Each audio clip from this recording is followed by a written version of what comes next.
Excellent. Hi, everybody. Hi. And welcome to the first Ever Aspire Learning Day. It's going to be a fantastic Aspire Developer Day. Developer Day. It's going to be a great day today. We have Steve Sanderson coming up after Maddy and I. Yeah. Which is fantastic. And I'm yet to ever see him make a mistake. Yes. Whilst writing code on stage, so keep an eye out. And if he does, you best let me know. It's been a long time. It's never happened so far. But there's a great set of speakers we have today, people from the team, people from the community. There's a whole set of really good talks. So hang out over the course of the day and have a great time. I know there's some people from all around the world here, from ridiculous o'clock all the way through to reasonable o'clock. It's fantastic. I like that. Yeah. Use that. Yeah. Ridiculous o'clock. Yeah, you can keep that one. Yeah. So I'm Glenn. I am a PM lead on the Aspire team, and this is my friend Maddy, Hi. who is a mobile developer. I am. And doesn't do anything with the cloud. It's true. But recently has been learning all about Aspire. I have been. Yeah, I remember when .NET 8 came out, and you did the keynote part with Fowler, Dave Fowler. I was like, I still don't get it. Yes. And I basically walked around the .NET team in various chats for the past 8 months and was like, this doesn't make sense to me. Can someone explain this without saying stack? Yeah. Okay. And I was getting very mad. And so we thought it would be fun for this opening session, I guess, to kind of try to recap everything that Glenn and the team have been teaching me over the past few months, as I've annoyed them with my questions, because hopefully many of you, like me, are, you know what the cloud is. You've probably looked at portal.azure.com or whatever your cloud of choice is. Yeah. You might have, maybe put a website and hosted it, and maybe an API, or if you're like me, you have a Maui app with a backend, and that backend lives in the cloud somewhere. And Aspire looks like maybe it could be really helpful. I think it can be. It can be, but you just don't know how or where. Right. So, so that's what we're going to do today. Excellent. So, can we turn up the number 3 on that board right there just a bit? You're too quiet? Someone will tell me if I'm still too quiet. Yeah. If you look in the StreamYard chat with Jeff, he will tell us too. Thank you so much, Jeff Fritz, the C# Fritz, who's backstage right now, making us look good. Little more. Balanced. Oh yeah, because I'm really loud. I can turn myself down. That would work too, probably, but we'll see. Okay, so I can speak louder as well, but I much prefer turning up the volume slider. So I am in the chats, by the way. So I can kind of answer, but I also have to talk to Maddy occasionally. So I'll do my best to keep up with what all of you are saying. And then after this session, I will be hanging around and popping in and out throughout the day as well. So you should still be able to see me as we progress. Same. We will be hosting, and we also have Pablo hosting today in between a bunch of different sessions. And Jeff should be backstage the whole day, keeping things smooth because he is the professional. Yeah. So. Turn me up a bit more again. Oh my goodness. There you go. Okay. I hope I'm turning up. I hope I you're have this actually delay, so people say turn it up, and then we turn it up, and then I get 5 more people saying turn it up, and then somebody says it's fine, but I can't. I have to wait for the delay to even out before I figure it out. It's live. Basically, yeah. Show business. It's super live. Right? So. Okay. All right. First slide. This is kind of what I've been trying to call Aspire. Sort of. This is the way that I think has resonated the most with me so far. It's building blocks for cloud development, right? Yeah. Like there's a bunch of different things that Aspire gives you and brings you. And I kind of look at them all as little building blocks, and they make my life easier. Hopefully. We'll see. Yeah. Then this is also what we had in mind when we kept using the word stack, because the idea is that we have a set of things that you can take, and sometimes you might take all of it, and we believe that if you take all of it, then kind of the whole is greater than the sum of the parts. But taking bits and pieces of it and you using those pieces that make your life easier and fitting that into what you're already doing today was also part of our goal. And so we didn't want to call it a framework because it not really a framework. It's not like a single thing that you pick up. It's a set of things that all work together and all kind of know about each other, but each of them is kind of independently usable. And that was kind of a difficult concept to get across in a single word, but we're we're trying with that one's probably closer than what we started with. Yeah, the building blocks. They're Yeah. like little Lego. Yeah, indeed. And so, yeah, I think anyone who's done cloud at all, even adjacently, you know that there's a certain amount of things that you need to do to make it work. Like scalability is the one that always comes to mind for me. Like it needs to not fall over on Black Friday if you build a shopping app. You know, that's a big deal. But also just resiliency, security. Haven't heard anything about security issues in the past 4 days. So Indeed. that's, yeah. Turn up again. Up and down is what they're still saying. Yep. Oh, It's down slightly, up slightly. my goodness. I don't know. This is Makes feels, everyone- yeah. Jeff, if you put in the people thing, Yeah. he's telling. Okay, you got Okay. it. I can also pull this Jeff's away from telling me. me we're good now. Thanks. Awesome. Yeah. Let's go. Yeah. So yes, these are scalability and manageability. And there's a guy in the chat who said, "Does anybody remember enterprise application blocks and other things from Microsoft 10 years ago?" And yes, we do remember those, and we absolutely talked about them as we were doing it. And that's actually one of the reasons why we initially shied away from that kind of naming is because we didn't want to draw too many parallels to that because it's not really the same. It's not, if people thought that's what they were going to be going in, it wouldn't be, we would give people the wrong impression. So we actually also were stuck in this kind of, we'd burnt a few good names, you know? This is in the other thing I've past. learned over my 6 years on the .NET team now, is that every decision has about a 15-year story behind it. Yeah, indeed. Like someone did something in 2007, and in 2007, I was probably trying to keep a Tamagotchi alive. Yes. Actually, that was probably too late. But anyways, Indeed. so yeah, there's a bunch of stuff. And so .NET 8, we showed this slide during .NET Conf. It gives you a lot in the box, right? Like DI for metrics and logging, all those things, all the AOT stuff that's come out, the chiseled containers, words that don't mean anything to me, but if you're a cloud developer, they mean something, like, you know, Kestrel. Yeah, and the point here is that so not only is Aspire helping you on your kind of building for the cloud or building distributed applications or multi-part applications, just .NET in general has gotten a lot better over the last several releases, and .NET 8 in particular just add a lot of stuff you get for free, where free is moving to .NET 8, right? And here's a set of those features. The logging and telemetry and diagnostics is a big pain with cloud-native apps because it just kind of exacerbates the problems that where you really need those things. When you've got multiple pieces all working together, it suddenly makes it a lot more difficult to stitch together the sequence of events that led to a particular bug. So there's a lot of effort going into that, a lot of effort going into testability,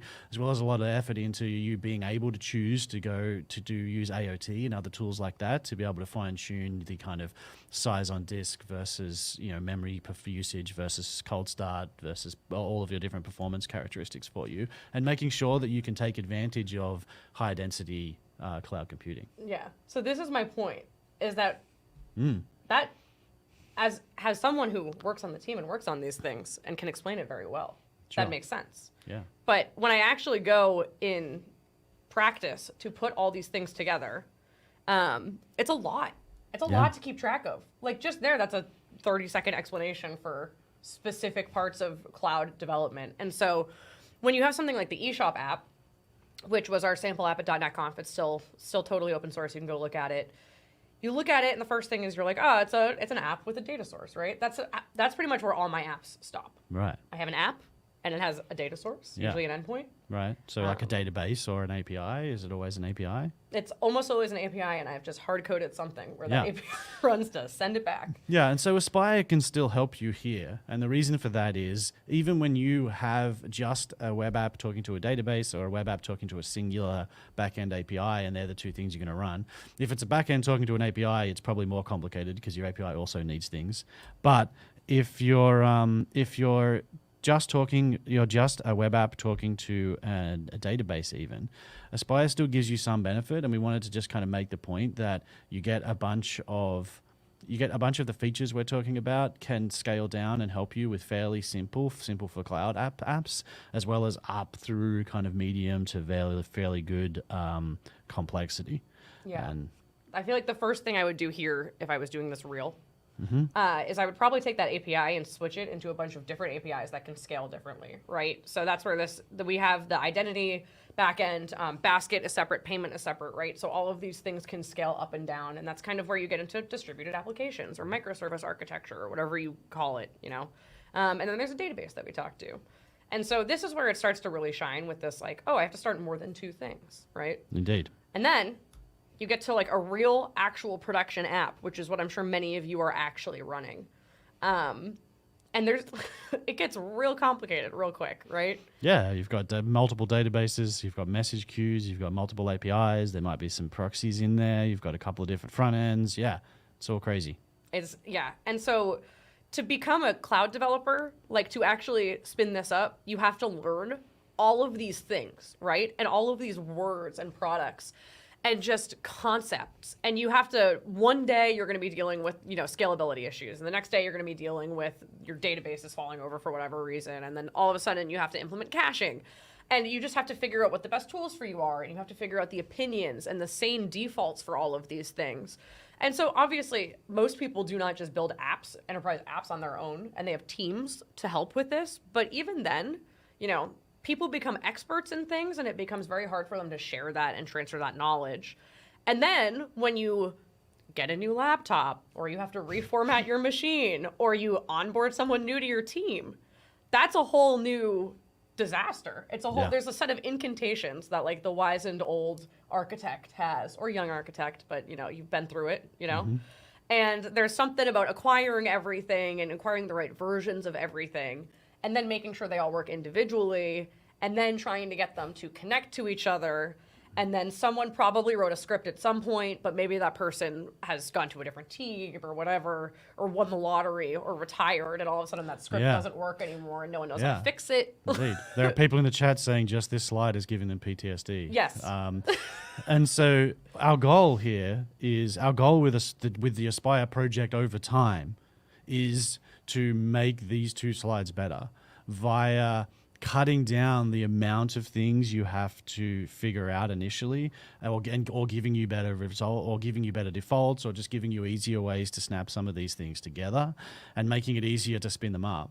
A few of the early adopters for Aspire on this onboarding point in particular, people have told us things like, you know, their onboarding time went from days to hours. Yeah. For example, where just because of the amount of stuff that is no longer hard-coded in config files and also different per machine is now gone down, which helps a lot. As well as things like, oh, I installed SQL Server wrong, and now it takes a day for someone to figure out that's what the problem was. And things like that kind of mostly go away because it ends up being codified and configured in the project, which is F5able. Yeah, and like pushable to Git or whatever version control you're using, so Indeed. people can, you know.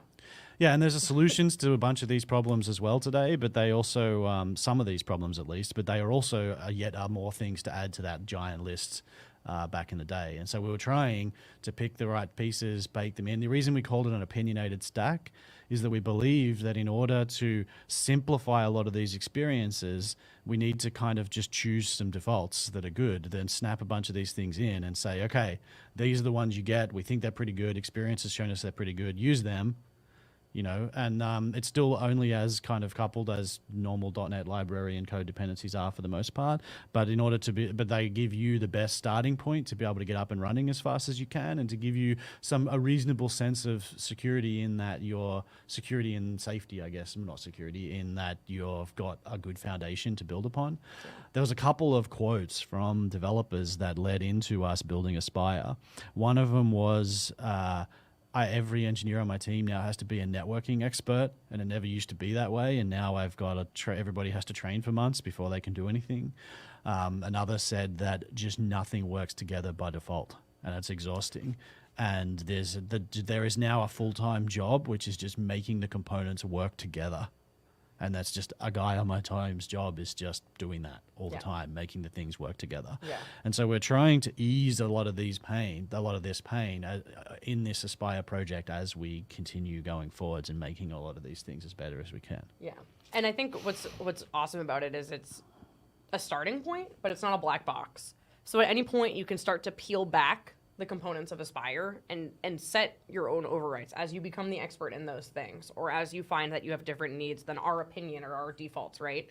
And so it's really flexible in that way, but also you don't have to learn it all immediately, which is very helpful. And we'll go through where some of these apply as we go through the code samples later on. I just wanted to give you this is all the like, why did we do a lot of this and what are we trying to achieve with the project part of the talk. Yeah, you have one of the like founding fathers of Aspire here, so we get the history.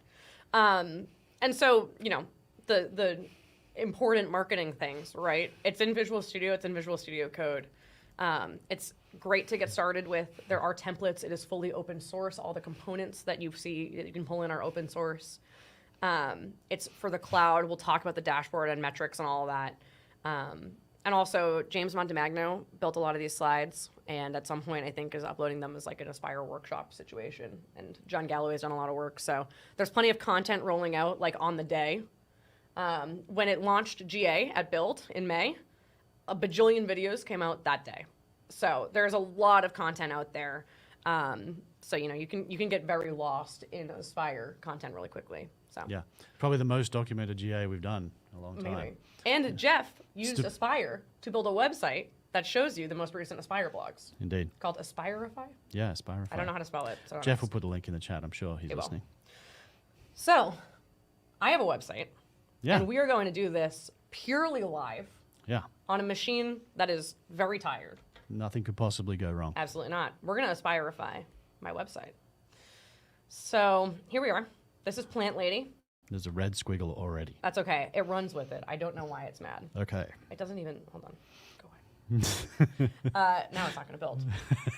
I built it right before this. No. So Plant Lady is an app I've actually worked on as a Maui sample app that I've run for a long time. And basically you add your plants and then you say, hey, this one needs a lot of sunlight. Oh, I watered it on this day. And then when you open the app, you're like, oh man, I haven't watered that in like 3 weeks. No wonder it looks really sick. Very simple, right? And the nice thing about doing it on a phone is I didn't really ever deal with auth or anything. I just stored it locally on the phone. I see. And so as an exercise to learn Blazor, I brought this over to Blazor. And then I realized I can't just store everything in cookies. That's not how it works. That's true. Yeah. It's probably more data than a cookie can handle. Yeah. You could have maybe used browser storage, but yeah. Yeah, but then it doesn't transfer between browsers and I clear my whatever. So I figured, hey, this is the cloud now. I have to learn this. But basically what I've been doing up until this point to get my app to run is I have this API project and I literally will go into, that's the WSL terminal, that's not what I want. I will literally just like go into this on the terminal, or I can go here and I can set it as the startup project. Yeah, to get to run it. Yep, and then I'm gonna run it without debugging, so it doesn't take over the Visual Studio thread. Oh, I see.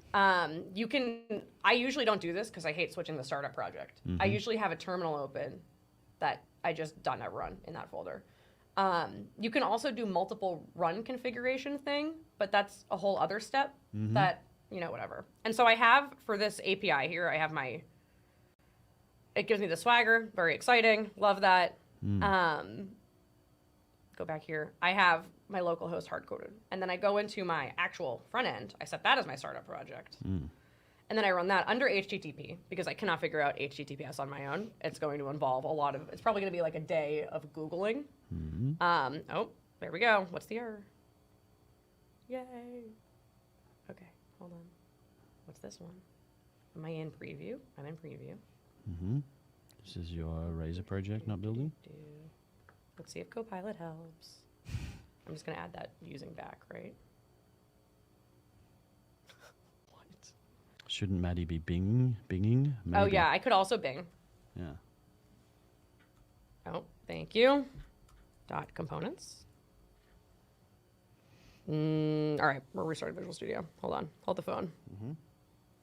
Don't save. So what Maddy is doing here, and I guess you should jump in the chat and say effectively what she's trying to take me through is she has this Rube Goldbergian process of how do I run my Blazor app and the backend API that I need at the same time. Right. Now you can go to like right-click properties in the solution and set them both to start and then debug both. And you can do some stuff like that in Visual Studio that kind of gets them running. But then also she has in a config file somewhere like what the port is for the project. And then when you run, maybe at different times that'll change, and then she'll get an error, and then she'll need to go modify that. One of the goals that we had with Aspire was we wanted to make this kind of process of having two projects that run easily at the same time, both be ports and passwords and connection strings as much as possible, just disappear and fade into the background. And for the most part, as long as you can like get to it when you need it, like you can click it to open the web app, or you can do an HTTP request to it on the moment, but you don't actually care what it is. You don't want to assign it. You don't want to do anything else. App can't be found. So this was an issue with Visual Studio int, but I'm not in int. Okay, so is it audio just for me, or is it audio Maddy and me that is cutting in and out that folks are saying? No. I moved the mic closer to Maddy as Jeff asked, and everything fell apart. That's what happened. So it's Jeff's fault. Is it I'm clipping, perhaps? Let me try Whilst this. Maddy's figuring out her machine, I'll try and figure out the audio issue. Great. Love that. Let's try this. All the previews. It was, but now it's okay. Okay, cool. The worst case scenario, we'll just do a file in the Blazor app. Yeah. So that works too. But yeah, so there's a lot that goes into this. Also, when things don't work, it's very... Oh, I see what's going on here. So for all of those of you who are playing along at home, Maddy's running the stream. Like Maddy has got that laptop that is doing this plugged in. And when she did a thing that required like a build to happen, it used so many resources on her machine that the roboted the audio, I think, is what probably just happened. Which is fantastic. Switch to my Mac? Maybe. It's okay. I'm prepared to do that. Anyways. Yeah. Of course. Yep. Yeah. Let's open. Okay, so where's your project at now? I've described the premise of what you were trying to show people. Is your thing working? I'm opening in int to see if int fixes everything, which it might or it might not. Last time I was getting this Razor app issue, it was Visual Studio. So, but as you saw, it did work at 8:55. You can blame Sanderson when he arrives. Steve. All right, give it a second. It's gonna robot everything. I don't think that. No, this one is just us in a like little room. There's no dedicated like ops support and stuff like that. Yeah, we were putting this on for basically free, which is very exciting. So, all right. Yeah. Let's try this, and if this doesn't work, we're going to the Mac. All right. Well, you have to go to the Mac eventually anyway. That's true. Okay. Well, what this kind of Rube Goldbergian process of spinning up an API in the back end and then spinning up a thing, people are also debugging for you in the chat. They're telling you to delete bin and obj, you know. Yeah, that's also on the that's on the list. They're telling you to uninstall Windows, a few things like that. Yeah. Thanks, everybody. Thanks for the help. Love yeah, no problems. So that's and so what we're going to do here is with a project working like this, you can, once it's working, if Maddy ever gets it to work, you can right-click and add. You can right-click and add an Aspire project in Visual Studio. That will add an orchestrator, which will then start to Aspirify this project, and like you start to use the Aspire orchestration in order to be able to do this multi-project start, as opposed to relying on kind of the stuff that Maddy was doing already. All right, we're gonna give it a bin obj, and then we're gonna switch the branch. And if neither of those work, we're just gonna go to the Mac. Sweet. And then let me get it. Didn't you run this like half an hour ago? I ran it at 8:55. Remember? Because I was like, I'm gonna switch the branch back, make sure everything still works. Well, switching the branch back is a classic mistake because it probably modified your like project references. And it stuff, did work though. Yeah, that's all right. Okay, let's switch to. Are you missing a? Yeah, anyway, doesn't matter. I'm missing a what? Doesn't matter. Just make a new Aspire app, I suppose, so we can walk people through it because we're out of time. Yep.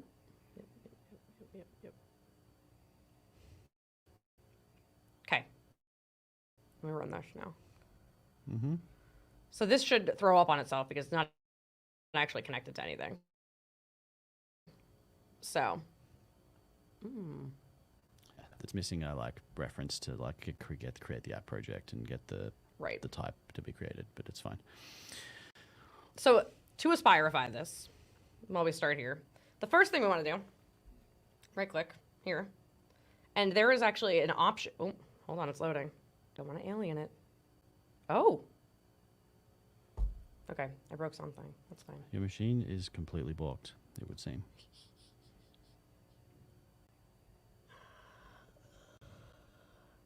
Oh my goodness. It's funny, I said to Glenn before this, I was like, the nice thing about demoing Maui is that anything that goes wrong I've had happen to me before. Mm-hmm. So I know exactly what I'm doing when that goes wrong. And you got lulled into a false sense of security and... No, I said something's going to happen that I don't know how to fix with this. That's what's going to happen. But the nice thing is this is before the Aspire part. So, good. Aspire is going to make this easier because apparently I don't know how to use Visual Studio anyways. Yeah. So this is not going to work because it's not actually hooked up to anything right now. But it is launching my Blazor app, which is a good sign. And so for me to Aspirify this, if you will, I can right-click this and add.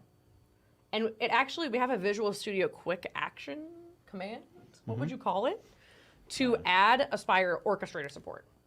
And what this does is it creates a new project for me, this right here. And in this program file, it creates this add projects, and it just gives it a name. Right? And so that was the first thing I did. Yeah, so what if you, just to roll back to now that Maddy's got her machine working again, I want to roll back and take you through the, it's a fantastic way to kick off the stream. It is. What Maddy has done here is she had a Blazor app talking to an API. She right-clicked on the Blazor app and said add Aspire support, which it created this app host project. And so this app host project is responsible for doing orchestration of multiple parts of your app. So the code that is in here is responsible for running each of the pieces of your app and setting it up so that when you F5, everything starts, right? And so what I want to do here is zoom back out.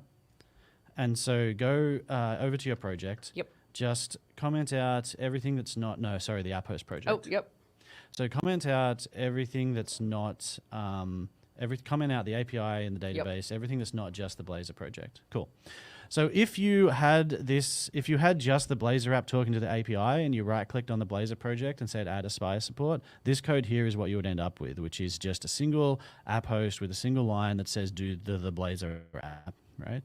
Then if you run it, so what's going to happen now is it's going to launch the Blazor application within Aspire. But what I want to talk about is what doing that actually did to the Blazor project, because it highlights some of the features, some of the things that Aspire bakes in. So right now the Blazor app can't function because we didn't spin up the API at the same time. We went through this elaborate process describing to you how the Blazor app needs an API to be running.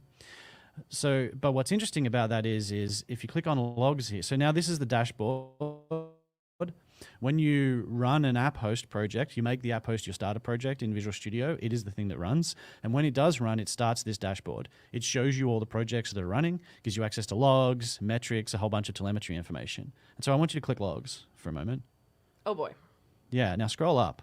So this is expected because we knew that the project couldn't talk to the API. But what I want to point out here, if you can see it on the stream, is it's retrying. Oh. That's what each of these gets, right? Yeah. Now, Maddy didn't do anything. Maddy did not write code in her Blazor application to retry calling the backend API if it wasn't available. Okay. Right? So what happened is by adding, when you right-clicked and said add Aspire, you immediately started to get resiliency policies built into your communications in your project. You have some retries, it has a default set of policies to be able to make your app more resilient to kind of intermittent failures, so you don't even notice them if the thing has like a blip or a networking problem periodically. And it retries what, like 10 times by default or something? Yeah, it has kind of a default policy. You can go look it up. It's not just retries, there's a couple of things.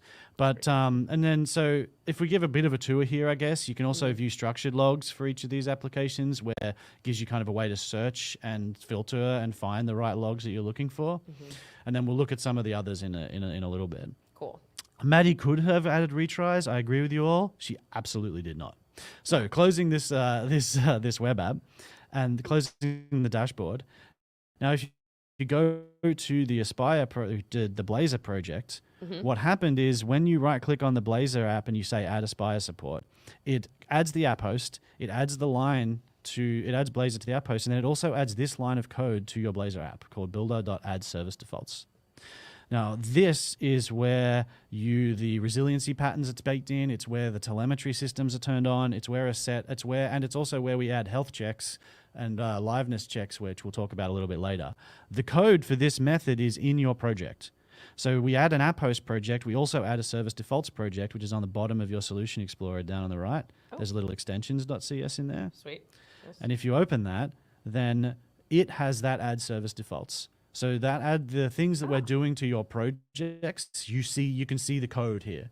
Like you can modify it, you can play around with it, you can adjust it, because we expect that we knew we needed to give you this out of the box because we wanted to give you those resiliency patterns.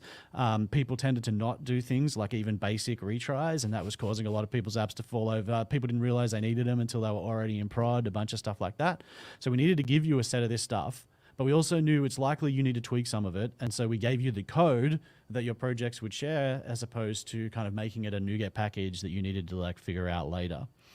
And so if you, this method is here, this got done to your project. That's why you now have retries for free. Well, that was easy. Yeah. So and now, health health checks and a bunch of stuff like that. And we'll talk through some of these. And HTTPS? Yeah, probably, yeah. So if you go back to the app host now. Okay. This one? And so if you had right-clicked on the API and said Add API, and then on that project and said Add Aspire Support, it would have added this API line this here. one? Yeah. Okay. And so let's uncomment that. But yet. And then what this is saying is start up my API project and start up my Blazor project at the same time. Okay. Now, the API project will also call add service defaults. That's what configures the resiliency and retries and such. Yep. Then in your app host, what you want to do is you say Blazor app.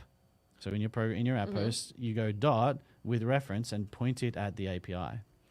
And so you'll need to remove the semicolon from the end of that line. You saw me try to type it. I saw you try, yeah. And so what this does now is it tells Aspire that the Blazor app needs the API. And so what that means is that config information is now going to be created on the Blazor app that tells it what the URL is, what the port is, and how the Blazor app can communicate with that API, right? Oh. And so you can see that in the dashboard. We could run this now, and you would be able to go click and see like what are all the environment variables that got set, and be able to see how that information starts to flow between these projects. Because we want to be able to make the port invisible as a thing that you have to care about, but obviously your code needs to know what it is, and you need to be able to click on links and do tests periodically when you need to. So we don't want it to be a concern that you have to worry about, but it needs to be there when you need it. Yep. I just saw a question in the chat. Where can we see this example project? It's currently on my GitHub at Maddy Montaquila. Right. But we'll upload it somewhere legit if people want to see it later too. Yeah, it's not generating YAML anywhere either. Yeah, no YAML. So now you can notice that. Now you can see the API project actually gives you a link to the Swagger URL immediately for your API, so you can just click that to go see it. Yeah. You don't care what the port is. You just need to know you need to go call the API. And the Blazor app is started. And if you click the details of the Blazor app, view details on the right-hand side there, and you scroll down, what you'll see is you've now got environment variables, a whole bunch of environment variables here, one of which is going to be like the URL for, so it says services, plant lady goes Aspire, API, HTTP, and HTTPS. This is the URL for that backend API. Yeah. And it's being given to the Blazor app as a side effect of us doing that thing. And yeah, so if we did this from scratch, right, from not the safety branch, which I'm very glad I remember to commit this before, this happened automatically. Like I right-clicked twice. I right-clicked Add Aspire Orchestration, right-clicked Add Aspire Orchestration, and then I ran the app. Yeah, so the person in the chat that was asking how to get started, that's how. If you've got an app that's running, right-click on the projects, get to .NET 8, and then right-click Add Aspire, and then you start to get this stuff all spinning up for you. Yeah. And so then the last... beautiful app. Yeah, it's and so very pretty. What I would usually do here, right, is as a web developer, fake web developer, back in my JavaScript days, I would always use the Chrome or the Edge web tools, right? And so I'd go into inspect, and usually if I wanted to see how these bits were flowing, what endpoint was populating these things. So I'd go in Okay. here, Yeah. I'd go to the network thing, I'd refresh the page, I'd let it all roll again. And then I'd go and I'd look at localhost and I'd say, okay, there's this port, and then one of these is probably pulling in the get request I see. from something. So what you're asking here is the thing that you were looking for here is kind of the view of what happened during this thing that you did. Is that right? Okay, yeah. So that's building the dashboard too. So you don't need to use the browser tools necessarily for that. The networking tools and all stuff are fine if you like to use them. In the traces tab over here, if you click that, so this shows you, this is a distributed tracing view. So it's pretty common in kind of cloud apps. What this shows is all of the requests. So if you click one of the ones that has multiple parts, like that one. What this view shows you is the top bar is how long the overall request took, and then each little bit inside is how long that little segment took. So in this case, you can see that doing this request made you go called into the API. You can see the API didn't take very long. Most of the time was spent in kind of rendering and doing the Blazor part of the request.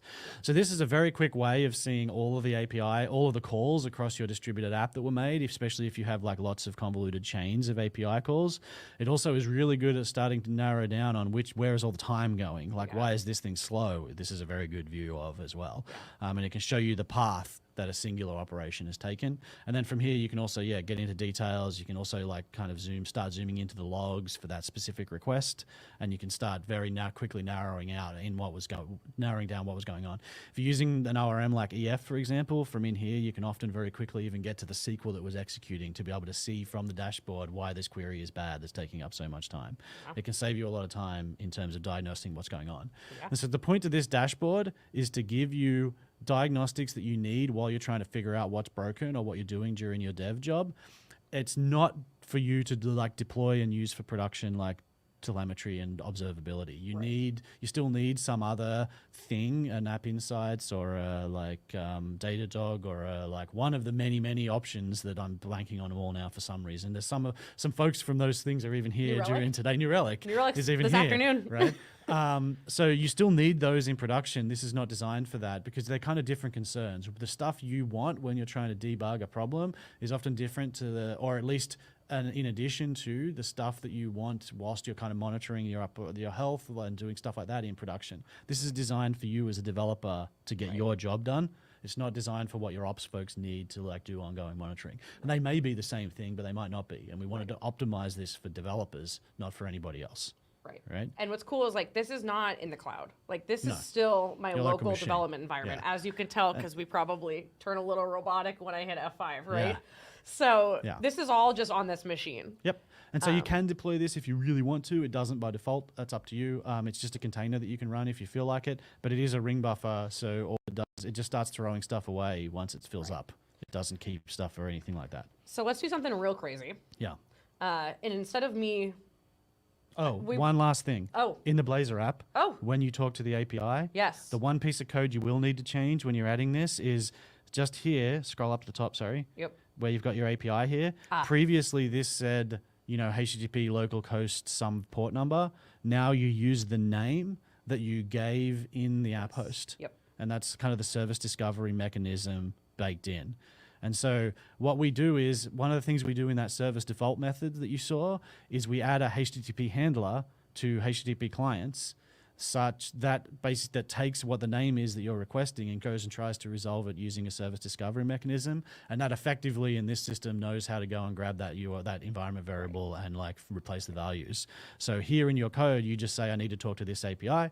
And then it figures it out for you. And that service discovery system is pluggable. You can replace it with some other system that exists out there. Yeah. And then when you deploy, it'll use something else. Or you could use config in production if you wanted to, just put it into the config files in prod or environment variables. Or you could have some other system, something DNS-based or a console or something like that. Right. Yeah. And that's cool because every time you start this up, Aspire is going to pick whatever port makes sense to run it on. It's going to be different all the time. So you'll see as we continue to run this, just keep an eye on the ports and they're going to change every time. Yeah. And so that way I don't have to go and edit this. And when I push this up to Git, if you have something that takes port 5001 on your machine, you wouldn't have to change this. Yeah, you shouldn't get Aspire any of those problems. Yeah, indeed. It just knows. Magically.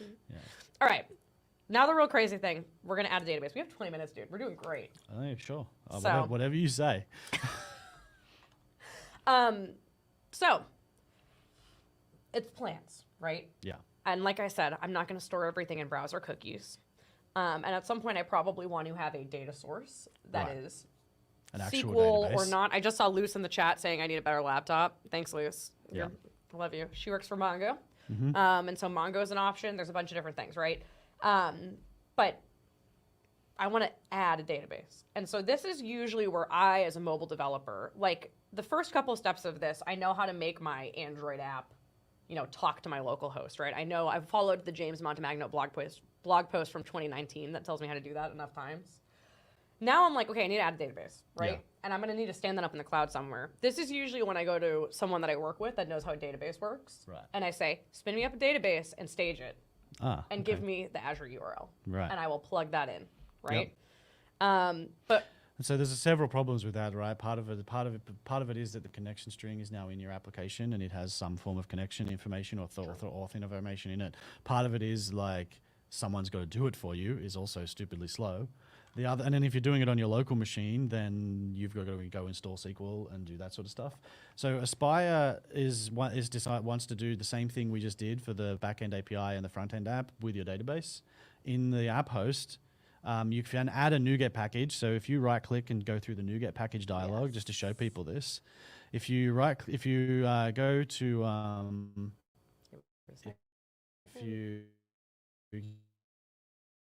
you go to NuGet, or did you click Aspire or NuGet? They're just NuGet packages, so it doesn't matter too much. We have, see here, we've already installed in this project aspire.hosting.postgres. So there's a shortcut that filters NuGet down to things that are Aspire components. If you right-click and say like add Aspire component, effectively it filters that out for you, or you can just search for like Aspire hosting. What the aspire.hosting.star packages give you is the ability to spin up a version, or to use, I should say, not necessarily spin up, that thing in your app host and have your other parts of your application depend upon it. And so in Postgres' case, if we now go back to your app host code, you can now, because you've got a reference to Postgres, you can do this line where var dbhost equals, and you can create a database. Yeah. So this comes in as part of that hosting package, right? Yep, indeed. And then what am I doing here with this with environment? That's setting an environment variable for Postgres to use. So Postgres reads that. And then the with pgadmin method, what this will do is it will run the Postgres Docker image for you automatically when you press F5. It'll download if it's not there. It will also run beside that container the admin UI for that database, for that Postgres instance, and you'll be able to click it and then go and modify all of the stuff to do with your database. And then if you uncomment the add reference as well, it will also set information on the API so that you'll be able to create a connection to that database inside your application. Cool. Right? Yep. Well, I started building it, so we're going to have to go back and do that. But we'll look at the Postgres admin thing. So that all just comes in with that package, right? Yeah, absolutely. Yep. So all the Aspire hosting packages do that. The hosting.star is things that I want to use that my app wants to talk to. And then there are other Aspire packages we'll talk about in a moment. And who does that? Who makes those hosting packages? A bunch of people. We made a lot of them, or most of them. They are all coming from from the Aspire repo. And we look at and merge the PRs for all of them so far. Yeah, but if I have hosting service, if I have MadDB. Yeah, you could make your own. If you've got your own Maddy thing that you want to create, you can create your own package. Cool. That's fine. So now what's happening, you can see that top one is the Postgres image. You can see the Postgres Docker image. Okay. And then this second one is pgadmin, and it has a URL as opposed to the TCP port. And if you click that URL, it'll open pgadmin. So now you've got the admin UI for your database. And so any of the kind of database techs that have one of those web-based admin UIs that can run in a container, we try to give you the option. Not all of them do, but if they do have them, we put these methods in so that you can go and do it. And it takes a little while to boot. Docker's spinning it up. And then if you're using something like SQL Server with something like SSMS has come up in the past couple of days from one of our customers, you can just connect to that. Yeah, you can. It's localhost. You can see right? you can just use your whatever tool you want to talk to your database. So last part of this then is... We'll come back to that. We'll have to restart it and let Docker take a minute. So the last part of this is down here in line 9, you want to uncomment your with reference and go remove the semicolon at the end of your line. Hold on, give me a sec. And then after this, I'll pause and I'll answer a few questions, and then we'll continue on to the next piece. So what, and then... And remove the semicolon. Yeah, that one. Yeah. Good job. And then in here... yeah, and then in your app, in your API, you have this method builder.add mpg SQL. So what we created, the kind of the other side of a hosting package for Aspire is these component packages. They're resources versus components in kind of Aspire nomenclature. The Aspire, if you look at your NuGet packages on this project, look at the installed packages, then in .NET Aspire package. Yeah, sure. Yeah. So this browser's all like Aspire packages. So these ones that don't have that hosting in them, they are libraries to connect to this thing that they are for. So Redis, RabbitMQ, Postgres, SQL Server, all the Azure things, all of the any of the things that we have components for. You can see it's a pretty big list. So what these things do is they don't wrap or hide the SDK. So the client library that you're going to use to talk to Postgres is the Postgres like a provider. Like it's no different to if you would do that today. What they do is set it up for use in a way that we think is better for cloud. So they add it to DI with the appropriate lifetime. You don't have to figure out if it should be a singleton or a transient or whatever the like lifetime of the thing should be.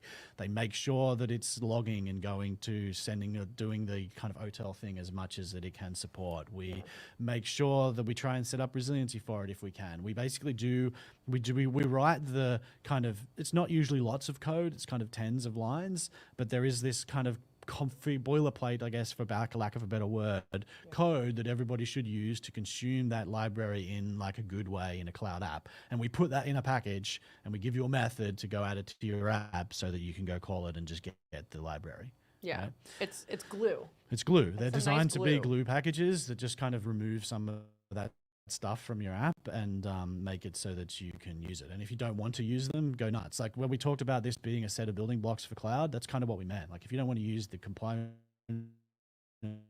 library, just don't use it. It does not that. You can still use the Aspire to spin up all your stuff and then connect to it the same way you're doing. You don't have to deploy with the deployment stuff that understands Aspire. You can use whatever deployment stuff you're doing today and so on and so forth. And so what's cool with that is I can hypothetically go health check those now, right? You can. So if you go to, first of all, if you click view details of your API, we'll show people the connection string data. Good call. Yep.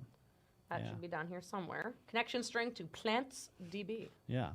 And now, so now you can see there's a port, there's a password, all that sort of stuff. And also if you go to the API's endpoint. Yep. This one. Yeah. Does it show up in Swagger? No, I don't think it does. No. Yeah. So you can also go to / I think it's health. Health Z maybe? Health.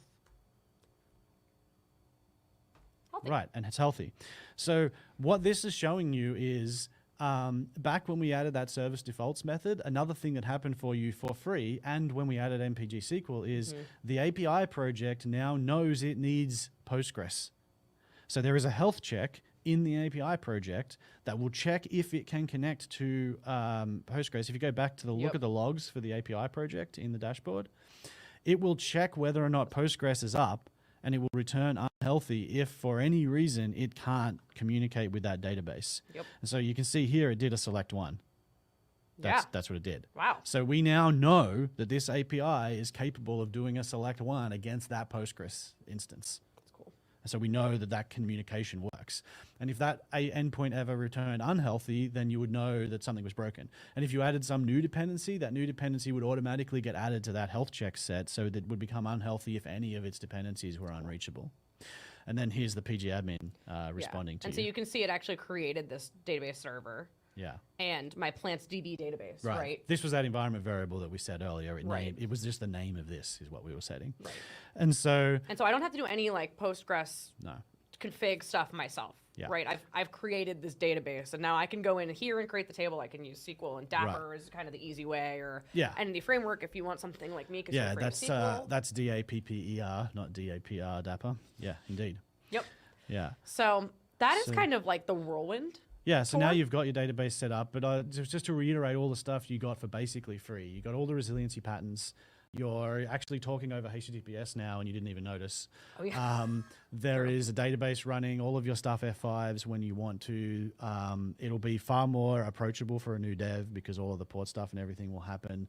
You've got health checks set up in your app. Oh, important note: the health checks are only turned on in dev. Oh, that's good. That's good because that endpoint can leak stuff. Yeah. So if you go to the service defaults, it just says if is development map endpoint. If you want to turn them on in prod, which you might be you just need to, there is some concerns. You should figure out, scroll down, I think map default, in here. So this here, you can see if environment is development, map/health, map/is alive. That's only in dev. And that's because you should think about things like caching the result or not. You should think about things like the security. Maybe you want to restrict it so that only people who are coming on a particular IP can access these endpoints. You probably don't just want them accessible to the whole internet. And so we couldn't make all those decisions for you. So we just put them on in dev for now. And then you can come here and you can add, and there's a link right there to the docs that tell you go through these concerns and you can figure out which ones you care about. And if you don't care about any of that, just take away this if statement. And it's the same thing we do with Swagger, right? If is dev, use Swagger because you don't want to expose that. Yeah, exactly. So we've done all of that. So there's a few whirlwind questions in the chat that I'm just going to answer. Yes, you can use Dapper with this stuff. There's already a package you can add. If you add it, it'll take care of spinning up Dapper sidecars, and it'll be a good kind of Dapper adjacent Dapper integration. There is some of our earliest people using this thing are using it with Dapper, and it makes a lot of sense. Yeah. There was someone talking about deployment and said, do I have to deploy the whole thing? And the answer is no. So the default experience that we show you, which leads me to flexible deployments, right? The idea with deployments was that we can be flexible. Our default place where we expect you're going to want to run Aspire apps is Azure Container Apps if you're using Azure. Because it's kind of the best of the PaaSes to run these multi-container apps. It's the only one that really makes sense if you're using a distributed app. You could also run it on any of the other clouds. AWS has support for this, so you can run it there.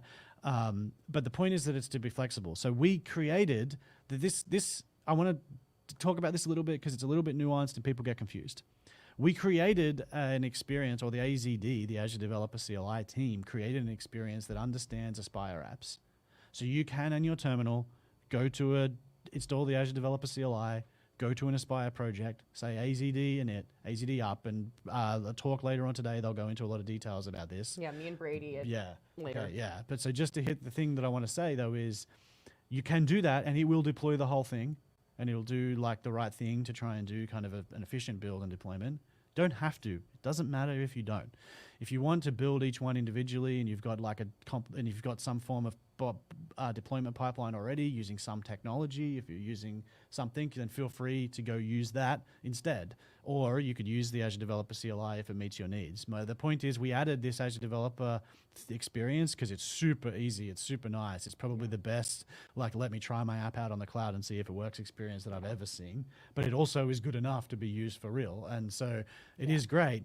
But if you don't want it, if you've already, but all of, as we talk to more and more people using this, deployment is one of those areas where lots of people have a lot of investment already in a lot of stuff. Yeah. Therefore, it's fine to keep using that. You don't have to switch over to the new thing that it exists if you want. If you've got especially if you've got some complex environment that you really have to figure out. Yeah. And then the other thing here is in Visual Studio, we've got this good experience where you can also just right-click publish and it'll deploy everything as well. But again, using AZD under the hood, right? Using AZD, using the same technology, right? Yeah.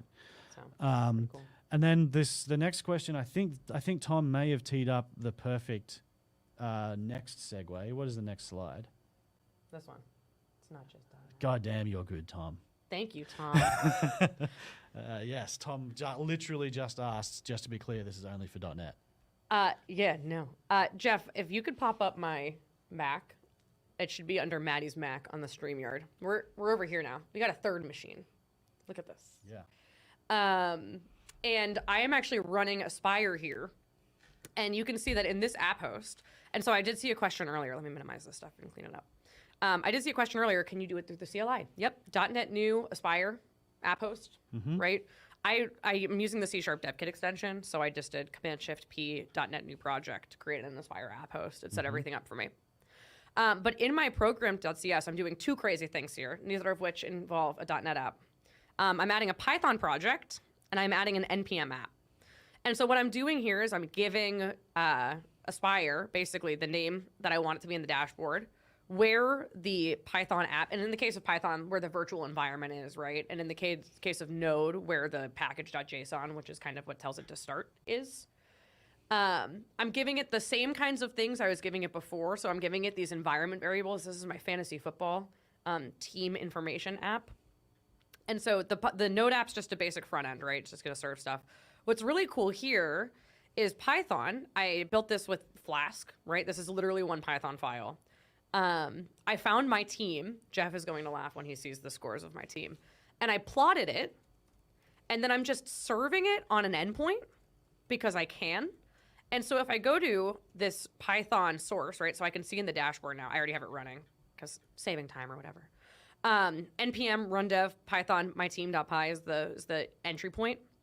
If I go to this endpoint, boop, and I go to the endpoint I created, chart, you can actually see how much my fantasy football team sucked last year, which is very cool. And this is just matplotlib. Like, this is generic Python, whatever.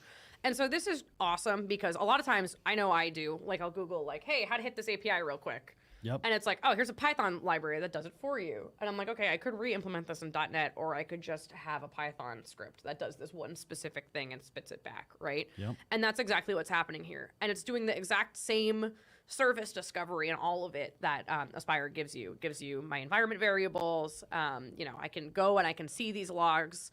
I can see the traces. There is the option to enable OpenTelemetry because it is a standard for both Python and Node, NPM, whatever you choose. So, yeah, it's amazing. Yeah. And then, Jeff, if you flip back to my Windows slides, gasp, hopefully it pops up.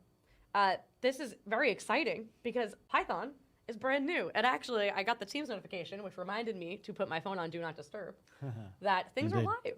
Yeah. So you can go use .NET Aspire 8.1 now. There's a couple different things. Python is a huge one. But we fixed some database stuff. If you were restarting your database, the password would change every time, and then you get kicked out. We fixed that. Yeah. A bunch of new components. Yes, indeed. It's a pretty big release, lots of good community stuff. The Python support was added by a community member. And yeah, the thing that Maddy just showed for Python specifically is new, but the Node stuff has been in there from the very beginning, the JavaScript stuff. It's not just .NET, because your modern cloud apps are often polyglot-ish. All of our data says a lot of you all have at least a lot of JavaScript and, increasingly bits and pieces of Python floating around, but you don't want to make your whole thing about that. And so we wanted to make sure you could use that in all of this stuff. There was a question about microservices and multi-repos. This is super common as well, so I want to bring it up. The default kind of flow for Aspire is that we kind of encourage you to use a singular repo, because for the vast majority of people, the splitting of the thing up into multiple repos is probably not worth the gain. You don't probably need to. If you do want to, though, it's fine. And there are several ways that you can go about having a repo per project or per service, and then stitching them together. The most obvious one, though, is if you're going to that level of decoupling, that level of not decoupling, but like separation between your services, then the most obvious way, though, is to create an app host in each of those repos, and it consumes each of the other projects as a Docker image that you publish to a registry, because you are deliberately creating separation between all of those things, and they should be able to be consumed in that kind of independent way. Right. There's other ways you could use Git submodules to clone into one repo. I think there's an open source project where a guy created a thing that kind of automates that for you. It clones them down into a particular spot and then references them. There's multiple ways to do it, but you need to make sure that that's what you want. And one of the ways that resonates the most with me is if I really want multiple repos, it's because I want a lot of very clear separation, and consuming published artifacts for those projects as opposed to consuming them as source seems like the cleanest and best of the cleanest of all of those. And if you don't want that because you really want to start being able to debug and step in and step through, then do you really want the separation as clearly as what you claim by creating multiple repos? Wow. But it's a nuanced topic, and like there are many ways to solve the problem. But by default, we kind of guide you towards putting it all in one repo because we believe that it kind of makes it a significantly easier.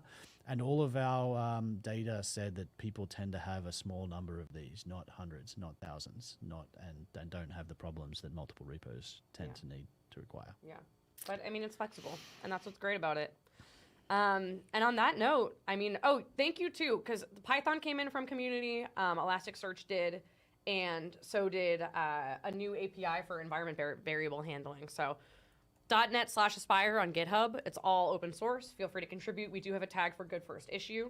But yeah, we want to definitely shout out the folks who have been contributing. And of course, all of the engineers on the team. Glenn and I just get to sit up here and talk about it. And, yeah. Tons of great stuff going on in the back end. And so today is a whole day. We're going to hand it off to Steve in just a second. You can get this book at a discount. Yes. There's already a book. Yeah, thank you. I don't know how. I didn't write it.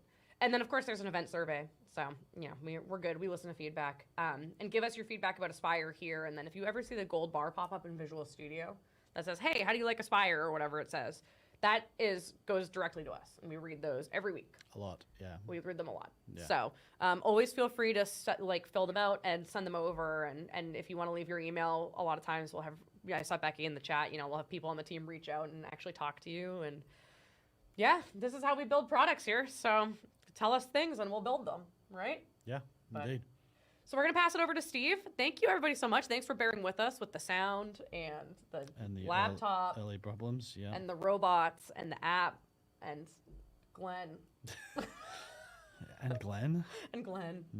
The problem with you is, all this. You're just gesturing to me. Much like How to Train Your Dragon. Yeah. Yes. Yeah. So, anyways, you have any wrap-up thoughts? Try out all of the things and tell us, like, try 8.1, try kicking the tires, complain to us loudly and vocally. Yeah. That's actually the most valuable thing that we need, is just people telling us that it doesn't work for you because. Yeah, or it was great because, but mostly that it doesn't work for me because, and I really wish it did. That's kind of the really valuable stuff. Yeah. So. All right. Thank you, everybody. Enjoy the day. And I will be in the chat and online, and we'll be hanging out. So feel free to keep asking questions. Thank you, everybody, for being in here and bearing with us. Yeah. Bye.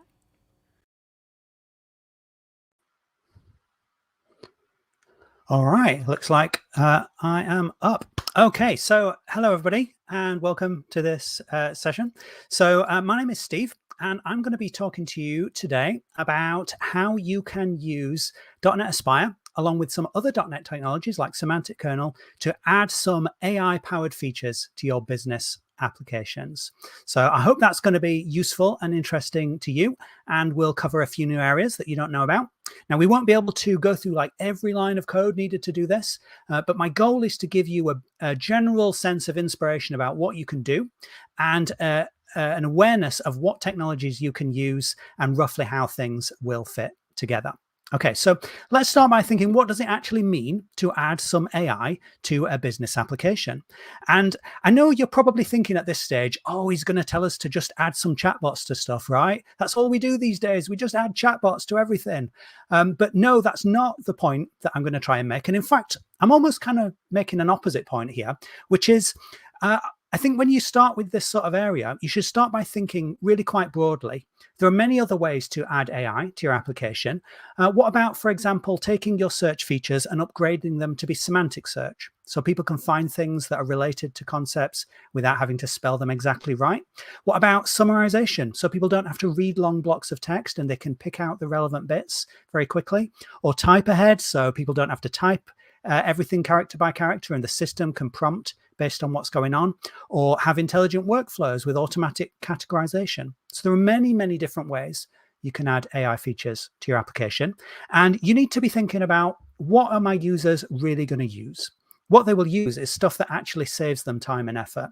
There's no point spending months building something that people don't even use. And finally, I want to encourage you to think about ways that you can make stuff measurable, so that you can work out formally, is this actually helping? How good is the quality of this system? What does it cost? How fast is it? That sort of thing. And we're going to talk about that later in this talk. So let's start going through a sample application. And I'm going to try and make this as relatable as possible. So we're going to use the most predictable standard business scenario that we can possibly imagine, which is some sort of e-commerce application. So you could imagine that there's some sort of e-commerce site called something like eShop, maybe. You might know that we actually do have a sample e-commerce app called eShop. But in this case, it's not just about buying products, it's about customer support. So imagine that there's also a way that customers can go and submit support inquiries to say things like, oh, I've got a technical question about this product, or I need to return a product, something like that. And they could submit those inquiries through a web UI, and they're going to go to some staff working for the company who will handle those inquiries. So maybe there's some sort of UI that staff work with that looks like this, where they can see what tickets are open and search for them. And then probably there's going to be some sort of big grid that they can see the backlog of work. So a very standard business scenario. Can we actually benefit from AI in a case like this? Well, I think we can in many ways, actually. So we've got a search feature. So we should immediately be thinking, well, is this going to be more usable if it was semantic search rather than just exact text search? We've also got titles here. And that's an example of summarization, because who do you think is going to write these titles anyway? Well, customers are not going to write them, and we don't want to make our staff spend their time writing little titles. So we can have an AI system automatically generate helpful little reminders of what each support ticket is about, so people can navigate more fast through that UI. We've also got a scenario where we might want to automatically classify things to trigger different workflows based on what the customer inquiry seems to be about. And then finally, we've got these satisfaction scores over there, and it's very easy to use a language model to assess sentiment of things that people are writing. So we can use that to direct the staff to focus their attention on things that are the most urgent. All right, but that's not all. We could go a bit further, and we could say, what happens when the user clicks on one of these things to start working on a support ticket? What will they see? Well, they've probably got some fields that they can start filling out to edit. To edit this support ticket. And once again, we can use typical AI services like classification and semantic search to help people move a bit faster through this application. Then maybe there's a big conversation where the staff member can talk to the customer, and it could be a really long conversation, and we don't want the staff to have to spend hours just reading through all these chat backlogs every time they open a support ticket. So wouldn't it be nice to use some automatic summarization in there to direct people to the current pressing issues? And then when the staff member wants to actually answer these questions, well, at that point, it probably is useful to have some sort of support chatbot system that's able to find relevant answers, for example, searching through product manuals in this case. But of course, we really need it to be accurate, and we want to avoid the risk of hallucination. So we're going to need to make it generate citations so that the staff member can verify that the claims it makes are actually true. And then finally, when they come to actually type out their responses, it would be nice to save them the trouble of typing everything character by character, and we could automatically type ahead and suggest content based on information that's available. So lots of ways in which AI could be useful in this very typical business application. So let's start looking at some code now and see how you can do that with Aspire and Semantic Kernel and other technologies. So I'm going to start with this application. Okay, so I've got my solution here in Visual Studio. I've also got it running here in a browser, and you can see it's running inside Aspire in a similar way that Glenn and Maddy were just showing. So I've got all these different services that are linked together by Aspire. I won't go through all of them, but relevant ones are the backend, which is a web API service where all my business logic is. And I've got a couple of different web UIs, one for customers, one for staff. And we'll start by going into the staff one. All right, so you can see initially it looks a bit like what I had in those PowerPoint slides, except we're missing a bit of information, like we don't have summaries, we don't have satisfaction scores. And if I go into one of these, you can see, okay, we've got this really long conversation, so long that there's no way that I can possibly bother to read it. And I really want some sort of automatic summary to appear. So let's start by adding that feature to our system. And the way that we'll make it work is every time someone sends a message, whether it's staff or customer, every time a message is added, we'll regenerate a summary of the support ticket up to that point. So if I send this message right now, I want a summary to be generated at that point. So let's go into the code here. And I'm going to go into the backend API here. And you'll see I've got this ticket messaging API, which uses ASP.NET Core to set up these endpoints that receive requests to add messages. And then they're going to call this method post-message async. And that will use some standard entity framework code to add a message to our database.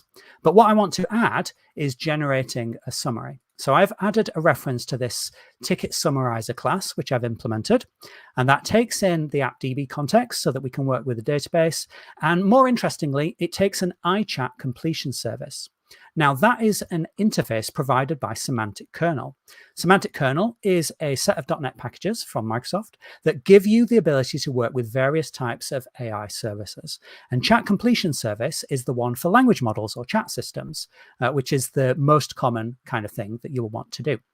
And when we want to use that, we can set up a prompt that we'll pass in. So we'll say you're part of a customer support system. Here's some details of a support ticket. Here's all of the contents of the message log that we're injecting into the prompt.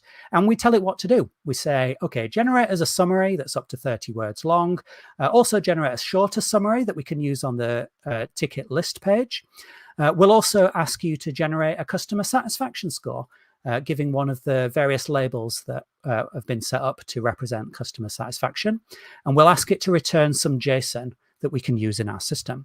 So we'll use the iChat Completion Service API to say, give us a response to that prompt, and then we will parse it as JSON, and we can use that to display stuff in our application. So now I've added that to my system, I'm just going to restart it, and we'll see, hopefully, that when I add a message to the chat log just there with the customer, it will generate a summary automatically. So here it comes back up, and I'm going to go back into my browser and just wait for that to restart, which it will do very soon. It always takes a bit longer when you're doing a presentation. I think it's the time spent encoding this video. It's normally instant, but here it comes, I'm sure. Right, here we go.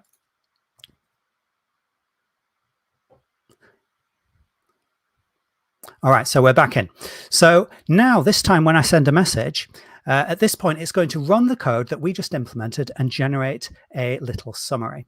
And you might be wondering, well, how is it generating that summary? Are you using OpenAI or some other kind of AI service? Like all we saw so far was iChat Completion Service. And why is it taking so long anyway? Well, the answer to that is because actually what I'm using here by default is Ollama, which runs locally on my development laptop. So it's not using any external service at all. Ollama is a way of running large language models just on your own machine. And I'm using Mistral 0.3 as it happens right now. So that's why it took a little moment to start up. And if you're wondering how all of this is controlled, well, this is controlled in the Aspire layer. So Semantic Kernel is great in that it gives us these abstractions over different AI services, and then we can swap out different implementations behind the scenes. So in this case, you can see I'm using Ollama by default, but if I want to, I can comment that out and replace that with a connection string. And in this case, I've got the connection string configured to use Azure OpenAI on the back end, but I could also point it to other things if I want to. So just by changing that one bit of code in app host, I can reference different AI services, and I don't have to change any other part of my application. So when this comes back up just now, let's restart that. And then this time, if I send a message, let's go into a different one. Let's go into here, and I'll say, what is wrong to this customer? And when we send that, this time it doesn't have to start up Ollama. It's just going to go to an external AI service and generate a nice little summary. Also, if we go back to this list, you can see it's generating short summaries and it's generating satisfaction scores, just like we asked it to. All right, so that's Semantic Kernel and Aspire working together. And they're doing a little bit more stuff behind the scenes as well to help us out. For example, if I go into this tracers view here, we can see everything that's been going on behind the scenes. And if I look at the context of this particular staff member, and we see all the different API calls that they've done, then if we look closely, then hopefully we will see somewhere in this list. Oh, we won't because I've just lost my connection. So let's just restart that. Go into tracers and have a look in here.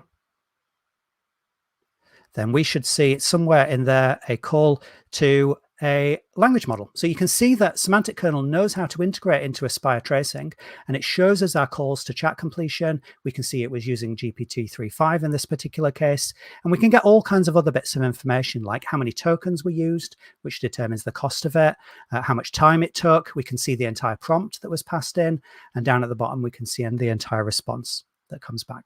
So if you're doing this in production, you'll get all these statistics, and you can keep track of all the tokens that are being used and what the costs and timings and so on are. Okay, so that is getting started with doing a little bit of summarization. Okay, now let's move ahead and add some more interesting features to our application. Let's now move into the most sophisticated part, which is in fact an AI chatbot, which is going to answer customer support inquiries for our staff to help them do their job a little bit faster. So I'm going to go into another ticket now, and you'll see I've got a bit of a problem, which is this customer is trying to talk to me in German, and unfortunately, I do not speak German. So maybe I would hope that I could come over here and try and ask something like, what are they asking? Translate into English. Okay, and it would be nice if it could answer a question like that, but it cannot yet because I haven't provided it with any information. You can see it's giving me this useless generic response saying, what do you want me to translate? So why is that? Let's look at some code. It's because I've deliberately failed to give it any context, just so that I can show you adding it, and you'll get a sense of what it's like to build this sort of thing. So here's the API that gets called when I send a message to it. And you can see that just like before, we're using an iChat completion service that gets supplied by semantic kernel. And once again, we're setting up a prompt saying, you're a helpful AI assistant, and giving it some other instructions. But I haven't actually told it anything about what this support ticket is. So of course, it can't really answer questions about it. So all we have to do is give it some extra context. So I've added this extra block of code here, which is giving it the product ID, product name, the summary that we generated, and the most recent message that was supplied by the customer. And so now it does have a bunch of extra context, and hopefully it's going to be able to give us a slightly more useful response. Let's see how it behaves now if I ask it the same thing that I did before. Okay, so that's going to restart and reconnect. And I'm going to ask it exactly what I asked before, which is to translate this customer support request. Okay, and now we'll see it does actually have the context, and it gives us a nice clean translation into English for that. So that's good. What they're asking for is how to pair it with their phone and what is the Bluetooth pairing pin. All right, so let's imagine that we're the staff member and we want to actually answer that question. Now, what is the Bluetooth pin?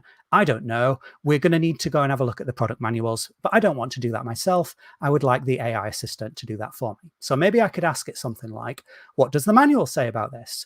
And unfortunately, it can't yet do that because I haven't yet given it the ability to search product manuals. So it says, I will look up the manual, but it's completely lying. It will not look it up because it doesn't actually have the power to do that just yet.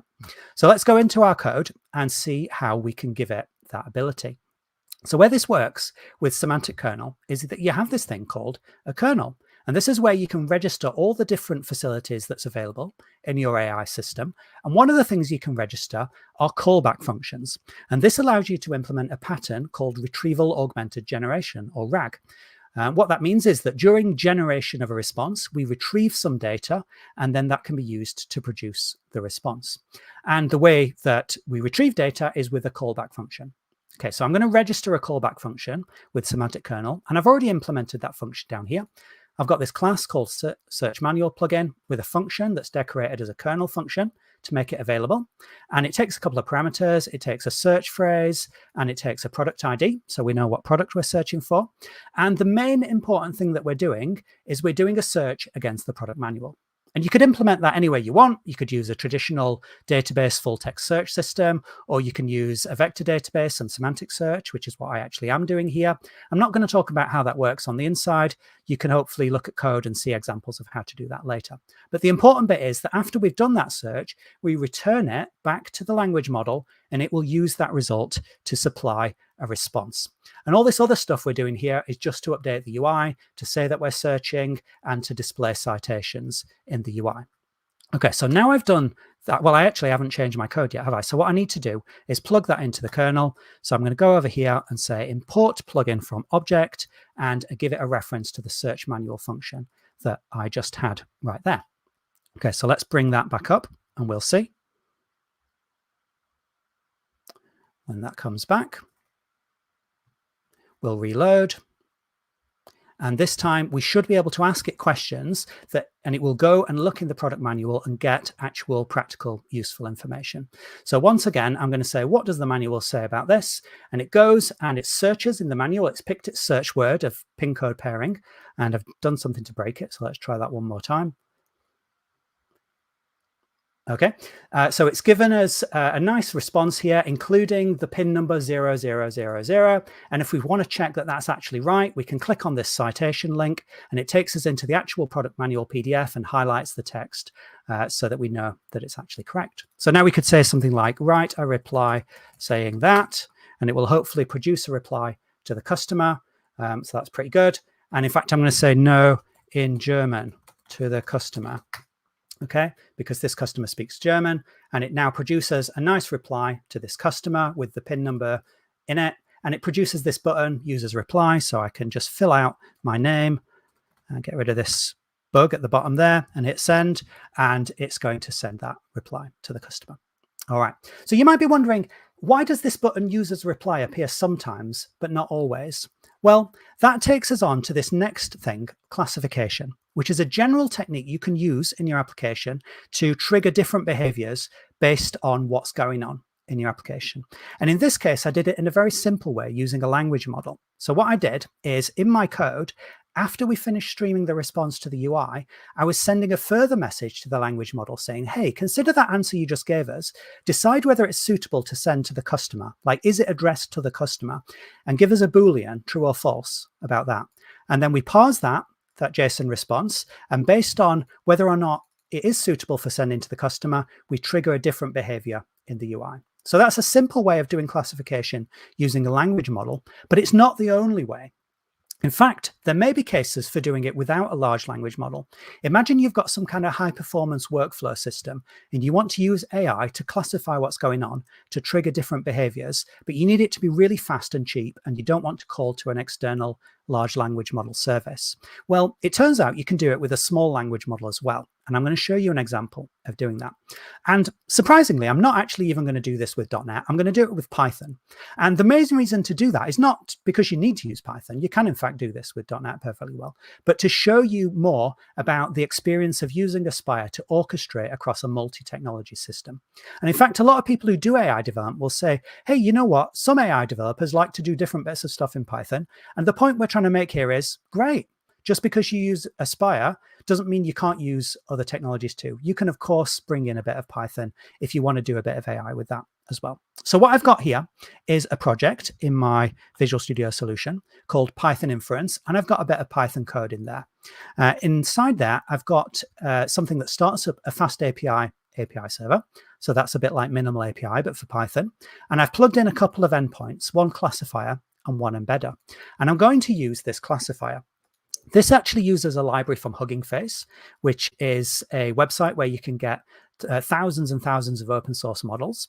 And it's going to use this small language model called MiniLM2, which can do zero-shot classification. And we can just run that locally on this machine quite cheaply and fast without needing any external service.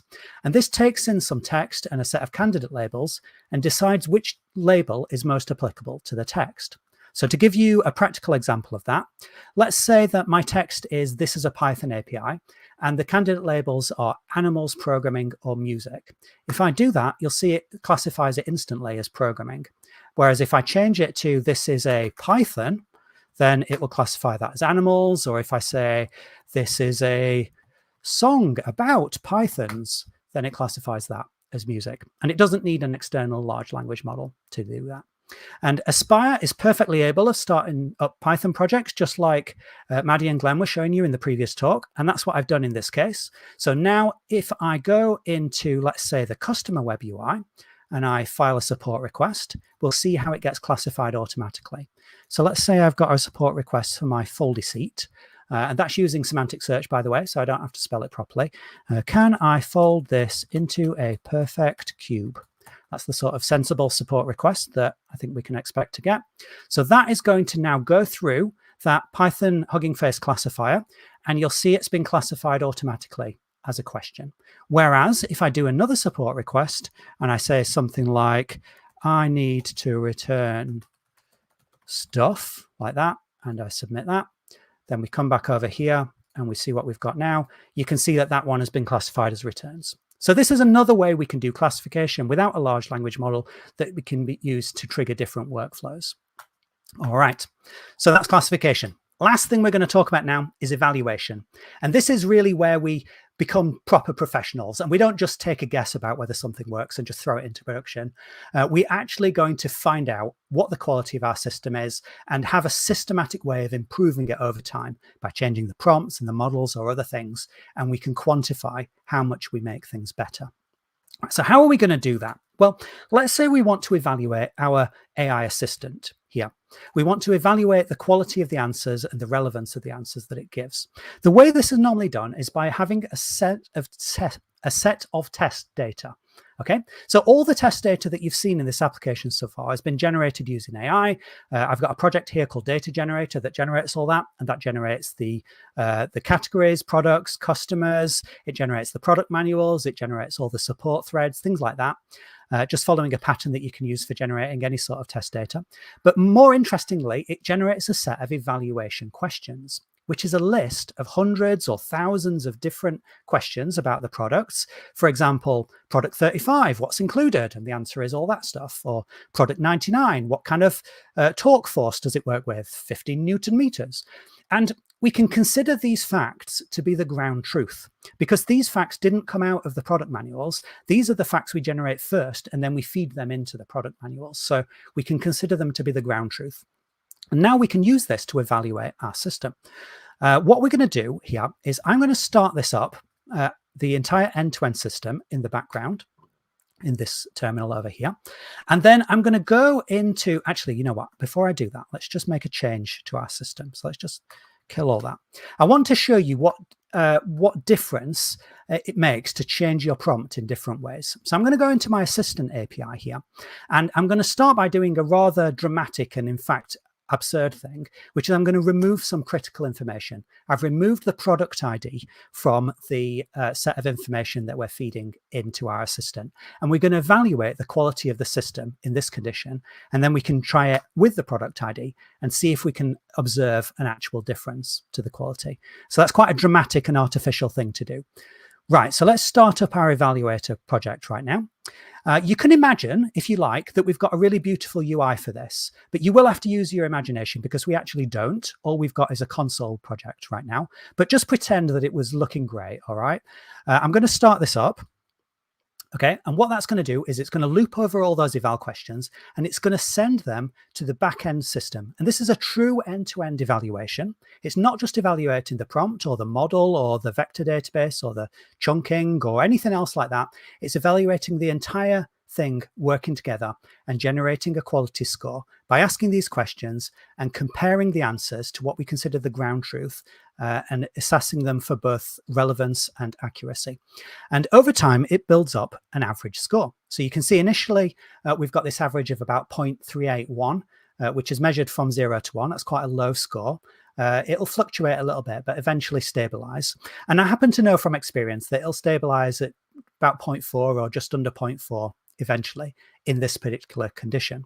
But of course, it's kind of ridiculous because we're asking it to answer questions about products without even telling it what the ID of the products are. So it can't really search the manuals properly, which is why it's not working very well.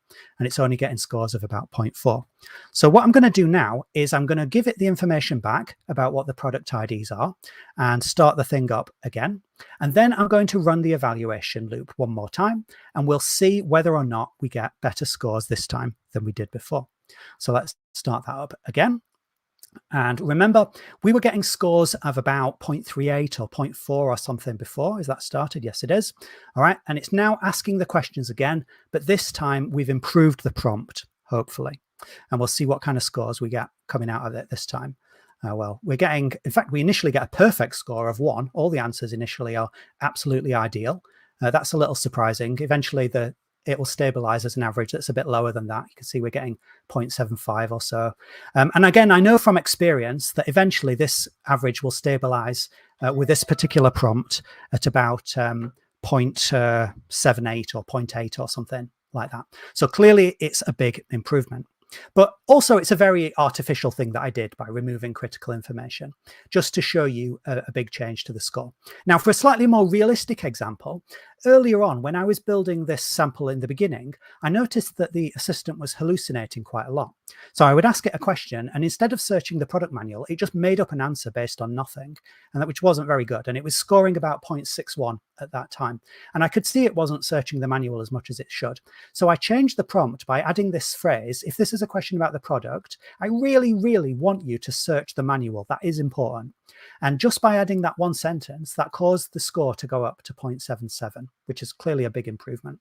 But it also caused the time to go up from 2 seconds to 2.6 seconds, which makes sense because we spend more time searching and doing follow-ups with the language model based on the search results. So having this sort of system allows you, the developer, to make trade-offs, to assess the quality of different changes to your prompt or changes to the models or changes to other things, and see what impact that has on scores, what impact it has on time, token usage, cost, and all that sort of thing, and allows you to systematically improve your system over time. Aspire helps a lot with that. Aspire is the way that we're able to write these little console applications that interact with our backend services without having to hard code all of the URLs or configuration into them. It can just start it up using Aspire. All right, so that's all I've got time for just now. In summary, I would say there's a lot of different ways you can add AI features to your app. Chat is one of them, but also you should think about things like semantic search, classification, summaries, other things like that you can use to upgrade your existing app without having to build entirely new UI, without having to reinvent everything from scratch. So look at ways that you can upgrade your existing application. I would also say it's worth investing in having an evaluation system from the start, because that gives you confidence to make changes and be quantitative about what the improvements are that you're making. And Aspire can help you out with both the evaluation system and also keeping track of what's going on in production with your telemetry and trace data. I would say as .NET developers, you've got some great stuff available to you. Aspire obviously helps with orchestrating multi-project and multi-technology solutions. And Semantic Kernel helps a lot by giving you abstractions that work with these back-end AI services like language models or vector stores, things like that, and gives you a consistent programming model for them. And finally, I would say it's still early days, really, for intelligent apps. It's all still emerging. We're working out the patterns and the technology as we go. Right now, it might be that 6 months from now, there's quite different technologies and quite different patterns. We're all working it out, and I hope that you will contribute to the community and give us your feedback about what works for you or what doesn't, so we can evolve over time. Finally, if you want the sample code that I showed you, you will have to wait slightly longer because we're still going through a review process at the moment, but hopefully in the next few weeks that will become public. I've given you the URL here so that if you're watching the recording in 2 or 3 weeks, hopefully you can just go there and you'll find it. If you go right now, you're going to find a 404, but you know where it's going to be in a couple of weeks, hopefully. And that's it from me. We're out of time, so I hope that's useful, and I encourage you to enjoy some more Aspire talks for the rest of the day. Bye-bye.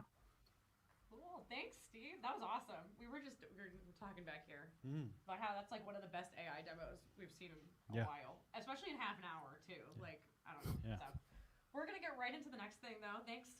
Enjoy the rest of your day. We're gonna bring on Chris Noring, who is apparently a cloud advocate who has been in here around for 2 decades. Wow. So Chris, you've seen a lot of cloud. So, I pushed my mic. Thanks, Jeff. Hi, Chris. Once again, Chris Noring. Hey there. Over 10 years on .NET, you said, and then you've also written a book on JavaScript. So next time I'm having issues with JavaScript, I'm calling you. So yeah, sure. We will see you on the other end. Make sure you add your screen so that Jeff can share it in the background, back end, whatever. And we'll see you folks in half an hour. All right.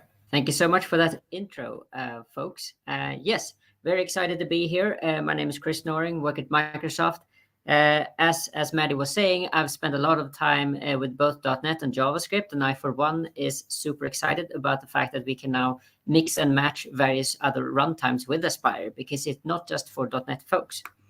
So for those of you who have colleagues working on other tech stacks, there is hope. You can definitely lead them into the great news that is Aspire. So let me just share my screen here. 1 second. There we go. And let me bring up my presentation.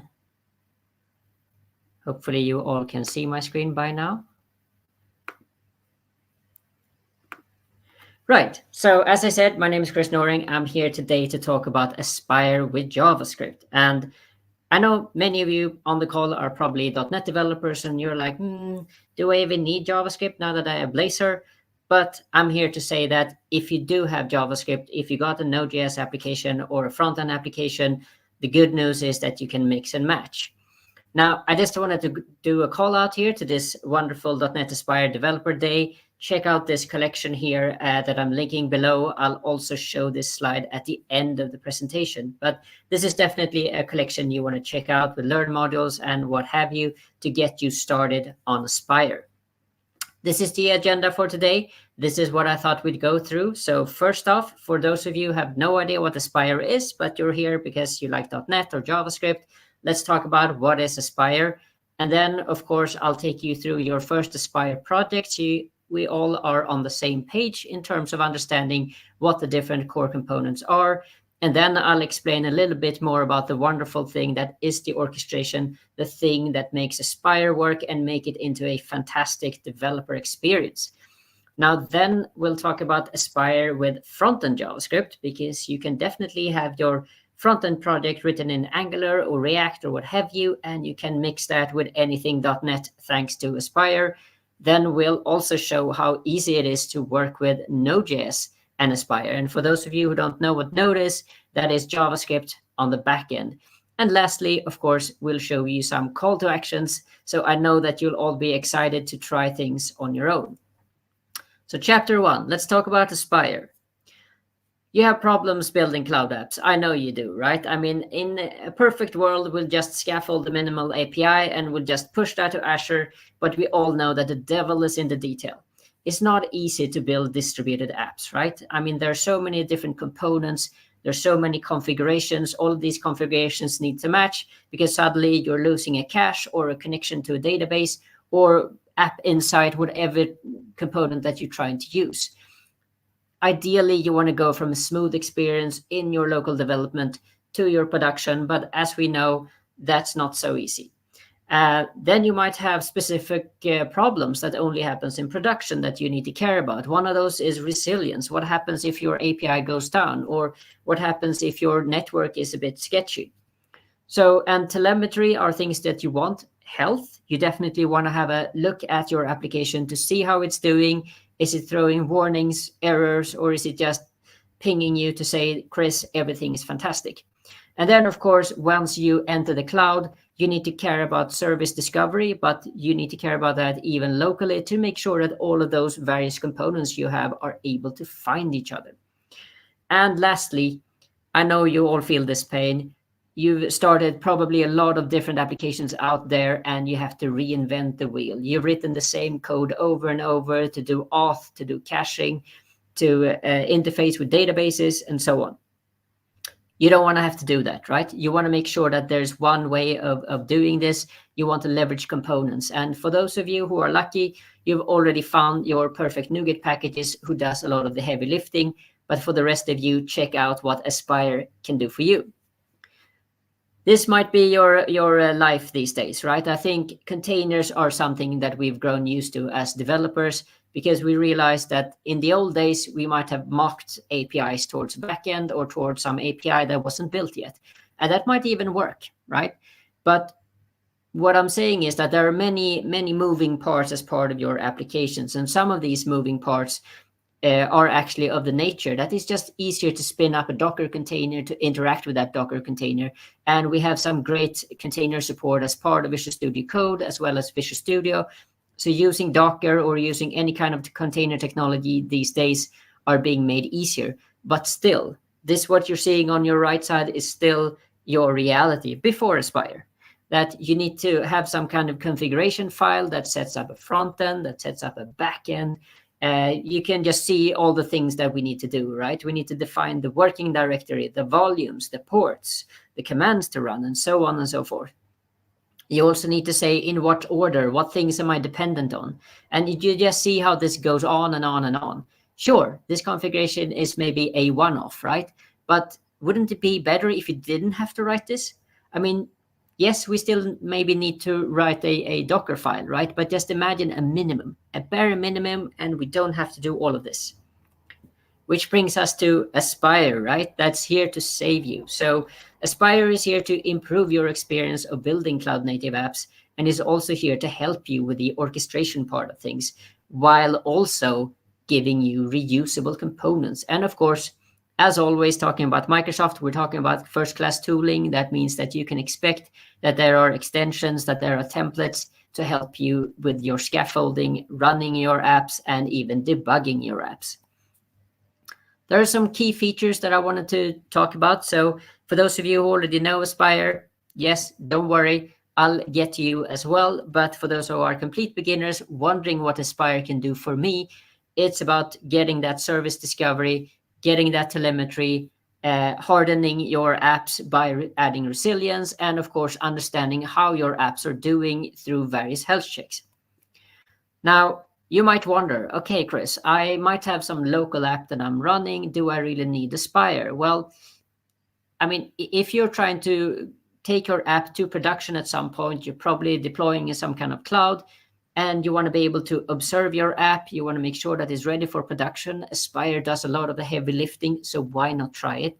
But also, you want to be able to devise application and architecture that scales. So that's another great use case for why Aspire.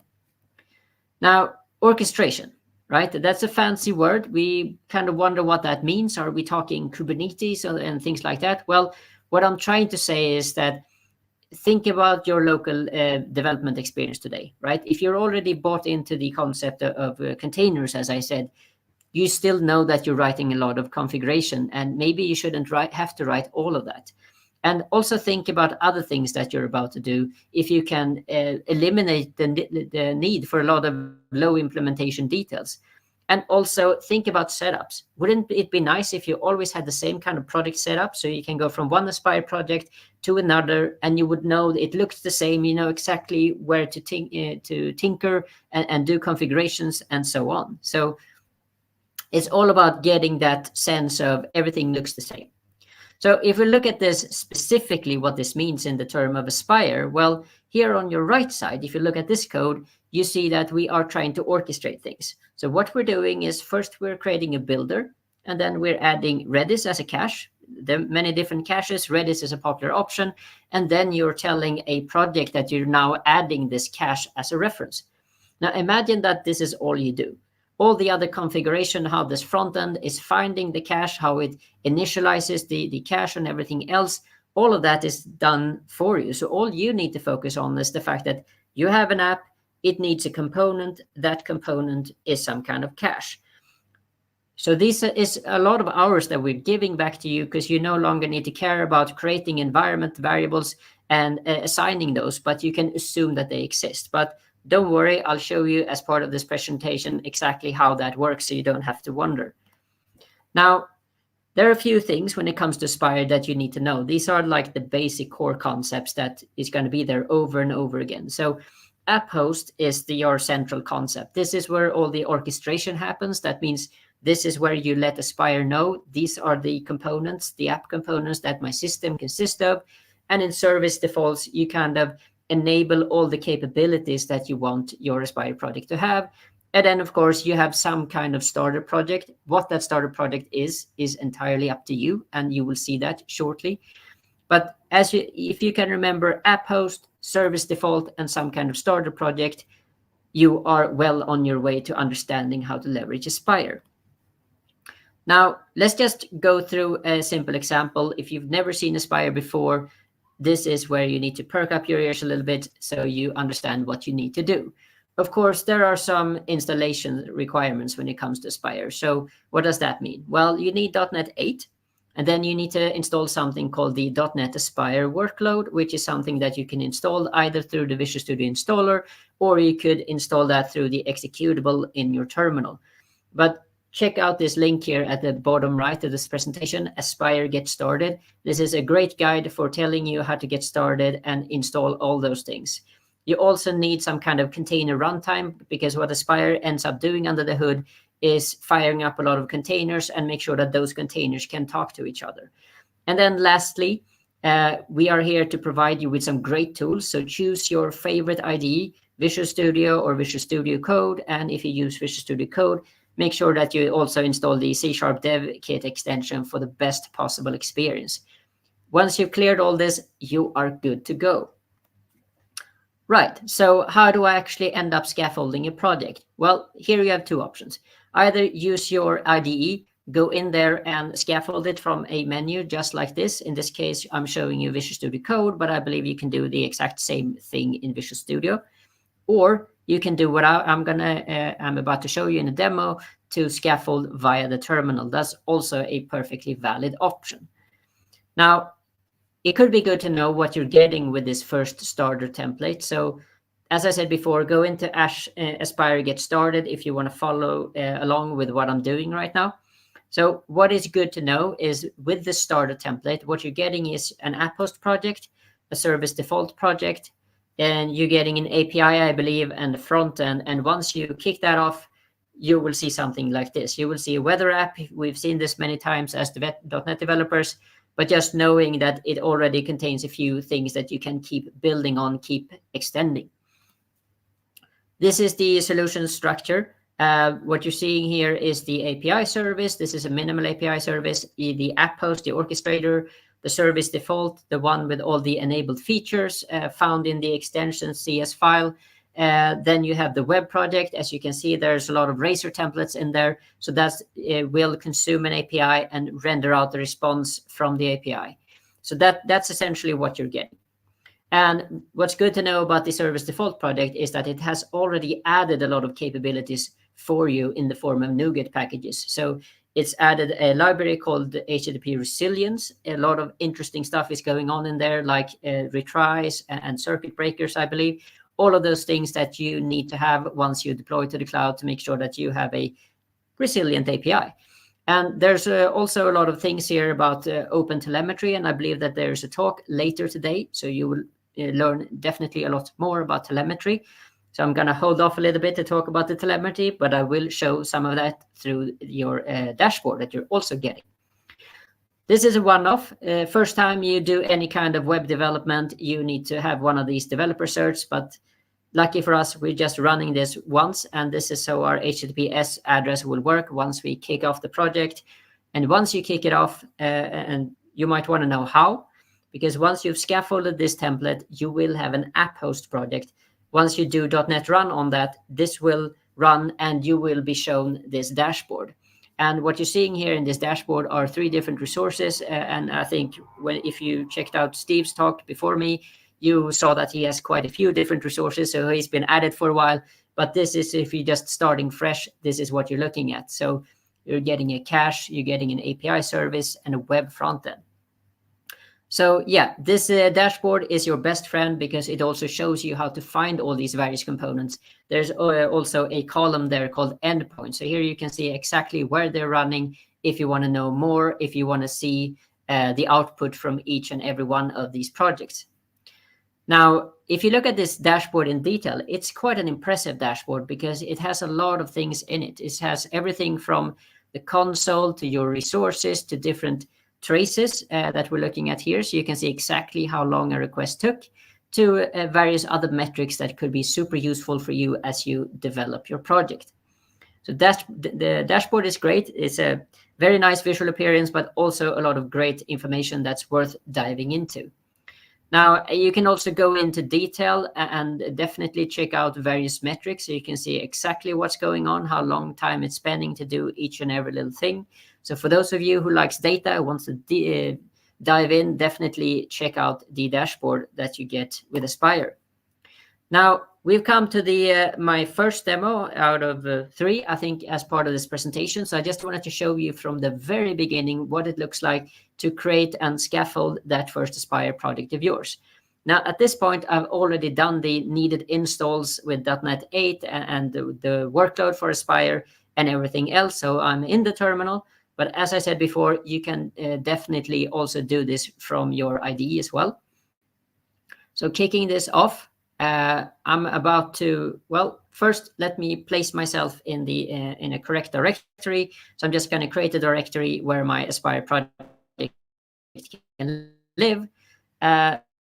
Once I have that, fantastic. Let's navigate into that directory and let's find that command again for doing all that. There we go. So now I have this template, right? I tell it to generate my Aspire project from this template, and it ends up scaffolding the app host, the service defaults, the API, and everything else. And you can see that I'm getting that solution. And now you can also see how I'm diving straight into the API service just to see what that is.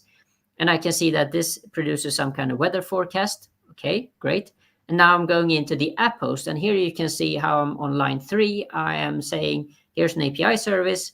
And on line 5, I'm saying I'm going to add some kind of web front end. And I'm also saying with reference on line 7, I'm saying that the front end needs to know about the API service. And if I dive into the web project here and the weather client, I can see how that thing is trying to do a web request to the API, and it ends up rendering that as part of a Razor page. So now we roughly understand what goes on. I'm starting with my UI. The UI is talking to an API that it knows about thanks to Aspire, and it's able to render the response. And that looks quite nice. And yeah, I'm just highlighting the fact that you may need to run this command the very, very first time to enable that developer cert to work well. So we might also want to start this, right? We want to make sure that all of this works. And I placed myself in the app host. I've made sure the developer certificate is being picked up. And now I can do .NET Run, and I wait a few seconds for all of this to build. And this should end up then showing me my dashboard. So we just give it a few seconds. There we go. And we should have a link in there to fire up the dashboard. Just give it another second, I believe.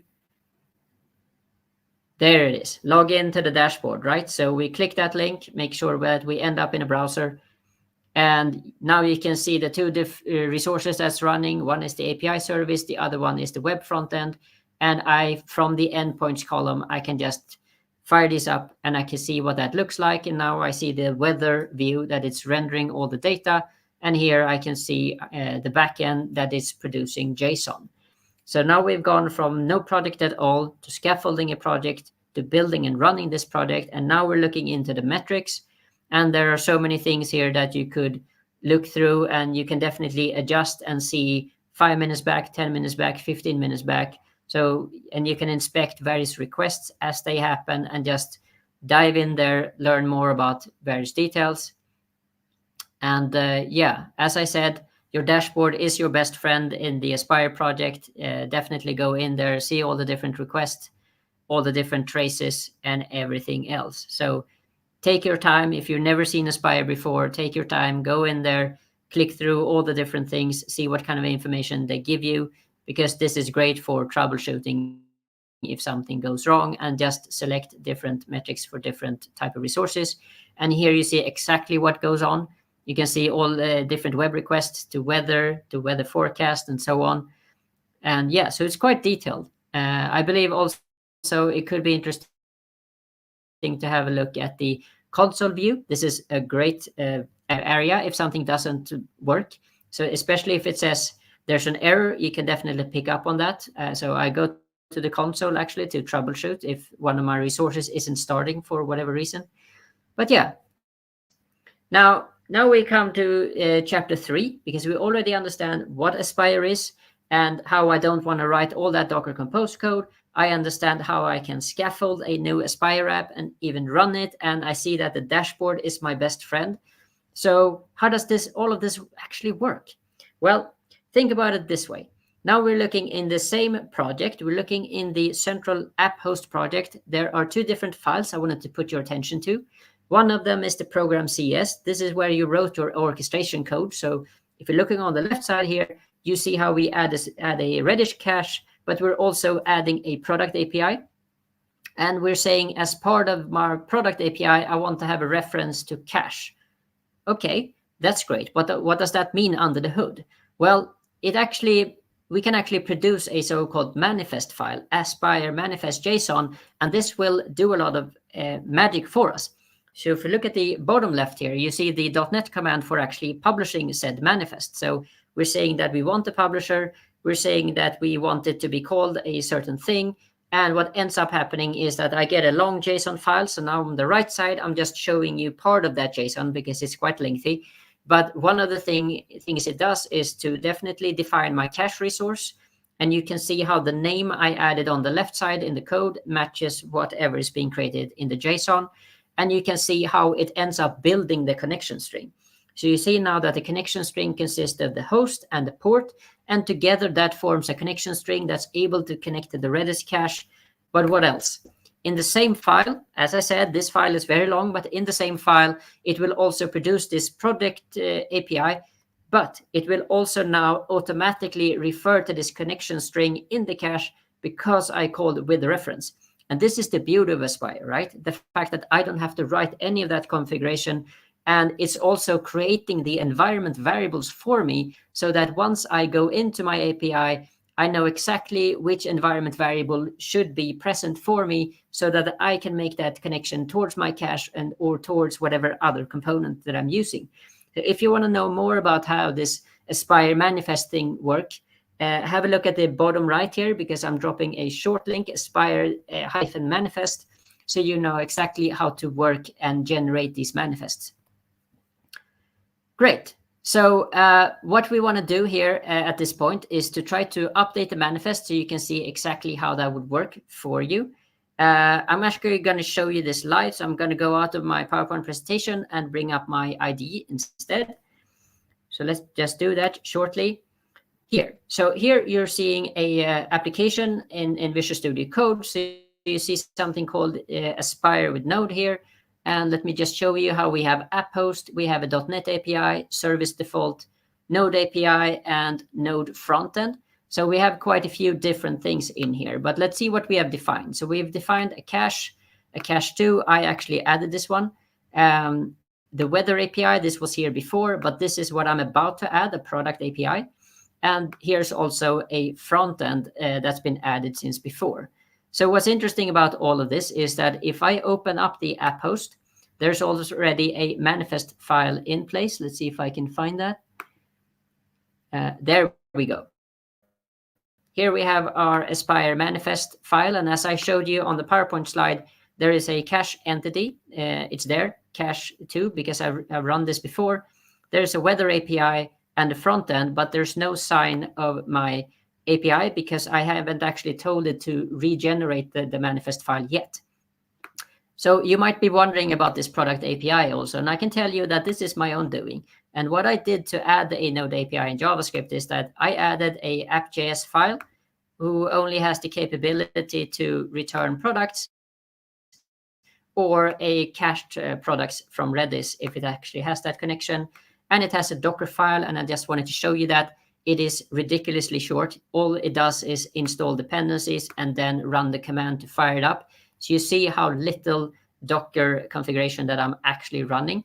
But back to this, if I'm uncommenting this like this, now I'm actually saying that the manifest file here should be there. So what I'm doing at this point is to run a command here at the bottom, if you see that says .NET run -- publisher manifest, and I say that the output file should be Aspire manifest. So this, providing everything works, fingers crossed, should now regenerate my Aspire manifest, and it should care about the fact that I've added a component here called product API. So give that a second or two and wait for it to finish building. And let's see once that happens. Weather API, we see that there's, there we go. You see that, right? It added it for us live. So now we can see how the product API, how it's added 3 different environment variables, the node environment, the connection string cache, and the port. And the reason it added this one was simply because I had the with reference. So now you see the connection between what I'm writing in C# code and what it ends up generating in JSON and making my life thereby a lot easier. And just to show you how everything is related, you can see how I'm resolving the cache address through the connection string cache, which was the name of the variable. So now it's going to be able to talk to my Redis cache, all thanks to me generating that manifest. So back to my presentation where I was. What about JavaScript and Aspire? I've already shown you a little bit how that works, right? I've already shown you how you could be adding JavaScript, but let's take it a bit slower so you understand exactly what motions I did for us to get there. First of all, there might be some of you as part of this presentation that's listening in that don't quite know the difference or what certain concepts are called in JavaScript land versus .NET land. So if you are a JavaScript developer tuning in, make sure that you understand what things are called in your world versus what it's called in .NET. So if you're a JavaScript developer, you have no idea what .NET or C# is, know this. A Node.js project usually have a package JSON. The corresponding thing in C# has a CS proj. Monorepo, that might be a concept that you know as a JavaScript developer because you're now dealing with a lot of different projects. And solution or solution files, this is something that .NET Camp has had for quite a few years. Node Package Manager or NPM, the same thing here is called NuGet or the .NET CLI. But then you have an NPM package. This is a library and a NuGet package. And the great news here, you see this on both sides, and I hope the commentators that's presenting all of this today are smiling. Anders Hellsberg is behind both C# and TypeScript, and that's why JavaScript and TypeScript is such a fantastic experience nowadays, because it's Anders and friends. Now that we are empowered with some information of what concepts are called in Node.js versus C#, we can actually go in and take it a bit slow and say, well, it doesn't really matter what runtime we have, right? Because it's easy to think that Aspire is everything .NET. But in reality, you can mix and match .NET with Python or mix and match .NET with JavaScript and so on. And I know the team is working super hard to add even more runtimes. So looking at this here, the important part that we need to know about is with reference. With reference is our magic command that says that we know of something. So here you see how a front-end project that we have defined in Angular, how it does with reference. So it says, I should be able to talk to the weather API. So Aspire, please make sure that that happens. Please make sure that you set up those configurations for me. And as I said before, anything composition, you can already do that with Aspire, right? You can add databases, you can add OpenAI, you can add caches and so on. That's the wonderful part of Aspire, that you can just compose your apps in this app host. And definitely check out this Aspire JavaScript short link here at the bottom, and you will be taken to those projects so you can try those out for yourself.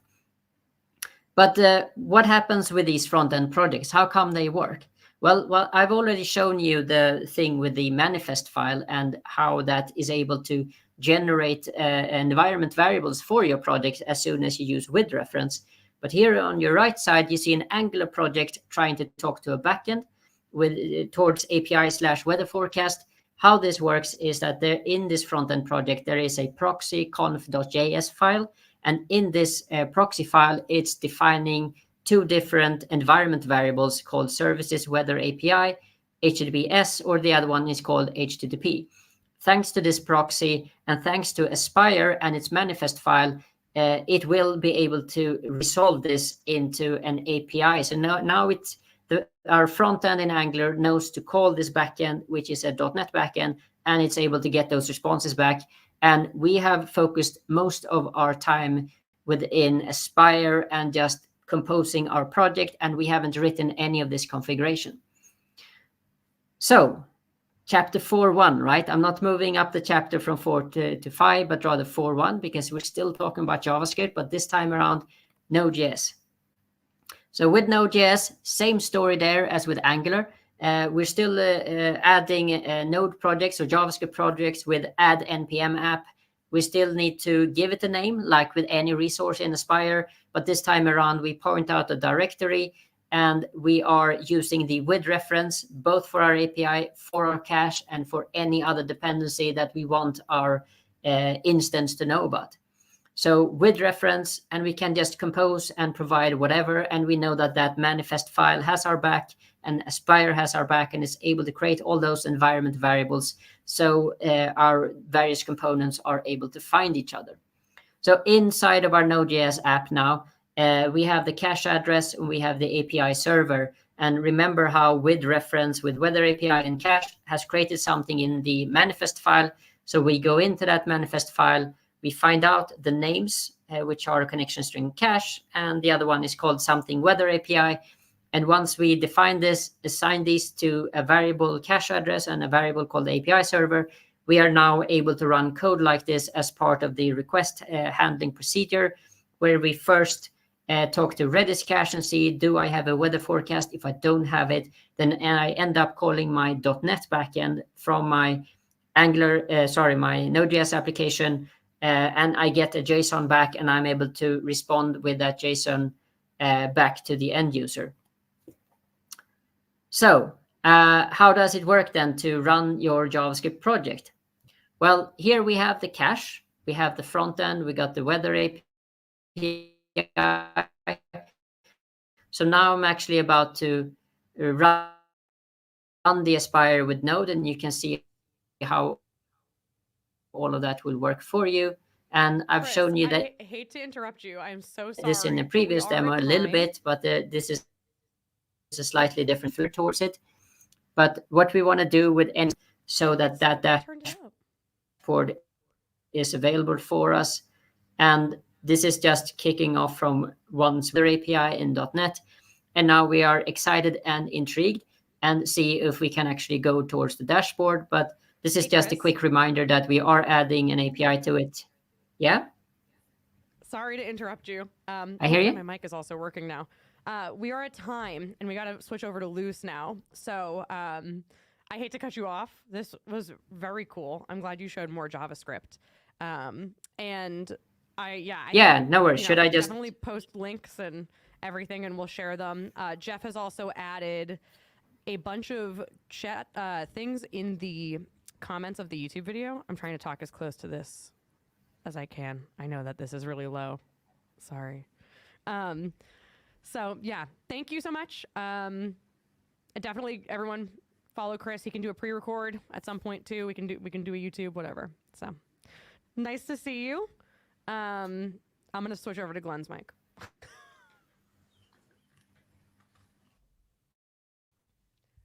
Tell me this is better. Someone tell me this is better. Yeah? Jamie? Background? What is going on? Okay. Hold on.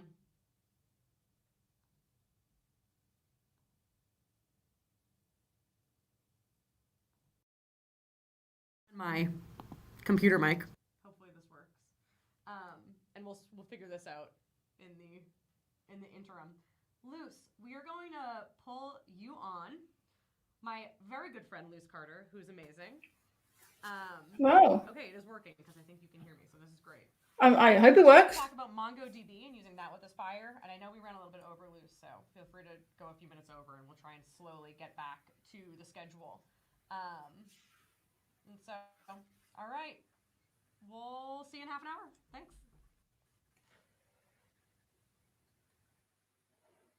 There we go. It's just me. So we're going to try and do this in under half an hour to get some time back, but we'll see.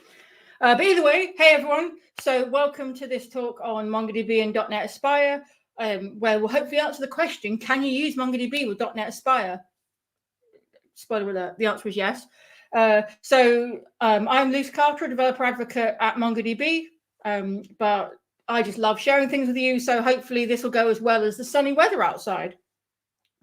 So what we're going to talk about today? Well, we're going to start off with what is MongoDB. Then we'll go into, well, why would you use MongoDB? Because that's kind of important, right? We'll answer the elephant in the room question of, well, what about Cosmos? Then we'll go into the crux of stuff. You know, this is why we're here, right? The MongoDB with .NET Aspire content. Then I'll just share some useful resources at the end, so that'll include things like links to things you see today. So I've seen in some of the other talks, it's like, oh, can I get the link to this GitHub? Everything will be in a resource at the end, so you'll be able to get access to it, so don't worry. So let's start off then with what is MongoDB. So if you're here watching, you may already know what MongoDB is, but I learned a long time ago to just both as a speaker and a content creator, and also actually as a learner, to never assume any knowledge. So I just want to take a very brief few minutes to just discuss MongoDB a little bit so that we're all on the same page as we go on this fun journey together. I'm trying to resist making any puns about Aspire. So a document is basically a document database, right? That is the crux of what MongoDB is. So it's similar to a key value database, but it supports more data types. And so, it can do all sorts of different ones, so not just, the basic, almost like string to string. And it stores information in documents rather than tables, rows, and columns that you might be used to from SQL databases. So you have a collection of documents rather than a table of rows. And it's general purpose. If you could see the breadth of different themes of our, I can't think of the term, but the kind of, if you just see the different areas that our customers work in, it's everything from banking to gaming to retail to automotive and beyond.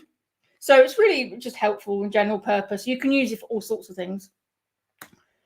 It's got a flexible schema. So if you want to have different shaped databases with different fields and values in it, that's okay. Don't panic though. If the thought of a flexible schema sets your alarm bells off, you can set some rules about what your schema should look like and any data validation rules. And something that's a historical advantage over previous ones, which I appreciate, isn't really a case of relational databases anymore, but historically it couldn't support horizontal scaling. So historically, as you've seen, MongoDB is a document database. And these days it can be, you can have it on premise as an enterprise or a community edition, or you can have Atlas, which used to be our cloud product, and it still is our sort of cloud software as a service or cloud database as a service. But actually, we've released something in preview recently where you can actually deploy Atlas to local as well. So that's really exciting. But as I mentioned, Atlas isn't just a database anymore. Atlas is a whole suite, and we're sort of the world's first developer data platform. Essentially, it's more than just your database.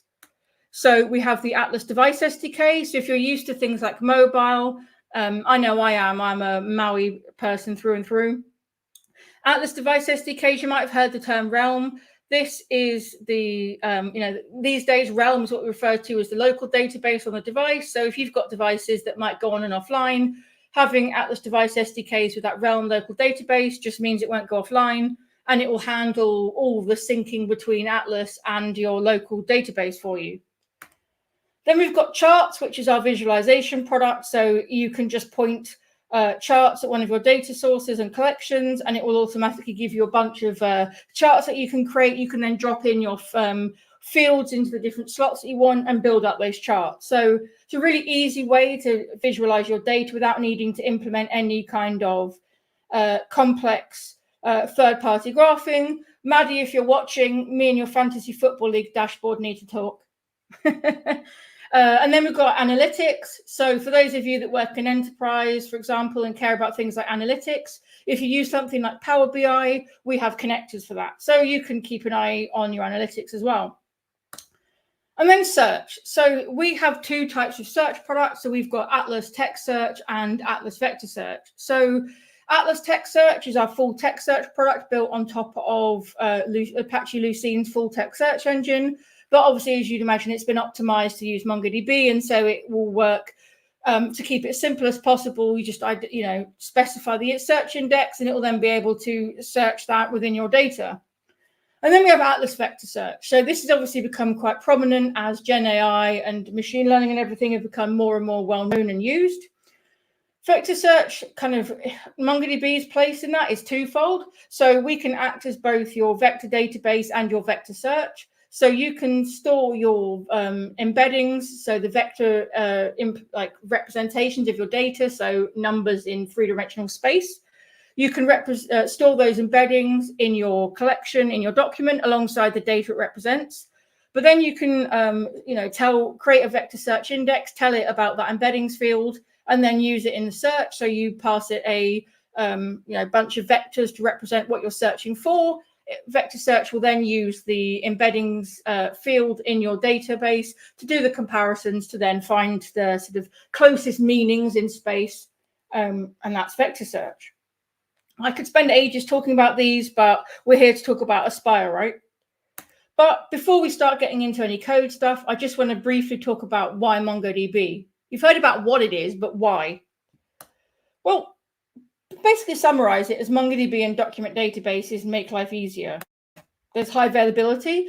I won't get too technical, but basically MongoDB clusters are made up of 3 nodes that are kept in sync with all the data between them. So if the primary node goes down, one of the secondaries will get promoted to primary so that you'll have high availability. You won't even know it's happening unless you happen to read the logs.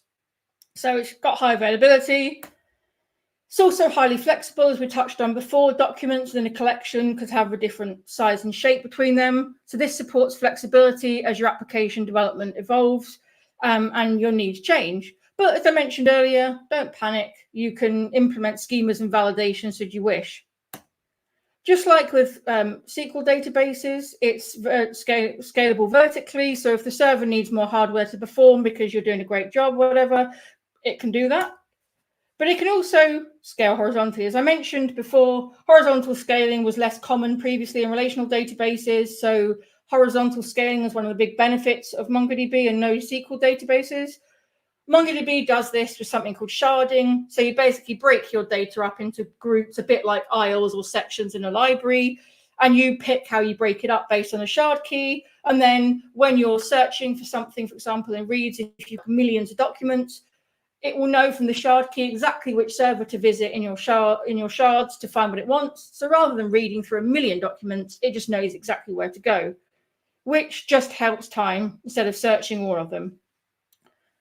Then lastly, readability. So documents look like JSON. So under the hood, it's binary JSON. So it's basically JSON, but with more data types like arrays, embedded objects or embedded documents, depending on the terms are interchangeable, and dates and all sorts of other ones.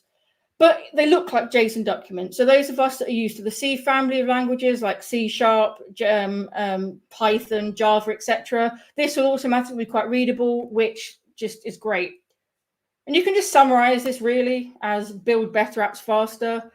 In the past, the most expensive part of like databases, if you're interested in that kind of thing, look up Moore's law. Essentially, the most expensive part was the hardware, especially storage. These days, you might know that storage is super cheap. Like you can go and get a 2 terabyte SSD for your Xbox, pretty cheap. So the cost of storage and processors is much, much lower. So actually now the most expensive part of application development is you, the developer. So why not make it simpler and easier, right? I don't know about you, but I'm a big fan of simpler. Okay, so we're almost on to the Aspire bit, but I just want to touch on Atlas. So I mentioned it a little bit. So as you saw, it's kind of our full suite. So it's fully managed multi-cloud database. Now, obviously, we're Microsoft people, so we're probably more into Azure, but I know you can do .NET with AWS and Google as well. But as we saw before, it expands into more than just a database. But why does that matter to .NET developers? Well, just a very quick note, you can deploy to Azure if you want to. So this one's deployed in North Europe. And so you can not only enjoy Aspire, but you can make use of Azure as well if you want to use that stack. And even better, this is an M0 tier cluster, which is our free forever tier that doesn't require you to even share credit card details. If you just want to try this out, it's fantastic for just playing around and doing some proof of concept before you need anything more. And what's cool as well is once you have a cluster deployed, there's actually sample data as well. So you can get sample data in all sorts of different shapes and sizes to play around with. So if you don't have any yet, that's okay. Just click this nice big green load sample data button. But you're .NET developers, and you might be wondering, as do many others, when we talk to the community, what about Cosmos DB? It's worth covering this question because it does come up a lot. So as you might know, obviously Cosmos DB, there is a version called Cosmos DB with MongoDB API. This has been around since about 2017. And, and it's great, but the issue is it's more of an emulation of MongoDB. So it imitates the features and doesn't have full compatibility. I think compatibility wise, depending on whether you use with MongoDB API or the vCore version, it's something anywhere between like 3 and 5 and maybe more versions behind. And one of the things that we see a lot is that people raise issues with the Cosmos D deployment to MongoDB and to us ourselves, thinking that we're behind it, and then you end up wasting more time trying to get help from the right people. But that's fine. What works for you? I'm not here to dictate to you which product to use. I just wanted to address Cosmos because it does come up a lot. And which you use is up to you. I would just say that for the full experience, MongoDB and Atlas is definitely the way to go. Okay. Just lastly, some of you might be thinking, well, why would I pay for Atlas if you want to move beyond M0? Why would I pay for Atlas when I have an agreement with Microsoft, for example, that maybe gives you Azure credits? Well, just a heads up, we have a pay-as-you-go subscription available in the Azure Marketplace on the portal. So you can just go in and use your Azure credits to pay for MongoDB. You just set this up, it creates that SaaS subscription for you, and away you go. Okay, we've done it. We've talked about MongoDB and Atlas and some background info. Now let's get on to the big stuff and looking at the ways that you can work with MongoDB and .NET Aspire. And we're going to answer that big question, which is, does MongoDB work with .NET and Aspire? Well, I'm here talking to you, right? So I think we can safely say that the answer is, well, yes. And this is thanks to an amazing component. I know this screen is a bit crunched together, don't worry. But this is thanks to the work of an amazing member of the community who made this for us. And so it's available for you to use. So yeah, we have Aspire with Atlas. And if you run the project, you'll get a dashboard just like you've been seeing throughout today. So we've got the MongoDB resource, there's a web project running, and there's a container in the background. But you actually have two ways to use MongoDB with Aspire. So you can use it as a container that spins up as part of your project, or you can use MongoDB Atlas. And as we've seen before, MongoDB Atlas is pretty cool. So let's look at a demo. So we're going to come out slides, we're going to risk it, and we're going to go into demo. So we're going to go to, where is it? Here we go. So we're in a solution here. This is actually the code for that matches up to the dashboard you just saw. But it's pretty straightforward. So if we come into the app host program, we're just saying add MongoDB. So this comes from a package called, I think it's aspire.hosting.mongodb. It follows the same naming conventions as the other hosting packages. So just look for MongoDB with Aspire, find the hosting package. You'll then be able to say add MongoDB, give it a name for how you want it to appear on the dashboard, add a database if you wish, and then you've got it there to run. Then in my web project, this is where I'm able to consume MongoDB. So this gives you access to other things. So now this is the Aspire MongoDB driver. So this is the new Get package intended for the consumption project. So we just call add MongoDB client. We pass it the name of that database or the connection name, in this case, DrinksDB. Now, as you might have seen from other content today, there's different ways to get your connection string through to your database. So connection names sometimes can be used to go into some of your configuration, like JSON configuration files, to get out the connection string. But we don't need to in this case, because with MongoDB client, one of the things that you can pass to it is a MongoDB settings object. So I've just gone in and said, well, my connection string is my Atlas URL. Don't worry, I'm not doxing myself here. We love security, so this is a temporary user that will get deleted automatically. But essentially, this is your MongoDB Atlas connection string. So just like that, it's now talking to Atlas. So if we go ahead and run this, we should be able to see it in action, hopefully. We'll see what happens. Oh, the demo god's going to be on my side. Now, this isn't the most exciting demo I'll see today because I can't design websites. But that's okay. Right, I'm just going to move this over to this screen. There we go. So we've got it up and running, and we have the same dashboard as you saw earlier. If we then click into localhost, we have a really boring Drinks Finder app. Basically, out of the box, Blazor application with the nav menu removed and a couple of boxes added. But what we can do is we can search for a location as a latitude and longitude and enter a drink. So all this is doing is basically finding a location using the Google Services, Google Places API. The code for this will be available in the resources at the end. So if you actually want to see the crux of like the Google stuff, you can. But we're going to use this latitude and longitude here. This is actually the lat long for building 25 on the Microsoft campus because I love that building. You can get if anyone's curious, if you go on Google Maps and right-click somewhere, it'll give you the coordinates at the top of the menu. And then we're going to search for my favorite drink, hot chocolate. I don't drink alcohol, so hot chocolate it is. So what this has done is gone ahead and pulled in a bunch of information about the nearest places within Redmond that will sell hot chocolates and just listed the names. And if we go ahead and look at Compass, which is our free GUI tool, and you can see here that the stuff's already here. So we can refresh it, I think. There we go. We've got more documents now.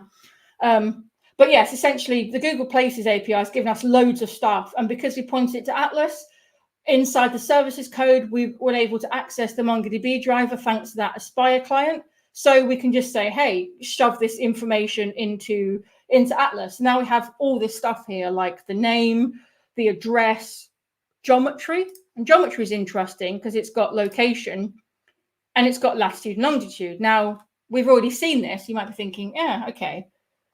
But as you saw from here, names is just really boring. Because we're using Atlas, we can take advantage of some of the extra Atlas things that, because our Aspire is talking to Atlas, we can take advantage of that out of the box. So if I come into here, so this is charts. You can get to it from charts.mongodb.com, or if you create a new database cluster like you saw in the image earlier, in that overview page, which we'll see again in a second, you can just go to charts. So I've already linked to my data source here just to save time, but essentially it's pointing to that drinks.favorites collection. We can then pick a chart type. So there's loads of different types that chart supports, as I talked about earlier, but we're going to pick, oh look, geospatial. Let's do a scatter map. So what this is going to do is give us some values that we can give it. So we happen to know that there's latitude and longitude here. So we can drag that on. It knows that's the latitude, so now we pass it the longitude. Then it will update, and boom, we have our map showing the circles. So these are the five nearest hot chocolate places to building 25, which we can save and close that. Hopefully this will work first time. If we click embed, authentic. Oh, hang on, we need to share it. Public. Let's just, there we go. So now if we click these three dots here, there's actually an embed button. So we can go through and say, okay, well, I want an iframe. You can go through this in your own time, but for the sake of saving time, we're just going to quickly grab these, go back into our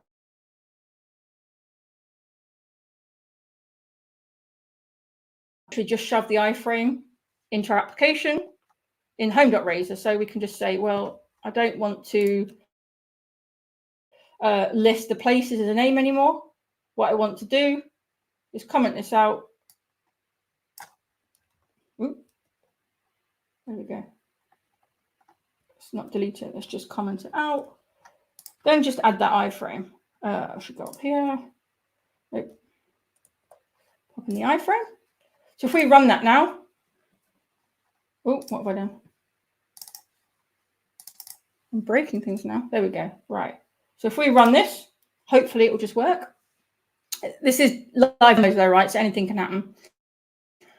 We've seen them anyway, so if it doesn't work, you'll just have to take my word for it. But if we go to our web project, because we've combined it with Atlas, okay, the size is all wrong.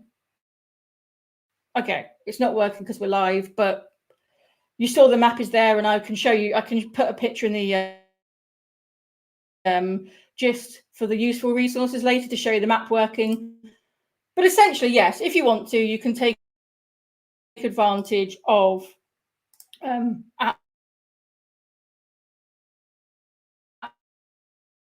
script football to use pretty charts, because why would you not?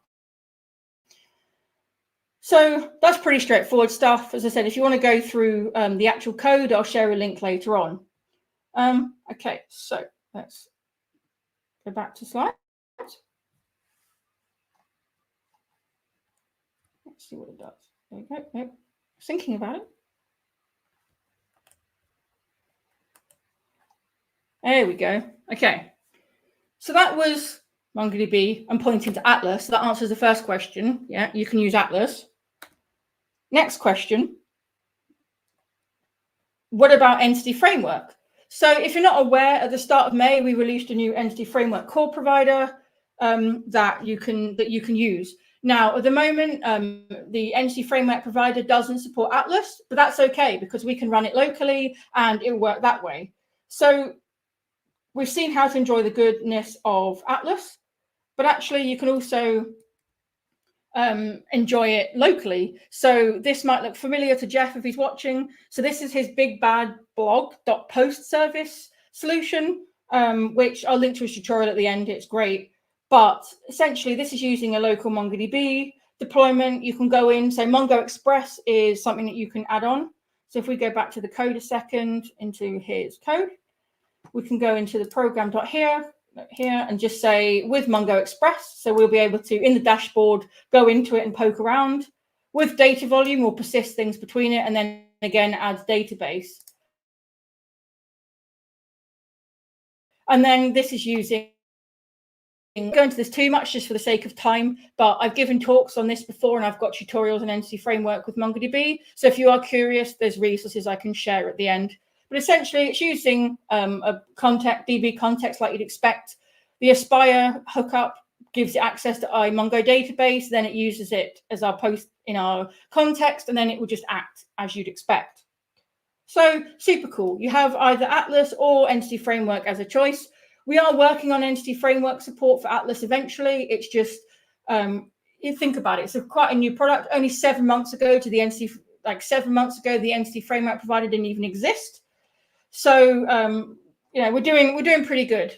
We're working on improvements and new features as the community requests them. But eventually we will. But that's okay because it works great out of the box. If I have time at the end, I'll run this, but I'm not sure that we do. So the code is up on GitHub, on Jeff's GitHub anyway. And I said there's a link to the tutorial. Oh, we got through that. So we've seen the demo. But what else can you do? I just briefly want to take a couple of minutes to talk about what else you can do. So we have like search here. So this is a Blazor application that looks at our sample movies database. And it's got, depending on which branch on GitHub you pick, it's either got Atlas text search to search deliberately by titles, or Atlas vector search to search against meaning of plots. So if you can vaguely remember a film but can't remember the details, you can do it that way. Or we have support for semantic kernel. So if you're a fan of AI and Microsoft semantic kernel, which I love, I've also got this demo here which uses semantic kernel with MongoDB, because guess what? That also has a connector. Woo! So basically, long and short of it really is that .NET Aspire with MongoDB, whether it's Atlas or not, and hooking it up with all these other different products is just so easy to do. And actually, we can very quickly have a look at this. I think we've got time.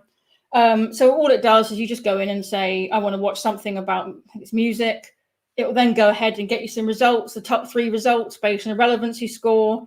And then you could keep talking to it if you wanted to, like maybe something about sharks, I think is the next question. Because who doesn't like sharks? Although I think, yeah, I was expecting Jaws, but it gave me Moby Dick. But it's quite an old data set, so fair enough. Right, so I think we're good for time. So basically, I love the team anyway, like, so hearts to you, but also as products, they work really well together and it's only getting better. You can use MongoDB Atlas with Aspire to enjoy all the benefits available from the world's first developer data platform. But you can also combine it with a new Entity Framework core provider to use a technology you may already know. And you can expand on that even more with other things like search. I don't know why this is cut off. I'll update this. But anyway, yeah, long story short, it's great. You can expand on it with other things. So you can start to build up your Aspire app host. Essentially, you can just create something like a Blazor project that's hooked up to Aspire. Because Aspire is pointing to Atlas or your local MongoDB deployment, you can then achieve whatever you want. Anything that you can do with MongoDB driver in a normal project, you can do with Aspire, which I think is awesome.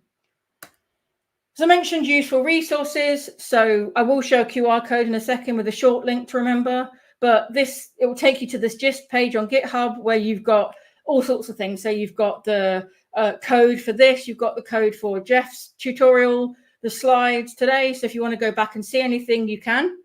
We've also got the docs of the component, and I'm currently working on a PR to mention the Atlas support as well, because it currently doesn't actually mention that that's possible. The C# docs are wonderful forums. If you've got any questions, it's definitely the first place to go.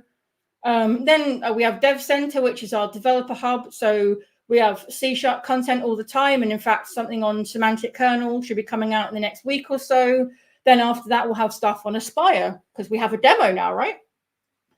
Oh, there we go. And then we've also got Jeff's tutorial, because I just think it's awesome. And keep an eye on this gist, because I'll constantly update it with new links to things I think are useful. So I will come back to this one in a second. I just want to quickly go to the next slide to just mention that, yes, like start your journey today on this collection.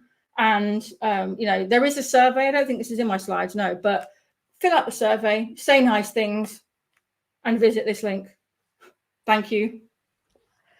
Okay, is my mic working? Luce, can you hear me? Yes, I can. Loud and clear. My day is better already. Oh my goodness. I'm so sorry, everybody. We have been playing with the StreamYard, so I only got to catch like the last 10 minutes of that. Luce, so good to see you. I said at the beginning and nobody could hear me. My best friend Luce, who I love, who's the best. Definitely fill out the survey. And then also we have our event survey. Everything is in the comments of the YouTube video. So the event survey, all of the Learn documentation and samples, links to everybody's talks, and these things will be uploaded later so we can go back and rewatch together. Maybe I'll live stream me watching this talk back when I was trying to figure out why the mic wasn't working. So thank you, everybody. And yeah, Luce, we're going to let you go, and we are going to bring on Jerry, right? Let me double check here through all the chats of things. Yeah, it is Jerry. I'm right. I'm great. Let's bring him on. Hi, and welcome to .NET Aspire Developers Day. This is .NET Aspire and SQL Server. My name is Jerry Nixon. I'm a product manager on the SQL team, and in this session, we'll talk about integrating SQL Server with your .NET Aspire solution. Specifically, what we'll talk about is the database project. That's the SQL database project, sometimes called the SQL Server database tools inside Visual Studio, that allows you to interact with and maintain a SQL Server schema just like it was source code. We'll see more about that in just a second. We'll also talk about the SQL container, that's SQL Server running on Linux, inside a container either on your developer box or perhaps in Kubernetes or inside your CI/CD pipeline somewhere. We'll talk about strategies of seeding your data so that your database has data during development.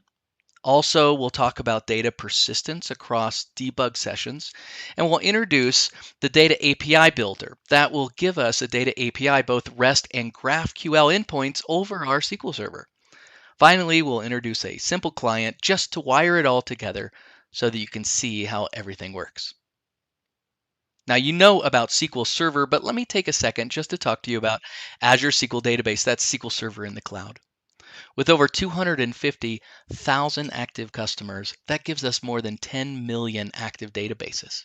Just imagine managing 1 million databases. We manage 10 million databases. That's over 70 trillion queries in a month. 61 plus petabytes of stored data. In fact, our largest single database is 100 terabytes, which means Azure SQL Database can scale all the way down to the smallest, most modest mobile application, all the way up to the craziest thing you can imagine. It's incredible. But we're going to be talking about SQL Server, and we're going to be talking about Aspire, and the best place for us to start is Visual Studio. I have Visual Studio 2022 here, and it's completely empty, so let me go ahead and create a brand new project. I'm going to go ahead and search for Aspire and just create the empty Aspire project. Let's call it Aspire Day. beautiful. I'll take all the defaults and let it go from there. I've only got 2 projects, the host and the service defaults. Now, before I do anything, I want to pretend like we've already got a SQL Server that we're interacting with. So I'll go to SQL Server Object Explorer. Now that's built into Visual Studio. You already have it, and if it's not already there, you can go to View, SQL Server Object Explorer. Now, I'm already connected to my local DB, and you will be too. That's because local DB installs automatically with Visual Studio. It's a file-based version of SQL Server just for development purposes. That's extremely fast and easy to use. Doesn't have all of SQL's features, but from a programmatic point of view, it does. So I'll open it up, and you can see that it has the same sort of layout and feel. I'll look at the databases, and it's empty. This is probably how it looks to you as well. I'll right-click here, and I'll say, let's create a brand new database, and let's call it database, because that's really exciting. And so once we have a database, I can go to the tables and see there are no tables either. So let's create a brand new table. In this table, it's going to be called, down here, I'll say users. I could use the UI above if I'm not comfortable with T-SQL, but I am. And so let's go ahead and create here. Perfect name. It looks like Copilot knows what I'm trying to do here. So let me go ahead and click the update here, and it gives me the option to generate a script. No, I just want to update the database. And when I do, I can go back and see the table is there. I can expand that and see that in the columns, there's ID and there's name. That's pretty beautiful, right? So I can go here and I can say, actually, I meant full name. Let's go ahead and update the database again. When I say update, I go over here and refresh, and I can see its full name. So that's an easy way to interact with an existing SQL database somewhere. But that's not the only thing I want to do. I want to right-click my solution. I want to copy the full path because I'm about to create a project, a database project, inside the solution. I want to make sure it's in the right folder. So I see that I have my database here. I'm going to right-click on it and say Create New Project. When I do, this pops up and says, what do you want to call it? Well, I want to call it Database, not Database 1. Feels a little bit like Class 1, you know, when you create a library. And so I'll say, not the solution file, but the folder. I want everything to be there. All other defaults, no other change, and I'll click Start.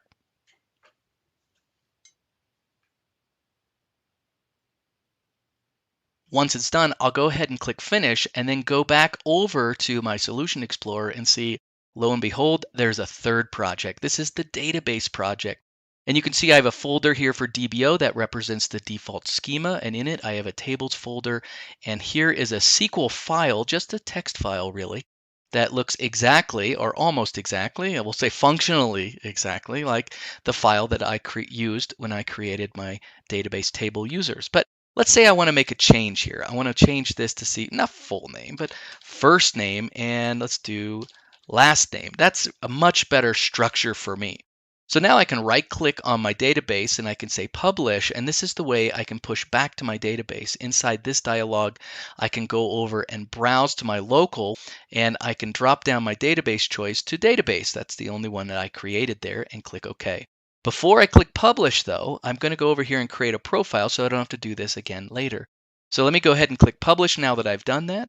And when I do, I can see inside my Data Tools Operations pane, it published successfully. Now I can go into my database and I can refresh my table. And when I go to the columns, I can see its first name and last name. So this is the give and take, the way I can take from an existing database, put it into a project, and then manage it with files. Another file I can create, by the way, is to right-click and I can say add a script. We have pre-deployment scripts and post-deployment scripts. I want if not exists, and then here I can say select top one from users, right? Then I can say insert into users.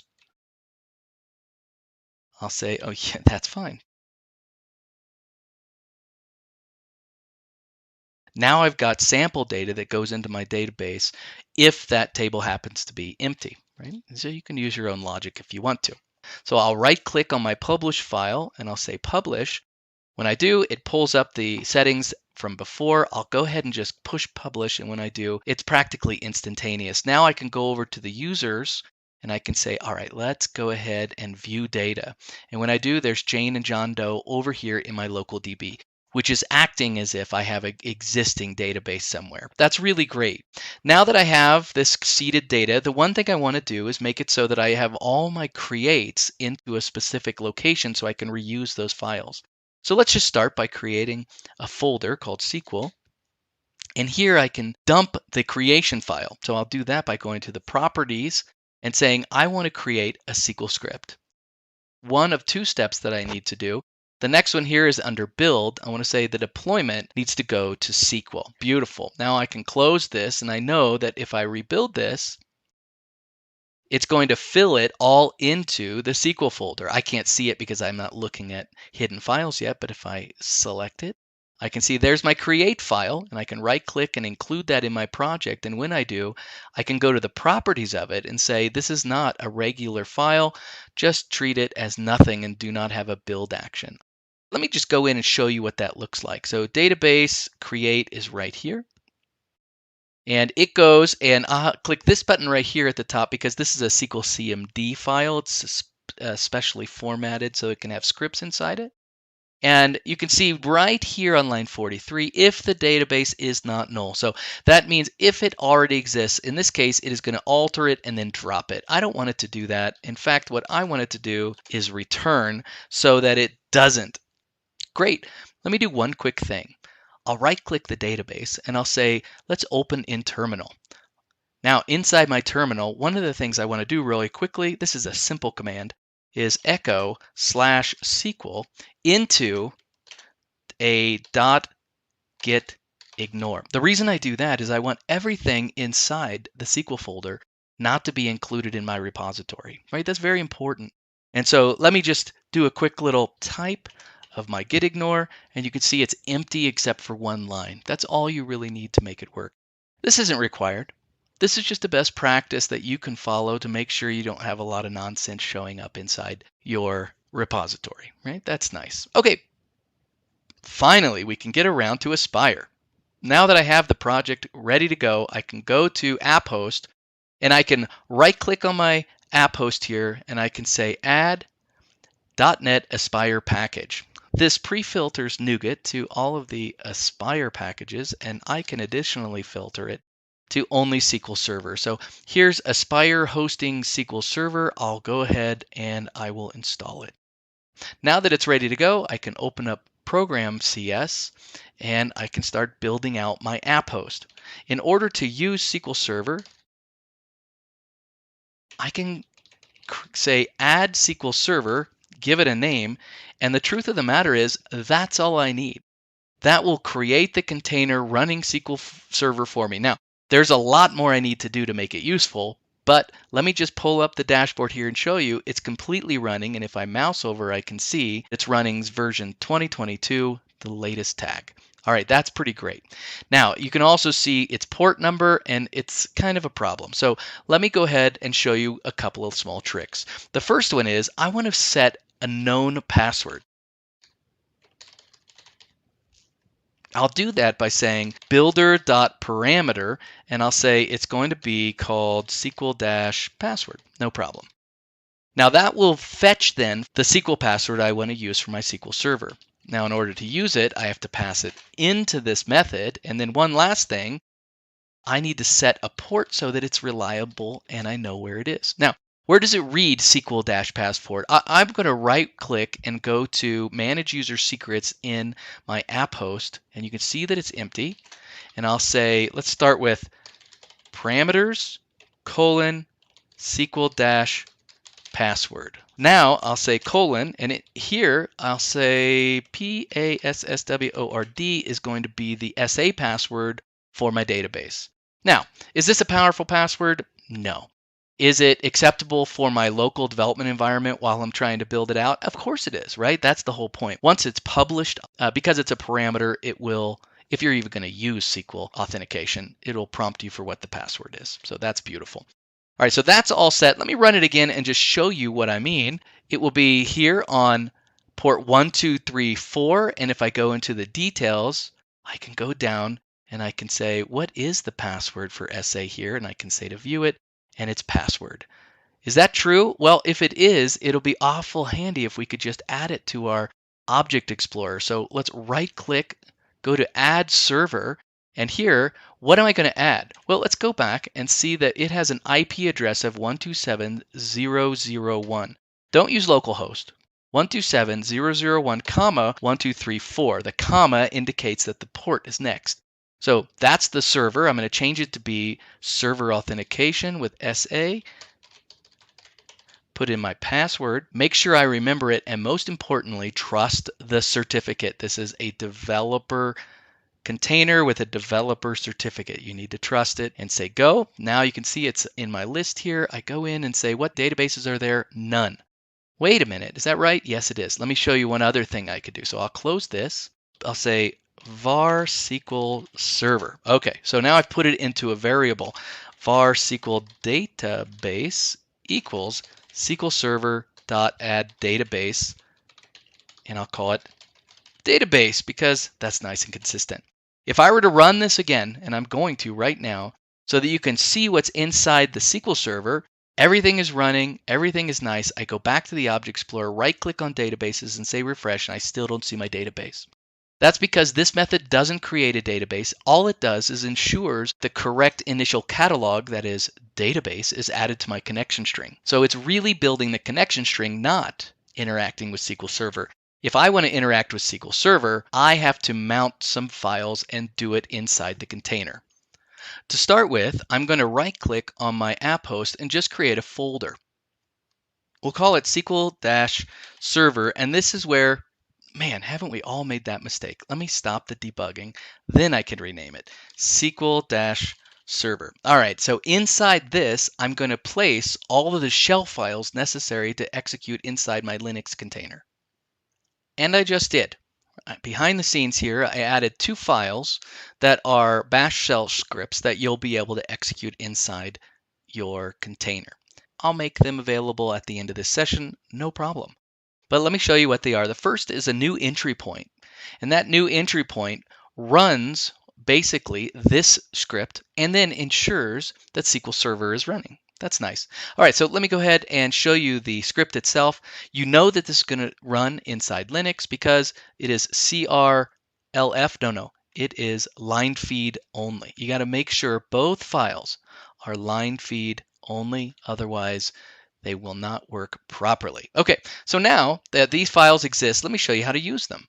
So first things first, we're going to make a change to the SQL Server. We're going to make 2 things. So first, I just need a reference. So I just need the path that goes to that SQL Server folder. So remember, a single dot means the current directory. We're inside app host. So this is the current directory / SQL-server. So that's what we've got right here. However, if I'm looking for where the script is, so do you remember it's down in database inside the SQL folder here that we created? All I need is the folder, so dot goes back behind to where the solution folder is, inside the database project, inside the subfolder called SQL. And then I mount those 2 folders and then change the entry point so that it includes entry point.sh, which is what's going to run my script, which is what's going to ensure SQL Server and what's going to loop through all of the files inside my SQL folder. Doing this will create the initial database for us. In fact, there's no way to believe it except for to see it. And so let's pull up the dashboard and see everything executing, and then go back into our Object Explorer, right-click and refresh our database list and see, there we go, and see that the database is there. And when we expand it out to see the tables are there too.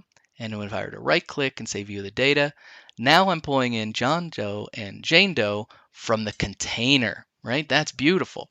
The next thing I want to do is think about how can I make it so that my data is persisted across debug sessions. Right now, the database is created every single time.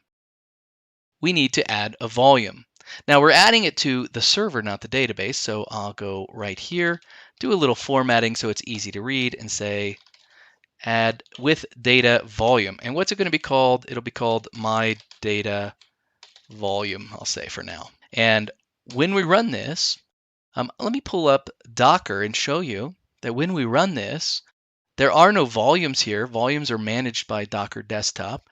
But once we run this, it will create one automatically. Let me go ahead and just execute this so you can see what I mean.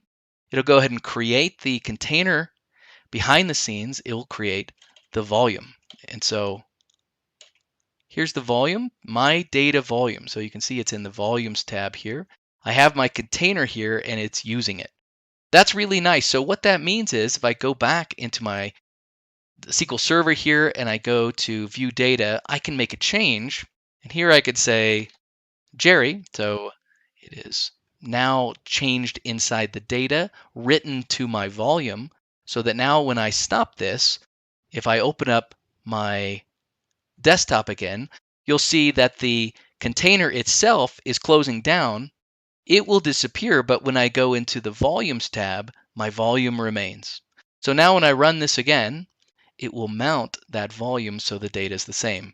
So I go back over here and I right click and I say let's view the data, and instead of John and Jane, it's Jerry and Jane because it shows the change from last time. The next thing is to add the Data API Builder container. So let me stop this and go back to my program file and add in a brand new container of Data API Builder. So in this case, you can see that I have located my Data API Builder config file, and I've said first, build this container calling it Data API, use the MCR image name here so it's publicly downloadable and it'll cache it for me as well. And then I want to mount this config file up here to this internal location. And then finally, I want to add an HTTP endpoint that I'll be able to use later. Let's go over to my app host and create a folder. And in this case, we're going to create a folder called Data-API. To create this, I want to use the CLI that's built in. I've already installed .NET tool install Microsoft.Data-API-Builder/G. So this installs the CLI for Data API Builder, which I've already done. Okay. Now I can run the command line dab init, which will create my configuration file for me, specifically for Microsoft SQL, and using a connection string in an environment variable called myConnectionString.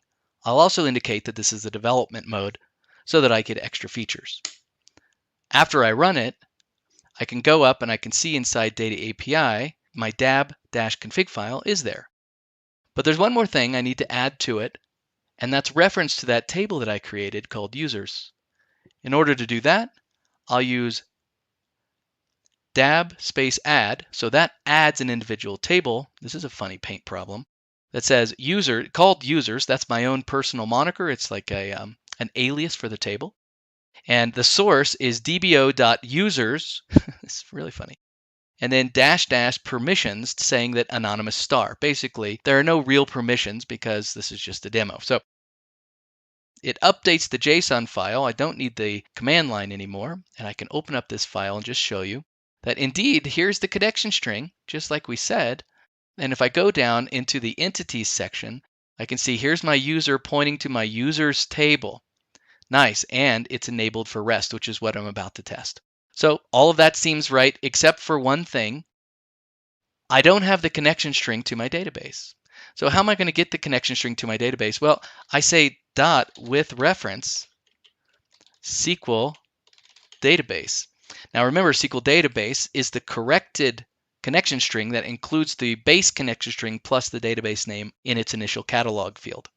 That's really nice. But there's a problem. If I run this right now, Data API Builder loads faster than SQL Server does. I need to make it so that DAB waits on it. And the way I'm going to do that is by adding wait for. Let me do that in 2 steps, and both of these are going to be through a NuGet package. I'm going to start by introducing health checks for SQL Server. This allows me to interrogate my SQL Server container and know when it's finished building. I'm also going to include a new package called cherry.waitForDependencies. And the reason I'm using this is because it was already built by David Fowler. It's sitting in one of his repositories as a sample, and I added it to NuGet so that we could use it right here. Now these are like other features that are on the way in Aspire, and right now I just need it for this demo. Soon you'll see waitForDependencies showing up in the official channels. Once I've installed it, go back to program and do 2 things. To my server, I can say, let's add health check. All right, so now my server has health check, and I can go down to my DAB container and say, dot wait for. And what am I waiting for? I'm waiting for my SQL Server to be ready. All right, so that's great. So now when I hit F5, I know for one that I'll be waiting for that SQL Server to be ready, and then it'll be all set up. Now, one thing we haven't done is correct the connection string. If I go into my data API and I go into the details, I can go down and say, what is that connection string name? Connection strings __ database. No problem. I'll copy the name of it, and I can see what's the value. Perfect. It's the entire connection string into my SQL Server. Now that I have the connection string, I can go into the configuration file and I can say, this is the environment variable you're going to be looking for. I don't need to make any other changes. Everything else is ready to go. I'll debug it again just to see whether or not it works. Once ready, I can go in and I can click the API. I can see the DAB is healthy and ready to go. I can do /swagger and I can go and interrogate the one and only REST endpoint we have so far. I can say get all the users here, try it out, go down and say execute. And when I do, there's Jerry Doe and there's Jane Doe. Perfect. Now we know Data API Builder works. The next thing we need to do is consume it. The easiest way to consume it is inside a simple project. So let's right click and I'll say add new project. And what's easier than a console application? We'll call it client. I'll say go and go. Now, once I've created this, I can add it to my orchestration. I can right click my project and say add .NET Aspire orchestration support. And when I do, it says it's just going to append it to the one that already exists. That's what I wanted it to do anyway. Terrific. Now I can go back to my app host. And so you can see it right here, already added for me. The missing piece is to say with environment, and I'm going to call it the DAB URL in this case. And I'm going to say DAB server dot endpoints, get endpoints, and I'm looking for HTTP. Once I've done that, I know that DAB URL is going to be set correctly. That is to say, if the endpoint needs to be dynamically created in any way, orchestration will go ahead and do that inside Aspire and then set it for me. That's the reason I don't read it now and then write it. How do I access it once I'm inside the client? The easiest way is to read the environment variable. Now, because this is cross-platform, we're going to follow the rules of Linux, and that means that it's going to be in the process scope. So let me fold up the usings, which won't matter really right here. I can get the base URL then from an environment variable called DAB URL. If we go back to our program from our host, we can see that we are adding an environment variable inside our client called DAB URL, and it's going to be whatever the HTTP endpoint is. Beautiful. All right, so then I can build out a more complete URI. So in this case, I can say, take that base URL and add /API so I can get to the REST endpoints, go to users, that's right, and then get the ID of 1 and select only the first name. All right, that's fine. That's all pretty easy. Then I can say, let's use an HTTP client and let's get from JSON specifically. I can put that into a typed class here. I'm getting user. And so as long as it serializes correctly, no big deal. And then I can say, whatever the record is the first one. So single just makes sure only one is returned. And I know that's going to be true because only one is going to match the ID value of 1. The last thing I'll do is to make sure that the client waits for the DAB server to be available. So I'll say .wait for, and I'll say DAB server. All of the orchestration will be automatically handled by Aspire. So when I go ahead and hit F5 here, we'll watch the orchestration run. All right, we've hit the breakpoint that we expected here. And when I go into the record, I can expand it to see the first name is indeed Jerry. ID is 0, that's the default last name, which I can see is capital A. That's hilarious. It was null. That's because I didn't ask for it up here in the URL. I only selected first name. So that's great. I was able to project what I wanted. I was able to interact with my data API. My data API was able to talk to my SQL server, and my SQL server was able to create my database, seed it, and maintain that state across debug sessions. There's only one more thing. If I were back at my database and I'm not going to be deploying it through Aspire, I might just want to say publish as connection string. That means when I use the publishing feature of Aspire, it will actually prompt me for a parameter instead of deploying SQL Server. I can also deploy it as an Azure SQL database. The deployment story around Aspire is really rich. All right, we're done, and I want to just leave you with some resources that you can go to get started with this project, with the SQL container, with SQL Server data tools for Visual Studio, and with Data API Builder. Thanks again for giving me an opportunity to show you how to integrate SQL Server into your Aspire application. My name is Jerry Nixon, and best of luck.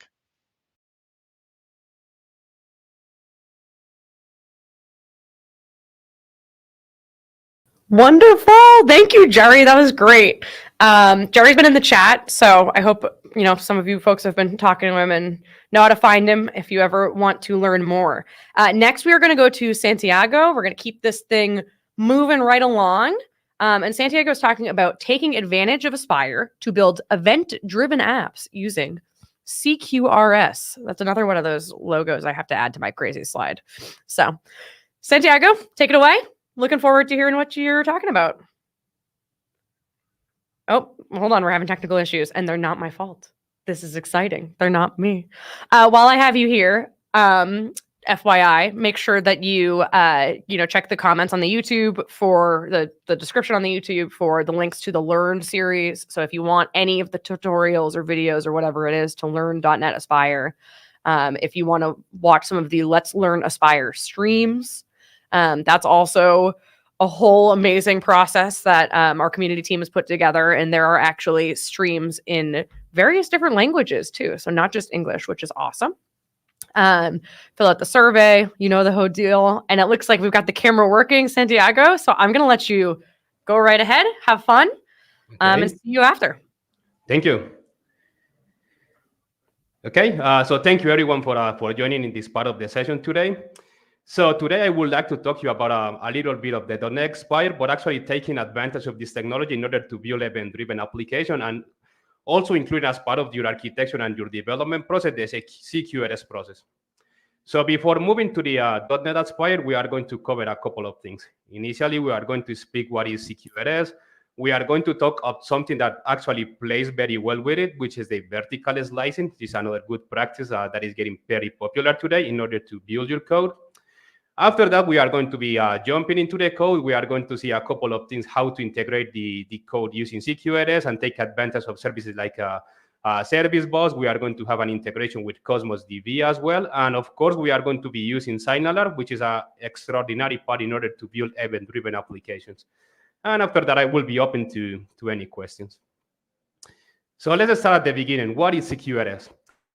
So CQRS is just a shortcut for Command Query Segregation Responsibility. And this is actually let's call it an old pattern, or actually already defined a way in order to build your code. So technically, this kind of architecture or coding design is going to allow you or propose you to write your code as structured as possible.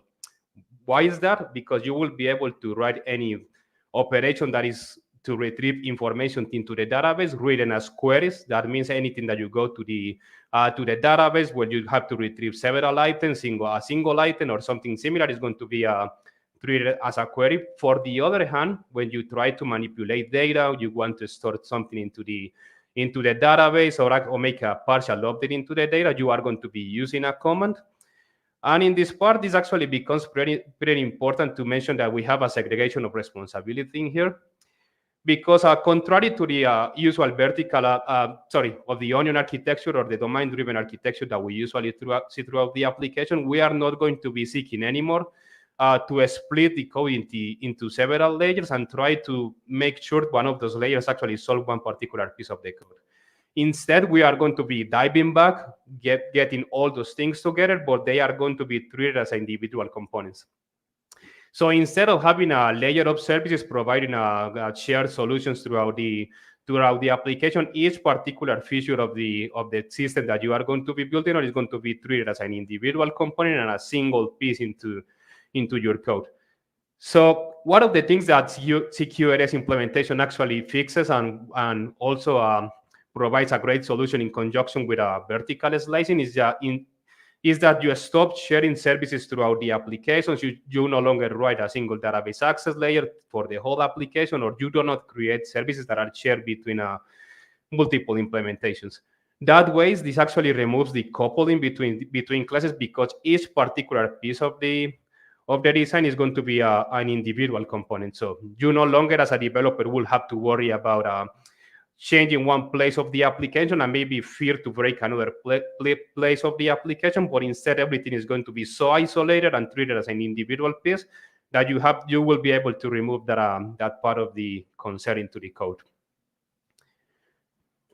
So this plays actually pretty good also with vertical slices, which is actually a very close definition that I just gave. So instead of having like multiple projects trying to treat everything, you only will have maybe one or actually two levels of abstraction in your application. You will usually have the web or the API, and in the middle you will have a domain layer where all your code is going to be sitting. We are going to see in a moment how the vertical slicing actually is pretty helpful to split the use cases in your application and how it actually organizes these kind of things.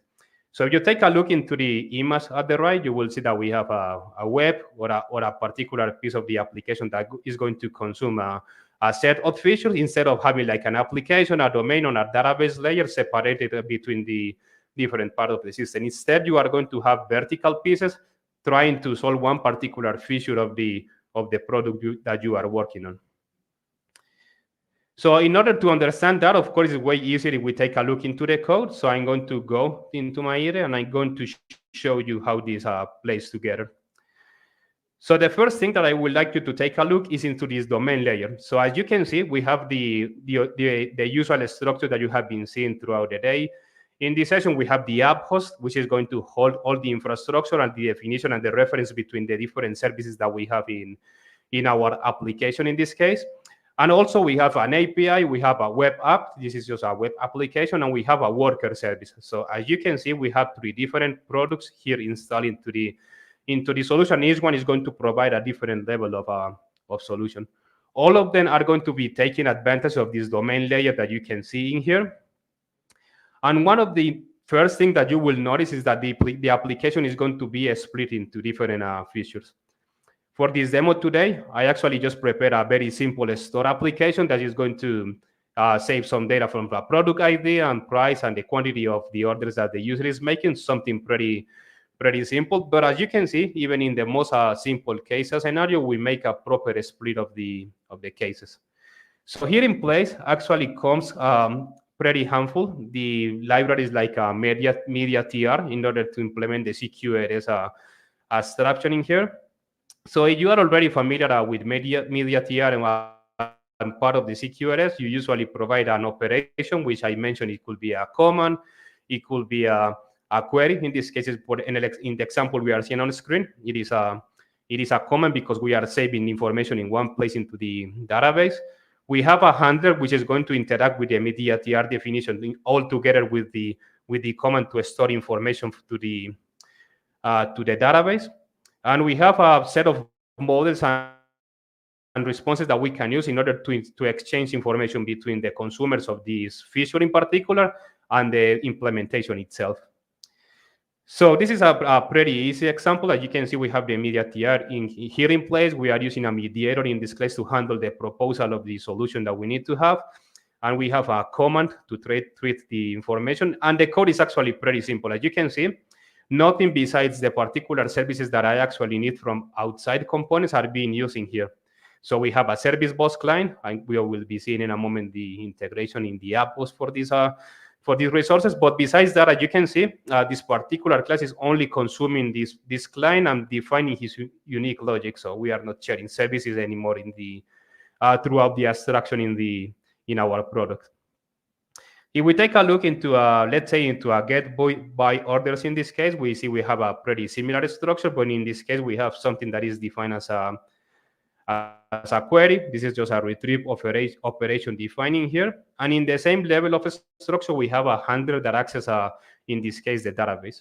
So as you can see, you have the same level of abstraction in here. We are only using those resources that are defined globally through the application, like the DB context, but instead of creating factories or centralized places to access the data, we have everything set in place in here, and this is only trying to solve one particular case of the system.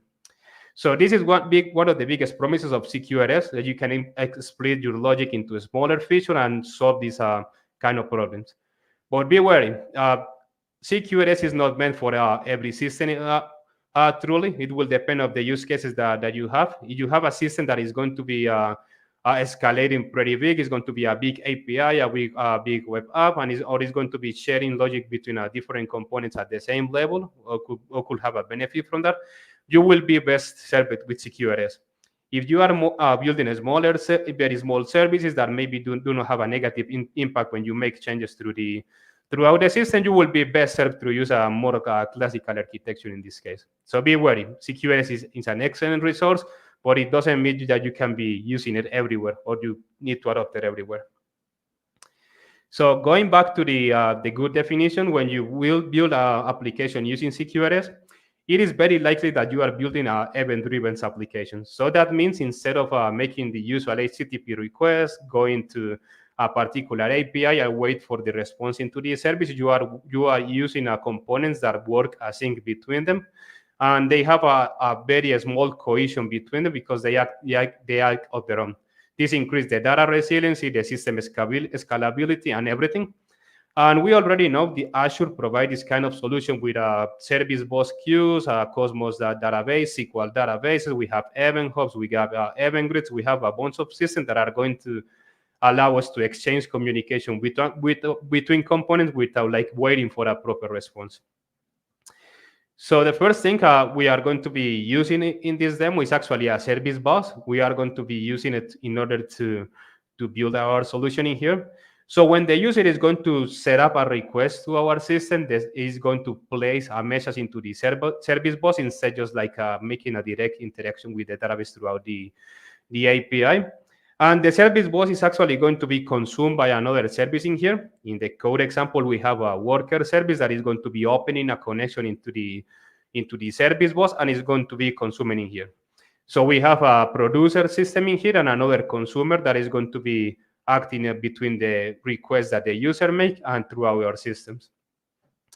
So also to expand the good example of data administration and sharing data throughout global resources, which is actually something pretty common also in event-driven application. In this case, I choose to use Cosmos DB also to show you how easily we can implement Cosmos DB as part of our solution using Aspire.net. Just get the proper NuGet package and access the add Azure Cosmos DB, and just provide a name for the resource that you would like to share throughout the application. In here, since we create the Cosmos DB service, we need to provide a database. In this case, we are going to provide the store definition inside the Azure portal for this database. One particular piece that is actually pretty important with building an event-driven application is async communication. So one service that is also going to be very proficient to notify between different components what happens in these messages exchange is using SignAlert. SignAlert is going to provide that async communication. Multiple components can connect to the SignAlert service. We can do it via the front end. We can do it via the backend. Is pretty open to connect whatever place that you would like to have, whatever it is for sending messages or actually receiving those messages and consuming those messages after they arrive. So as you can see, adding the SignAlert is actually pretty simple too, nothing overcomplicated for it. And now that we have the resources that we are going to use, we have the service bus, Cosmos, and SignAlert, we would like to start making an integration between those components. So we will be serving a web API, which is going to be consuming the service bus, which is going to be consuming the Cosmos instance as well, and the SignAlert strategy too. Additionally, we are going to have a web app. In this case, this one is only going to require the web API that we just defined on the previous step, and is also going to be a consumer of SignAlert. So this is actually going to be pretty neat because the web API will be able to publish messages to SignAlert, and the web app in this case is going to be able to consume those messages as well. So if we take a look into the next step, we are going to have a background service. We name it a worker service in this case. And the worker service is going to be consuming the service bus. In this case, as a consumer of messages, it's going to be picking up those messages that we are going to be putting into the service bus. And it's going to make a quick process of those messages, and it's going to store it as part of the implementation in Cosmos DB. Additionally to that, the web app, of course, is going to be serving and consuming the web API in order to get access to different components, in this case from the HTTP request. So going into a very quick example in here, since we have a web API, I would like to show you something that is also pretty cool at the time of creating like endpoints and everything. So you can facilitate everything also using the vertical slicing when you are exposing endpoints, because instead of creating multiple controllers with a very specific multiple actions, you can create a specific definition for particular endpoints and keep things isolated and more organized, also being think as part of the API implementation. So you can see, taking advantage of this, we can go throughout the MediaTR implementation, and we can dispatch whatever command or queries we would like to make our code to execute. And once we got the response from the mediator, we can take another set of actions.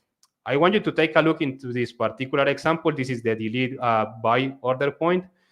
And as you can see, we are not only sending a message throughout a command, in this case, to make a request to delete order from the database, but at the same time, we are sending a notification using also the MediaTR library in order to publish a notification in this case. So we have the notify by order command in this case. So if I go back to the handler and we take a look into the implementation, this is going to be an interaction between our application and SignalR using the backend side.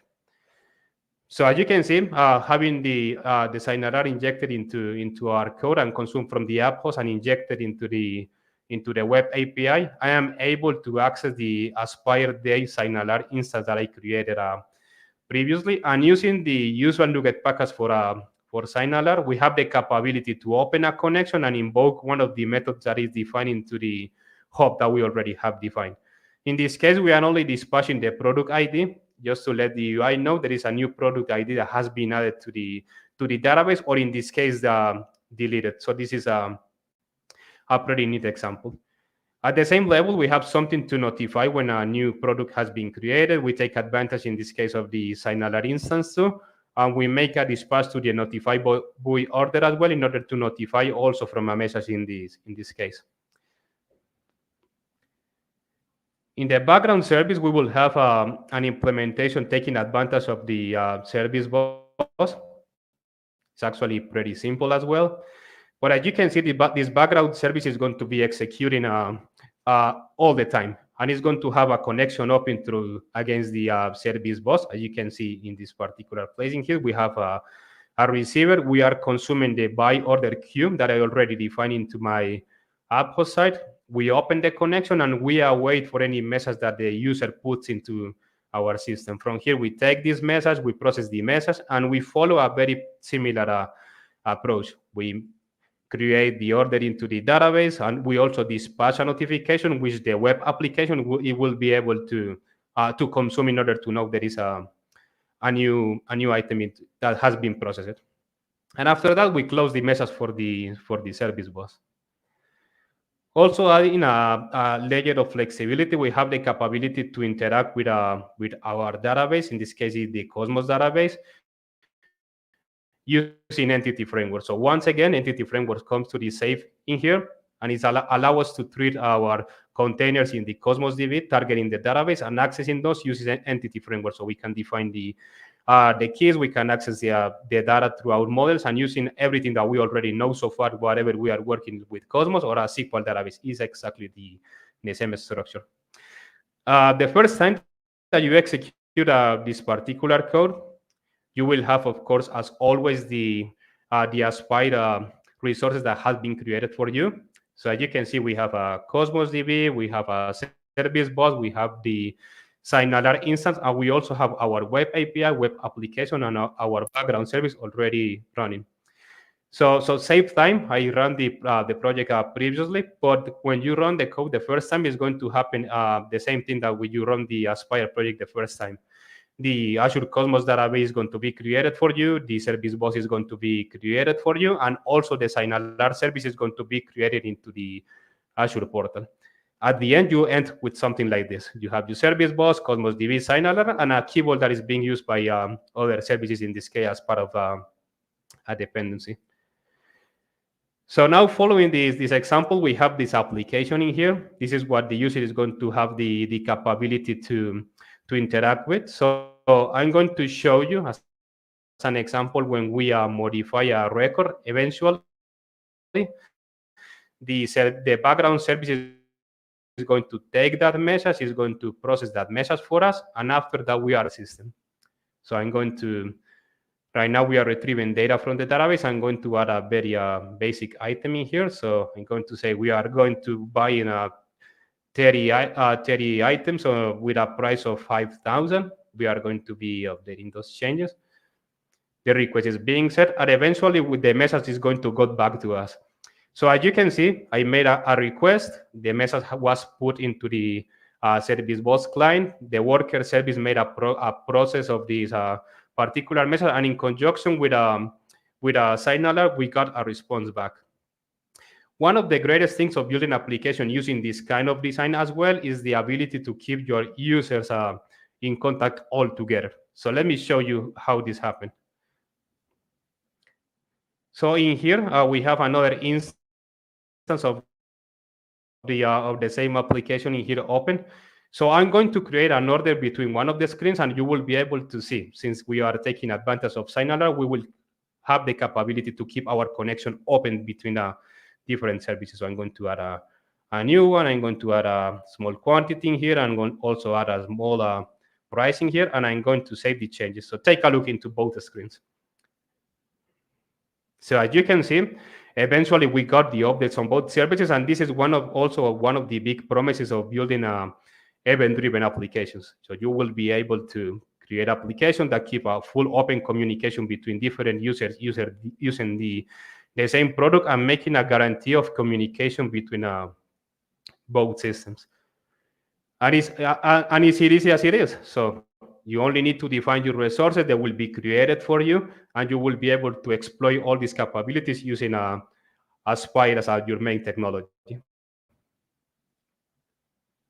Okay. So thank you for joining me today. I would like to know if there are any questions for me.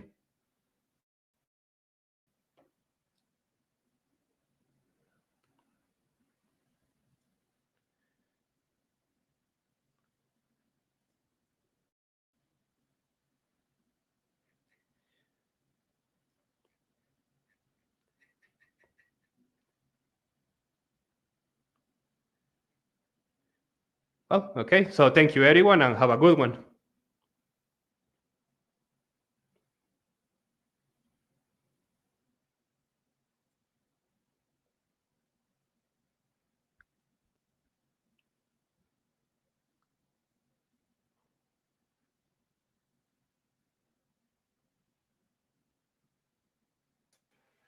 My mic's been muted. My gosh, I'm batting 1,000 here.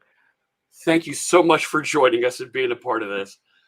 Really appreciate learning about CQRS as part of this event. I'm going to get ready to start handing over. We've got another host here. We've got Pablo who's going to be coming on. Pablo, can you give me a nod if you're ready over there? Yep. All right. Let me bring Pablo on. How you doing there? My goodness. Hey, Jeff. Thank you so much for being here. So if you folks don't know, I am Pablo Lopez. I'm a global cloud advocate here with the .NET team and work on although amazing, incredible features with .NET Aspire. So, hey, Jeff, how do you like so far the presentations? We had so many great presentations today. There's been so much going on. We saw a keynote where we learned about .NET Aspire 8.1, learned about Python now being available, some new components, including Cloak and Elastic. We've seen things about doing AI with .NET Aspire. Really good start to the day here. We've got so much more to come. Exactly. We cannot wait to see what we have ready. Don't worry, we have even more content with .NET Aspire. Yes, let me hand it over to you as we bring on Eric here to talk about components. Exactly. Come in, Eric. Let's do it. Hi. Can you hear me? Absolutely, man. Are you ready for delivering this amazing keynote for us at .NET Aspire Developers Day? Let's Yep, go, I'm man. ready. Okay. Thank you, Pablo. So, yep, my name is Eric Erhardt. I'm a dev on the .NET team. And so I'm here today to talk a little bit about Aspire components. And so probably heard this already, but exactly what are Aspire components? Well, they're just NuGet packages that connect client libraries, like existing client libraries that people use in their cloud apps, to the .NET Aspire stack. And so you might kind of first question was, well, why would I even need another library here? Why can't I just use the underlying client libraries themselves? And so in order to answer that question and kind of describe what Aspire components do, I've set up an application that what the world would look like if we didn't have Aspire components. And so I have a .NET Aspire app here, and it's kind of the classic weather application that we've used in a lot of our talks and documents and whatever. So I have a weather page, and it just does a random weather forecast for the next 5 days. And I want to be able to cache the output of this page for 5 seconds. And so that way for 5 seconds, I'll get the same weather forecast, but then when 5 seconds is up, I'll get a new one. So this app's already hooked up to use output caching. So I already have the output cache on my page, and I have add output cache in my app. And the issue is that as my app scales horizontally, each doing just the normal output caching, each replica of my app would have its own output cache inside of it. And that's not really what I want. Instead, I want to have like a centralized caching place to put these cache entries. And so in order to do that, I'm going to use Redis caching. And so in my Aspire app host, not only do I have my weather app, but I also have added this Redis server, and I gave a connection, this with reference from my weather app to the Redis server. So now I have a Redis server that my app can talk to, and I need to hook it up. And so the way I can hook it up is I go online and I read the documentation, and it says, hey, if you want to use output caching with Redis, all you have to do is install this NuGet package and then call this one line, add Stack Exchange Redis output cache, and you'll be hooked up. So I'll go and do that in my app. If I go back to my app, I'll add that NuGet package reference to ASP.NET output caching Stack Exchange Redis. And then in my program.cs file, I don't want to just call add output cache. Instead, I want to call Stack Exchange Redis output cache. And this is basically the one line that the documentation showed me, is that I can get that connection string and pass it into this options.configuration. And the connection string name is the same name, right? This cache is the same name that I used in my app host. That's how the two things talk to each other. So this is fine, and now my app is using Redis as its output cache. But when I actually deploy my app, the Redis server that it's talking to is shared by many different applications. It's not just my app that's hitting it. Many different applications hitting that same Redis server. And so what kind of the service team tells me is, hey, you need to set the client name on your connection, so that way the server can tell which apps are using more or less of the resources on the server. And so learning a little bit more about Stack Exchange Redis, I find out that there's this configuration options object that allows me to change how I my connection, and allows me to set different settings onto it.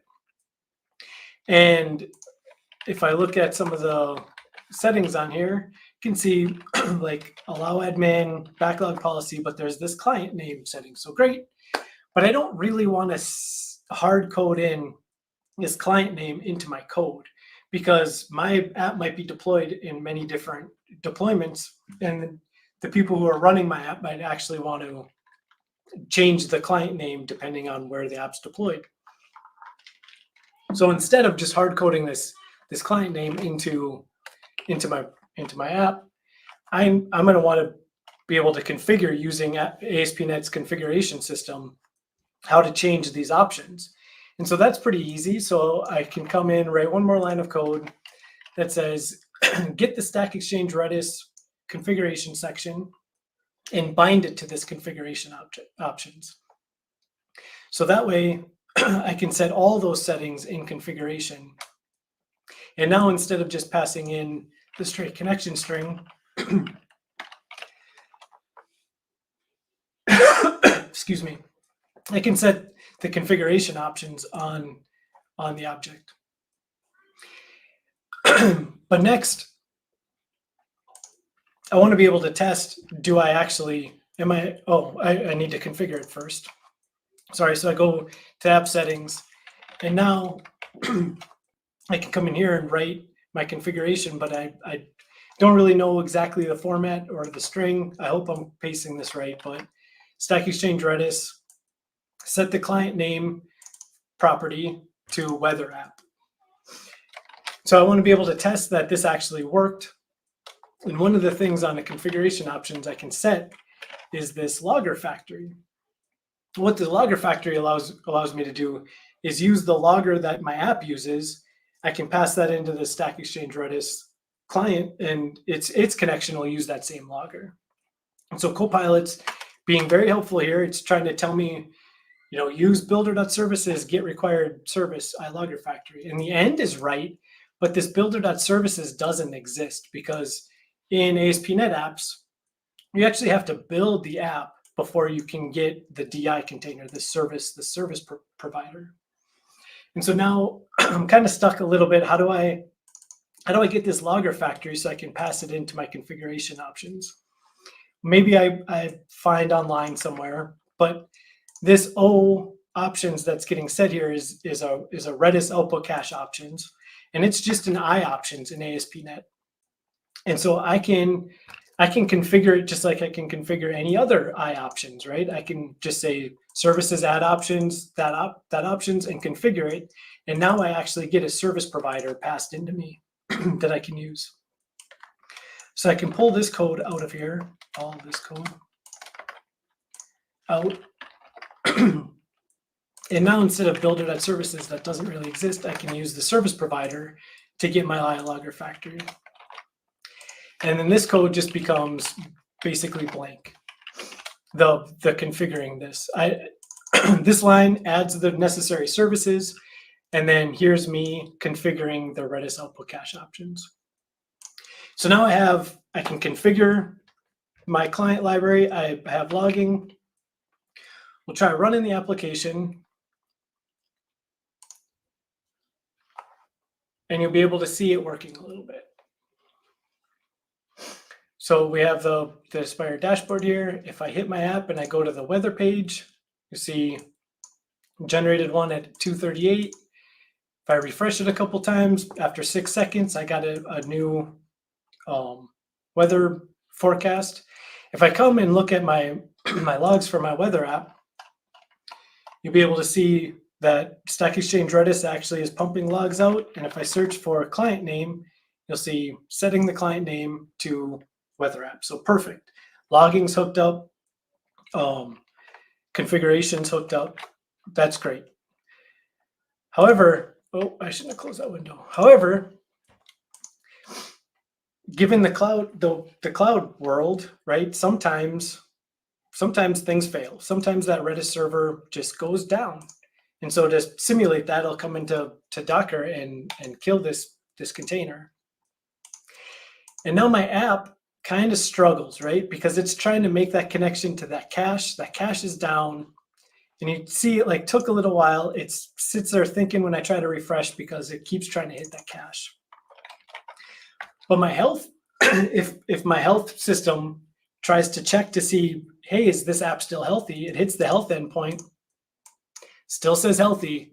It's like, but obviously it's not healthy, because if I actually try to hit it, it's hurting, right? My app's not working very well. So again, go back to search online, and I find that, oh, there's a health check library that you can add called ASP.NET Core Health Checks Redis. So I grabbed that NuGet package, add it to my app, and there's one simple line I can add. I say builder.services add health checks, and now I want to add a Redis health check. And the options I'm giving here are I can get the connection object itself, can just pass that in. I could give it a connection string, or there's a couple factory overloads of giving an iService provider to create me a connection. Well, I don't want to use a connection string, because if I gave it a connection string, it would make its own connection to the Redis server. And then I would have two connections, right? My output cache would have one connection, and my health check would have another connection. And that's not really what I want. And I don't have the actual connection object, right? I was just passing the configuration options here, and the output caching is adding it. So what I really want to be able to do is extract the connection object out into its own DI service, into one singleton service that both the output cache will use and the health check will use. So that way, if that one connection goes bad, my health check starts reporting it's unhealthy. So to do that, I will come up and I'll say, I need to add that iConnection multiplexer as a singleton object to my DI service. Now I can lift this code up, and Copilot helps me saying connection multiplexer connect.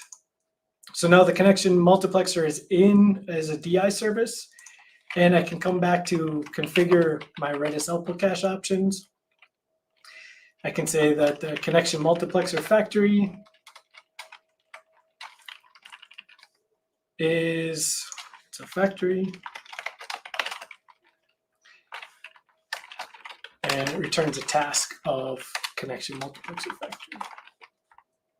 And then similarly for my Redis health book check, I can say its factory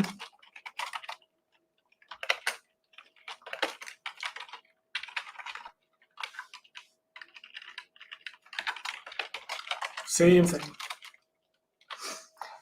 So now the same connection is being used both in my output cache and my health check. When I run my app one more time,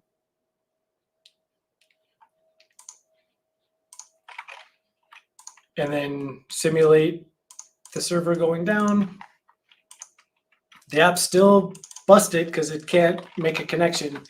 But at least when my health endpoints check, when somebody hits my health and says, is this app healthy? Now it's sitting there waiting for a little while, thinking, trying to make that connection, and say, nope, not healthy anymore. It's unhealthy. Perfect. That's exactly what I wanted my app to do. And then lastly, it would be great, the service team tells me it would be great that if we could have some sort of way of knowing when the cache got hit or when the cache got missed. And so I need some sort of telemetry, right? Go back to searching, and I find that there is an OpenTelemetry instrumentation package called Stack Exchange Redis. Sounds like exactly what I need. And then now I can add my, on top of my, after my health check, I can add OpenTelemetry and say add Redis instrumentation. And looking at the docs for this, I don't know why they're not popping up. Anyway, this one, it says, note that the connection multiplexer is resolved using the application service provider, which is exactly what I want. So all three of these things are using the exact same connection. And so finally, I think my app is now fully done. I have be able to configure Stack Exchange options using configuration. I have telemetry hooked up. I have health checks hooked up. I have logging hooked up. And so if I go hit my weather endpoint and hit a couple times of the cache, I can come look in my traces. And the first time this weather endpoint got hit, you'll see that it tried getting the cache. Well, that wasn't the first one. I was too far down. The very first one, when I hit, you'll see it makes the Redis connection client. It tries getting the thing out of the cache. It doesn't find it, so it does some processing and then puts the end result in the cache. And the one right after it actually came from the cache. And you'll see that it just got it out of the cache, used it, sent it back. But wouldn't there be, like, this is where we've looked at this and we thought, for every different kind of thing that I want to write, whether it be a Redis connection or a database connection or a queuing connection like RabbitMQ, if I had to figure out how to do this for every single one, like, I would save me a lot of time if somebody just made a pattern for doing this. And so this is where Aspire components come in. So in my application, if I right click and say add .NET Aspire package, we get a view of the NuGet packages, but they're filtered down to be Aspire components. And you can see all the ones that we have already available. There's 3 flavors of Redis today. There's just a plain generic Redis client. And then there's a Redis output caching and a distributed caching. We want the output caching one. And so we install that into our app. And now we can remove those 3 NuGet packages referenced, right? We don't need these 3 anymore. And instead, we just have the Aspire Redis output caching. And instead of this 20-some lines of code, I can now remove and just say builder.add Redis output cache. And the thing it needs is a connection name, which is the same name, again, as that connection that's passed through as before. So instead of getting out of the connection strings, I get it from here. And so now my app should work exactly the same. I don't have to manually write that code anymore. The Aspire component does it for me. I go hit my app, refresh. It's working the same. It's being cached correctly. I go view the logs. I get logging hooked up. And then one more check to see, did that configuration still work? Nope, unfortunately it didn't. Like, the client name now fell back to my machine name plus the Redis version. So it's no longer weather app. And so why did that happen? Well, if I look, reading the documentation about the Aspire component, I just made this section up when I wrote it manually. There's just a Stack Exchange Redis, and that's where all the configuration would be. So the Aspire component made a different section, is reading it from a different section.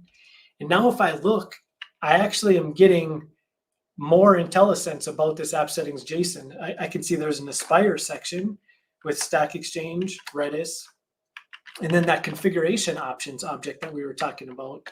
And if I look on that, I can see here all the properties that configuration options takes, I can configure. And so client name is one of them.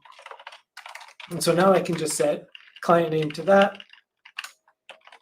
And now the configuration options is configured correctly. And I can configure other things here and figure out what are the other things that can be configured. So that's great. If I happen to not want all those information messages, right? If I only want like warnings and errors coming out of Stack Exchange, ASP.NET has this logging log level section where I can configure the different log levels for the different categories. Well, previously you would just have to guess or somehow know what log categories are available. But also with Aspire components, we bring in this metadata to know that there's a Stack Exchange Redis category, and you can set it to warning. So not only can I configure my configuration options, but also my logging level and get IntelliSense for those things. And then lastly, this one line of code is great, but sometimes you don't want all the things. You want to be able to say, hey, I don't really want the health check, or I don't really want tracing for some reason. Maybe it's getting in the way, or it's causing problems. And so there's two ways, there's two callbacks that are passed into every Aspire components. There's a way you can configure the settings object. And so the settings object is the way the Aspire component works, right? Like it'll add health checks, it'll add tracing, and you can disable those things. And separately, there's an options callback. And this options callback allows you to configure through code that configuration options, right? So it's two separate ways of being configured. The settings object is the Aspire component functionality, like what things should be opted into DI, where the options callback is the configuring of the client library itself. And so there's a few things on for Redis where you can't configure this through a configuration like a JSON file. So this example, this reconnect retry policy, it's an interface, like you have to write code to be able to configure these things. And so that's why there's these two separate callbacks, one for the Aspire functionality and one for the client library functionality. You'll see that pattern in almost all Aspire components. Moving on, I have a separate app. I have a separate app that looks almost exactly the same, but instead of just giving random weather forecasts, I wanted to talk a little bit about our database components. And so this app reads the weather from a database. And right now it's configured to use it's using the plain NPG SQL, like the raw data connection APIs, which is just the Aspire NPG SQL component. And I want to switch it over to use the EF flavor. Most, if not all, of our database components have kind of two flavors of packages. One is just the straight, ADO.NET DB connection level component, and then another flavor of entity framework. And so in my program CS file, instead of calling add NPG SQL data source, passing in the weather connection, instead I'll call add NPG SQL DB context and give it my entity framework context. And then since it's the same Postgres database that's being talked to, this weather connection is the exact same, right? It's pointing to the same database. And then in my weather page, instead of injecting an NPG SQL connection, I'll inject that weather DB context. And then instead of hard coding my select statement into my page, I can just use entity framework to query the database.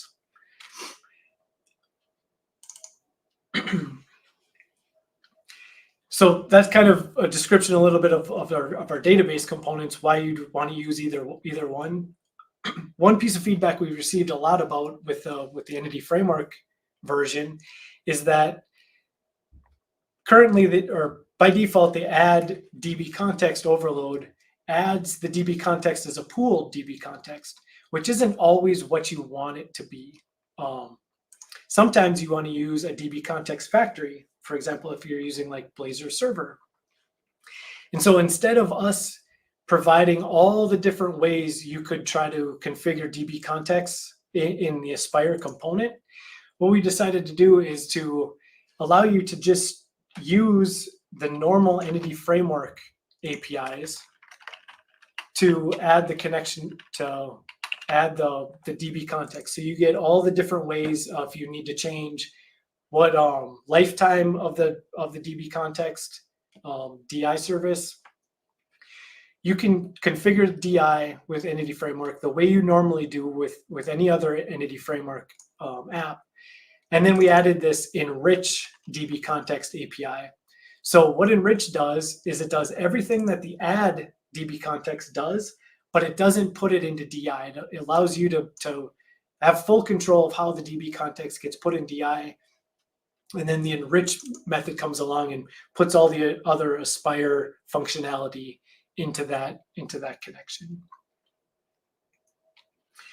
And then the last thing to show here is that you sometimes when you have more than one connection to something, right? Like, so in the case of Redis, you might need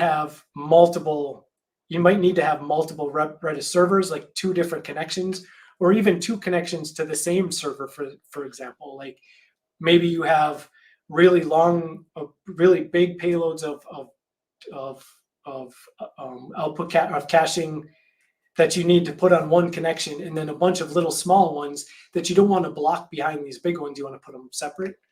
And so the other pivot you can do with Aspire components is, instead of just saying add Redis client or add Redis output cache, is that there's these keyed overloads. You can add a keyed Redis client. I don't know why. Where this key is, this name that you pass in is both the name of the connection that reads from the connection strings, but also the key that you get out of DI. So when you have app.services.getKeyed service, the key that you pass into getKeyed service, the key that you pass in to get the service out is the same name as what you passed up to here. So in cases where you need multiple things, say a database connection, Redis, whatever, you can do it through DI keys. Okay, so I think that kind of explains why we built Aspire components and what they do. Kind of to recap some of these fundamentals. Configuration allows you to configure your client library pretty quickly and consistently. It injects things into dependency injection to be used inside your app. It enables telemetry out of the box. It enables health checks. If the library needs some sort of resilience setting that doesn't come by default, it tries to do that. And then I didn't show fully documentation, but the configuration schema is a form of documentation that shows what things can be set. And then every Aspire component comes with README, learn.microsoft.com documents. And so real quick, going through some versioning of how this works. Aspire components version with .NET Aspire, and .NET Aspire versions with .NET, or it gets its major version from .NET. And so like we just shipped 8.1 this morning. So the 8.1 components all target Net 8.0. When .NET 9 comes along, it's not going to be an LTS. And so we thought it would be unfortunate to force people to move to .NET 9 just to take advantage of .NET Aspire 9.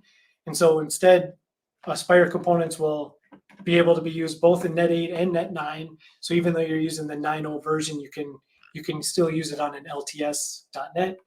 And then when 10 comes along, it'll be LTS. It'll get used. It'll be Aspire 10. We'll target .NET 10. And then in the second line is pretty important. Depending on the latest underlying client library versions, that can kind of come with a problem. So we service regularly, and we want to always be on the latest client library versions. But sometimes those client libraries have breaking changes. And we have one concrete example of one happening right now. The RabbitMQ client library, V6 is what the Aspire component uses. V7's in preview, and it has some breaking changes in it such that the Aspire component can't even load anymore. And so in Aspire 8, we're going to do 2 things. We put the upper limit on the dependency so that the V6 will always get used. And we'll fork a new package with a suffix .v7, so people can choose, do they want the V6 version or the V7 version? And people who are on V6 don't get broken by a V7 version coming out.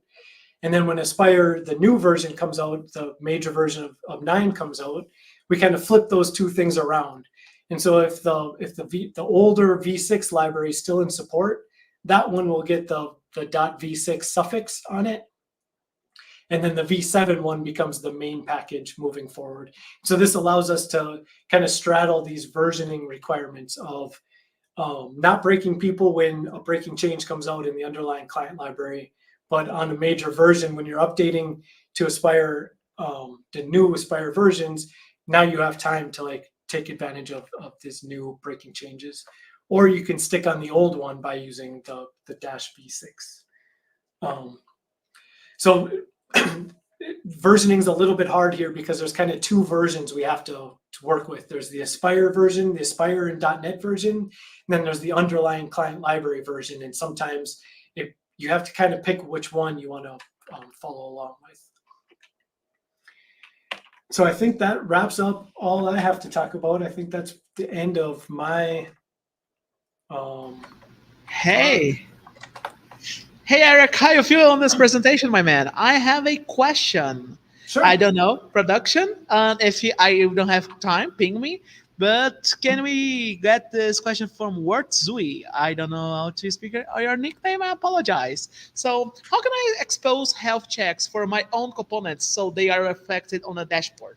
For example, my API has Kubernetes probes set up, ready, live, and I want to see those on my dashboard.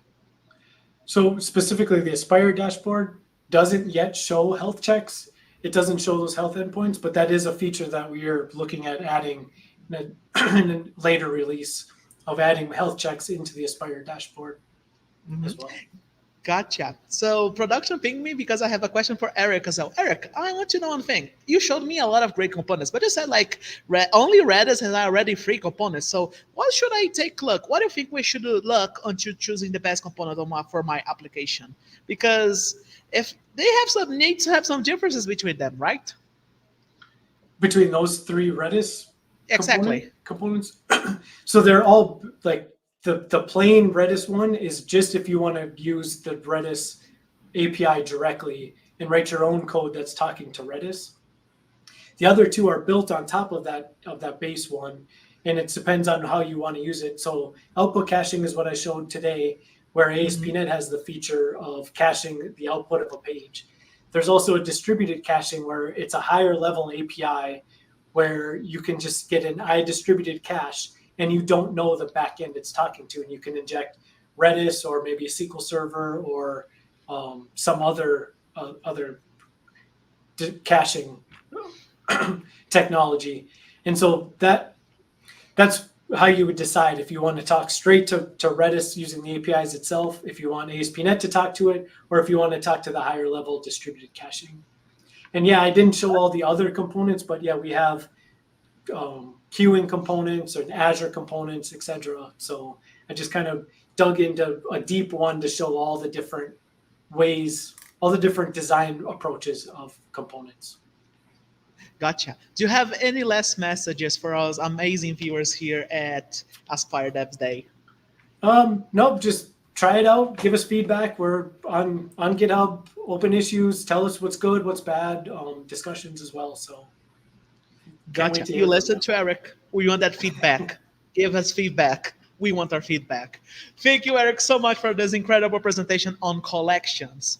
So before we go to our next one, I have to promote something. We have our book.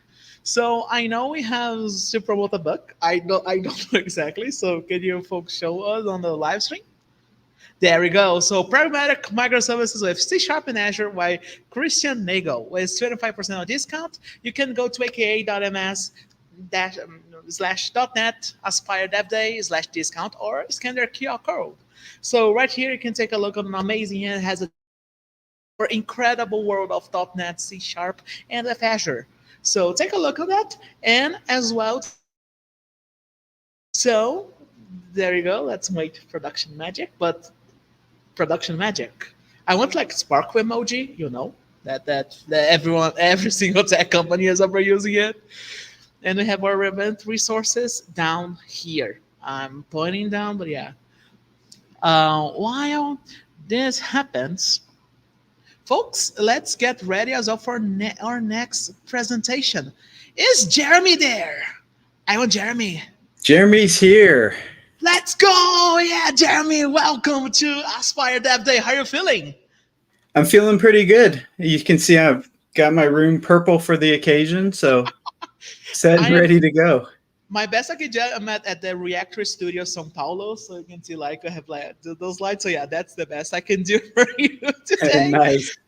But we are so excited for Jeremy. Jeremy, I you'd pronounce Likness because I know it's Likness. I don't know what do you prefer. It is Jeremy? Likness. I tell people it's Likness without the C, not Likeness without the E. Makes it easier to remember. I think. Perfect. So that's will be secrets, security, and key cloak. So Jeremy, it is all yours, my friend. All right, secret, security, and key cloak. And can you guess? Because one of these is very specific. The others are pretty general. And I'll explain why we specifically put key cloak into this application. So you've probably seen this wonderful agenda slide, but what I'm going to cover with you is an overview of identity and secrets, especially for those of you who might be newer to auth and authentication and authorization and all of the 4-letter acronyms that go with security. And then I'm going to talk about the importance of understanding the type of client you're working with, because Aspire can span different clients. And then we'll look at Aspire and Keycloak as an example. And again, Keycloak in this presentation will be an example. It can be swapped out, and we'll talk a little bit about that. But there's a reason we went with it that I'll get into. So let's start with secrets in general. And this is something that every application comes across. There's no getting away from secrets if you want to secure your application. And when we talk about secrets, we're really talking about a few different things. And we can go down the line to certificates and tokens and probably a million other words. But at the higher level, we're dealing with the identity of something that's interacting with our application. We want to authenticate that identity. We want to authorize it, and that's usually to some sort of resource. So that's the goal, if you will, for the application. Now, when we think about identity, the easy part about identity is a person, right? So we've worked on the applications that have people log in, and you have A, B, C, D, E, F, G, so many different profiles, etc. But where identity gets even more interesting is that a device can log in and request services, and even an application can. So identity is more than just an individual. So that actually makes it interesting too, because the two things we really want to do when we're securing our web application is, again, authenticate that that identity is valid, and then authorize to the correct resources. And the best parallel I could come up with in real life is when you, if you get pulled over, if you've seen someone get pulled over in a movie, maybe you haven't, the first thing they'll ask is license and registration. So your license is what authenticates your identity. And it does so because they can match how you appear to the image on the license. And then there's ways to make sure that that license hasn't been tampered with. Of course, just like, systems can be hacked, licenses can be hacked as well. But in general, this is the main form we use as we go about to authenticate our identity. What's interesting too is when you have a car, you have a piece of paper that comes with it that's your registration. And that registration authorizes you to all the privileges of an owner to that vehicle. And so when you hand over license and registration, the license authenticates who you are, and then they can match that identity on the license with the registration to authorize your use of the vehicle, and they know it's yours, and there's nothing funny going on. Well, if we look at the application, we'll have a lot of similar scenarios, but with different types of identities. So for example, if we have someone who hasn't logged into an application and it's a financial account, of course, that dashed line is no connection, right? We don't want them to be able to touch that account. The authenticated user, on the other hand, should be authorized to their account, but definitely not another account, right? And then the bank app itself probably needs to see all of the accounts. Maybe it's aggregating, moving data, doing the transfer, etc. And so all of these elements need some sort of security around them. And we're going to dive into that. So when we think about authentication for a humid, we have a lot of different ways to authenticate. We've got facial recognition, fingerprint, smart card, phone app, and password. All of these are events that take place though with an actual human being, and then that validation performs the authentication. So we trust that only the person who claims to be Jeremy has Jeremy's password, for example. So I'm going to show you now how to add this to Aspire, but I'm going to use Keycloak as an example. And I wanted to talk about why Keycloak, because when you're securing your application, there's really, I think, 3 general ways to think about it and general, I guess, types of technologies to look at. So if you're just doing a one-off application, it's maybe it's just an internal application for a business. Maybe it's a website that you're setting up. Maybe it's a hobby site. There's no need for a lot of overhead with your authentication. You don't necessarily need a major service. And so for that, we invested time into providing ASP.NET Identity. That's what's in the box. And again, that's for standalone applications that don't need to necessarily interface with other applications or have complex identity requirements. There is ASP.NET Identity in the box. However, if you are looking for something like single sign-on, federated sign-on that goes across different applications that you manage, if you're authenticating web APIs, then you need something a little bit more. And a very common approach to this is to use a set of standards of OpenID Connect and OAuth, etc. So when we look at that, we need to go with something that can handle those more complex flows. And so solutions might be managed. So if you decide to go to the cloud, then you've got Microsoft Entra is a solution. And obviously, if you're going to Azure, it's a solution that makes a lot of sense, especially because of the managed identities and what those provide. And I'll talk a little bit more about that. You have Auth0, which is a very popular option, and there's other cloud-based options. So this isn't the comprehensive list, but these are the common ones I hear developers talk about. But there are also people who, for various reasons, need to have all of their authentication in-house. So they don't want to delegate it to the cloud. They want to actually own the software and infrastructure for that and take on all of those responsibilities as well. So when you're doing that on premise, there's other solutions. For example, a very popular one is the Duende Identity Server, which is a very, very robust set of capabilities. And their website is great as well if you're looking to learn more about authentication, authorization, security, and OIDC. Very good examples there. But Keycloak is another example. And I was surprised as a product manager on the ASP.NET team, when we were looking at auth, this was a popular option. And I believe the popularity is because it's a containerized option. So Keycloak runs in a container. It can be provisioned in a container. And so it makes it easier to provide a small developer setup when you're testing locally, for example, in the inner developer loop. But then you've got the ability to scale it out, and there's guidance to actually scale it out for production. And so we're going to take a look at that. And the other reason I like Keycloak is because it shows how powerful Aspire is with the extensibility model, because the extensions I'll be using were community provided extensions to bring Keycloak, which is not part of the core .NET ecosystem, into Aspire and make it a part of Aspire.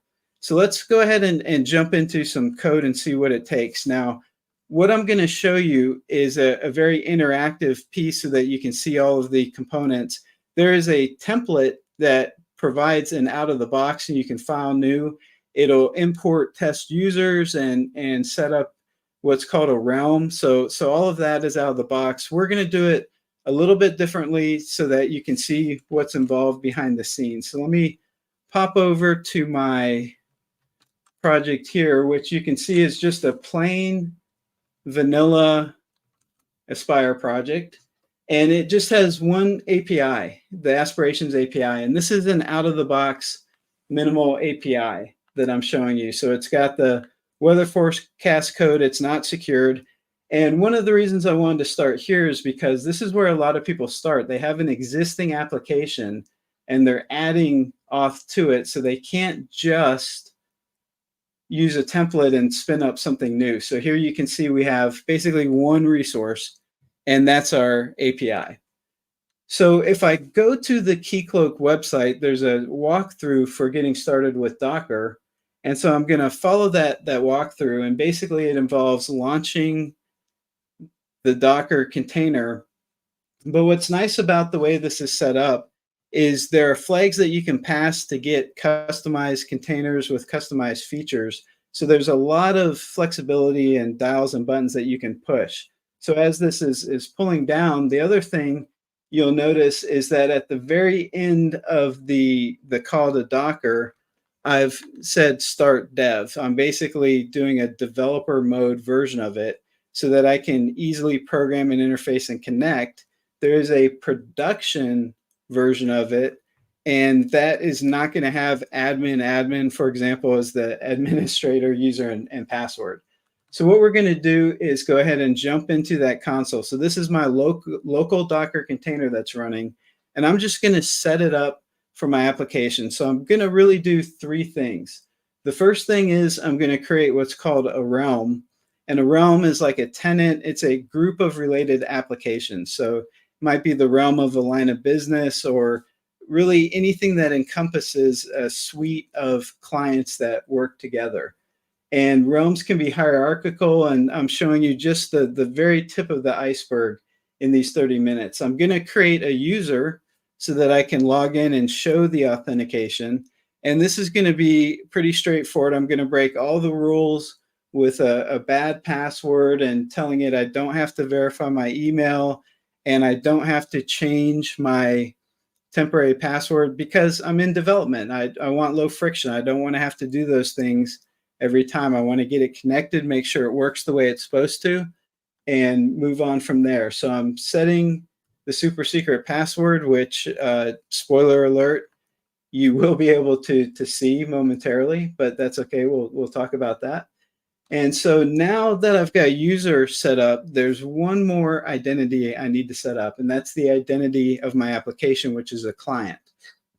So I'm going to create a client, and I'm going to call it Aspire Client because of the unique originality of the name. I spent quite a while trying to figure out what my realm and app names could be, as you can see with Aspirations and Aspire.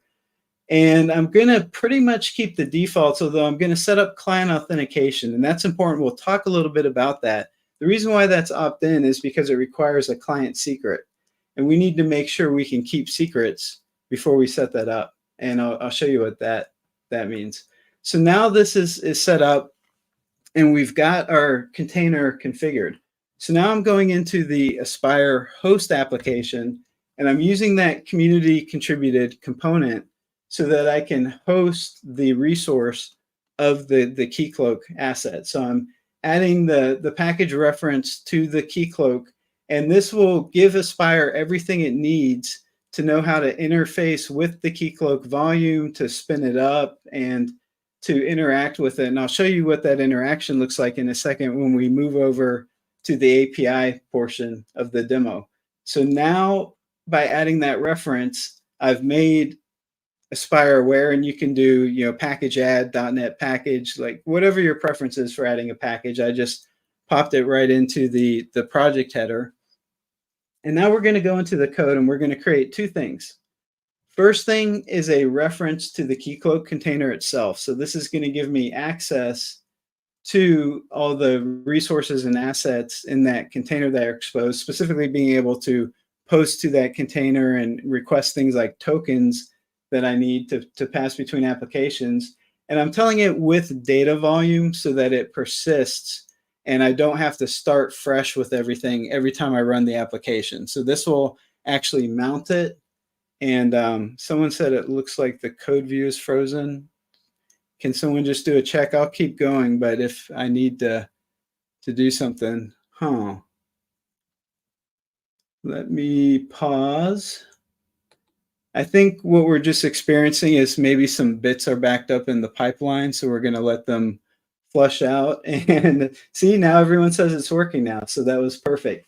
So we added the data volume, and we added the realm so that we can interface with the realm. And what's really cool is behind the scenes, when I do this with reference, really the main thing it's doing is setting some environment variables on that API application. So the API says I need to work with Keycloak.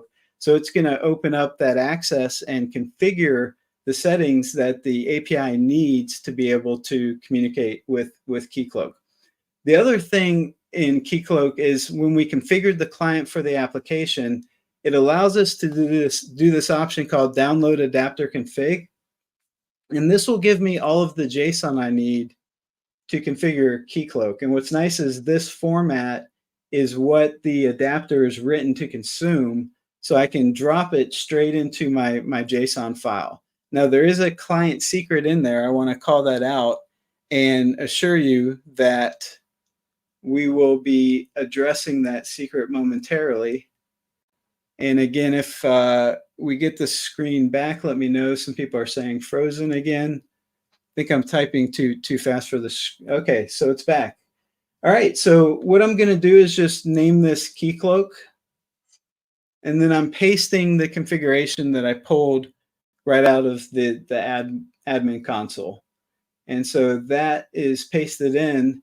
Now we'll go into the code and take a look at what needs to change so that I can secure this application now that I have a provider that I can configure things like authentication and authorization. So I'm going to include two references. That's the authentication and the common services from Keycloak. And the package, the repo that comes from has all the documentation about all the different ways that you can configure that. And now we're going to change this application that had no security whatsoever to secure the weather forecast endpoint. And I'm going to keep it simple and just say you have to have a login. I'm not going to require a specific role, but all of that is possible. So I'm going to use the extension that was provided to me by the Keycloak adapter to configure the authentication. So that's going to be past the builder configuration, and it'll pull out that JSON that I just pasted.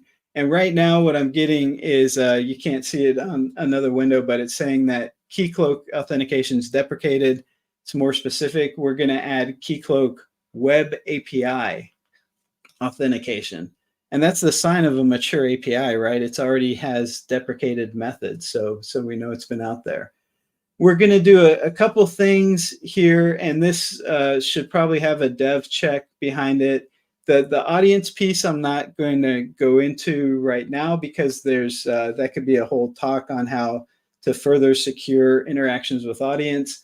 The require HTTP metadata is, again, something for development that because of the type of cert and everything I'm working with, I need to make sure it doesn't do validations that'll fail on the development machine. It gets secured differently in production, and you can use the same flags that you would normally use for your checks. So now we added authorization. That's just the built-in ASP.NET Core authorization. And we've configured the middleware. Now we've got to tell the application to use it. So we're going to use authentication, and it'll go back to the Keycloak authentication that I just added. We're going to tell it to use authorization. And then on the weather forecast, we're going to go ahead and tell it that, hey, you know what? If someone wants to use this weather forecast, require authorization. So those are the steps I've taken to secure my application. Now you can see I've got extra assets in my dashboard. I've got the Keycloak and I've got the aspirations realm that are both resources with logging that I can troubleshoot.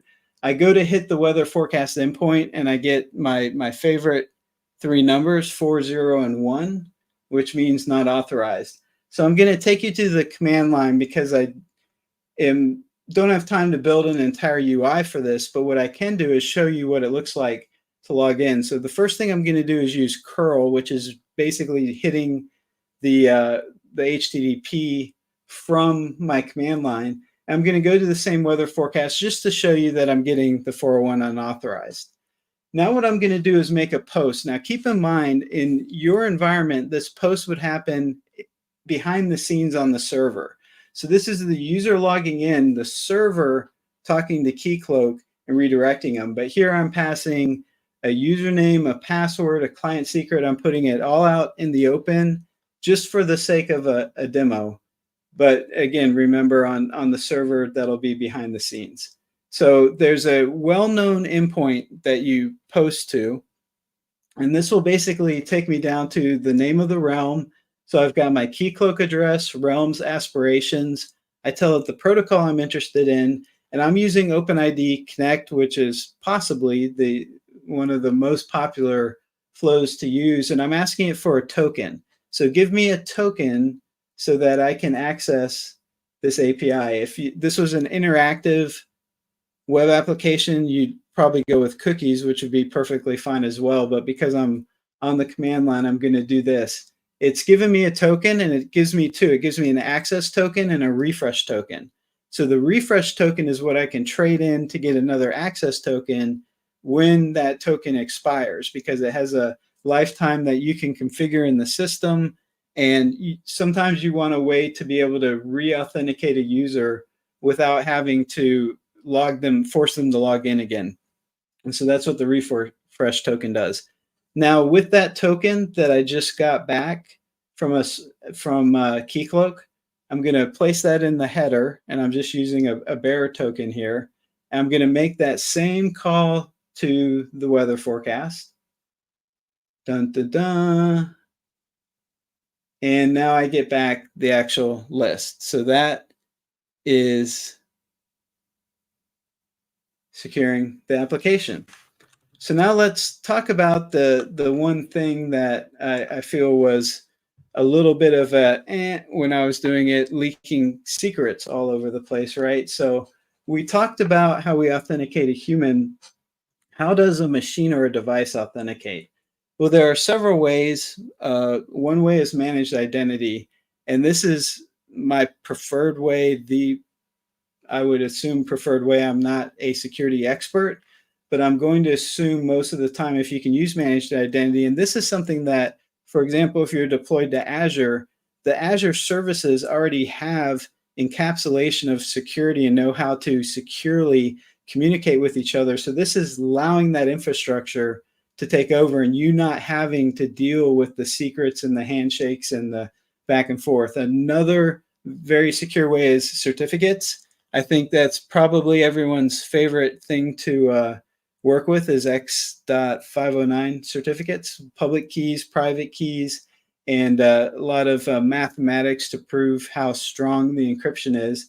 And then there's plain old secrets, which are the long streams of text and random numbers that we see in the past scattered throughout GitHub repos, but now there's a big effort, right, to pull those out. So who can keep their secrets? This is important. So one thing to think about as you look across your apps, your mobile, your desktop, your single page applications like Angular and React, secure edge device, web API, server rendered web app. Well, the ones on the top can't keep a secret. So if you are storing something in your browser's source code, your JavaScript source code, for example, if you are storing, even if it's encrypted, storing something on your mobile phone, there's a way to get to it and there's a way to compromise it.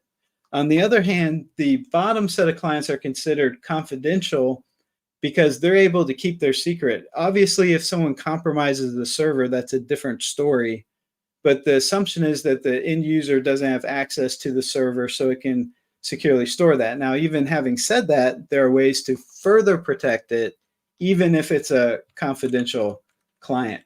So I call this the hierarchy of secrets and ways to manage them. And I would say at the top of that is just don't use them. If you can get away with a certificate and something more robust and strong, absolutely go for that mechanism. If you do have to use it, you want to use something secure. And Key Vault is Azure's solution that is right out of the box for securely storing secrets. All you have to do is authenticate with Key Vault, and then everything else is managed through that. And Key Cloak itself also has the concept of a vault. You can configure a container and create a vault to store your secrets.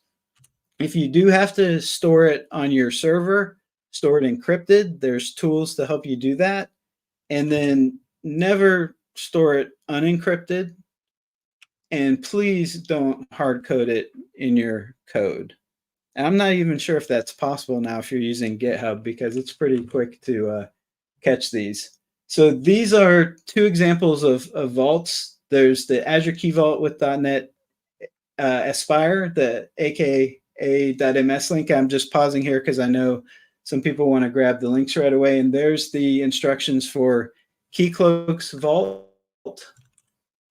If you need to keep it secret locally, ASP.NET Core has command line ways to deal with that. All I have to do is initialize the secrets for my project, and then I set the secret. And if you notice, the Keycloak credential secret is the same hierarchy that it appears in the file. It's like the JSON property, so you can walk straight down, and it'll automatically take the encrypted secret and replace that value for that. The other way that is unique for Aspire and is very powerful is the concept of parameters. And so you can create secret parameters that are then available to other projects. And because Aspire knows that it's a secret, it will find the ways to encrypt and ensure these are secret. And for your local development experience, you can drop it into your app settings.json. And maybe even keep that a secret too.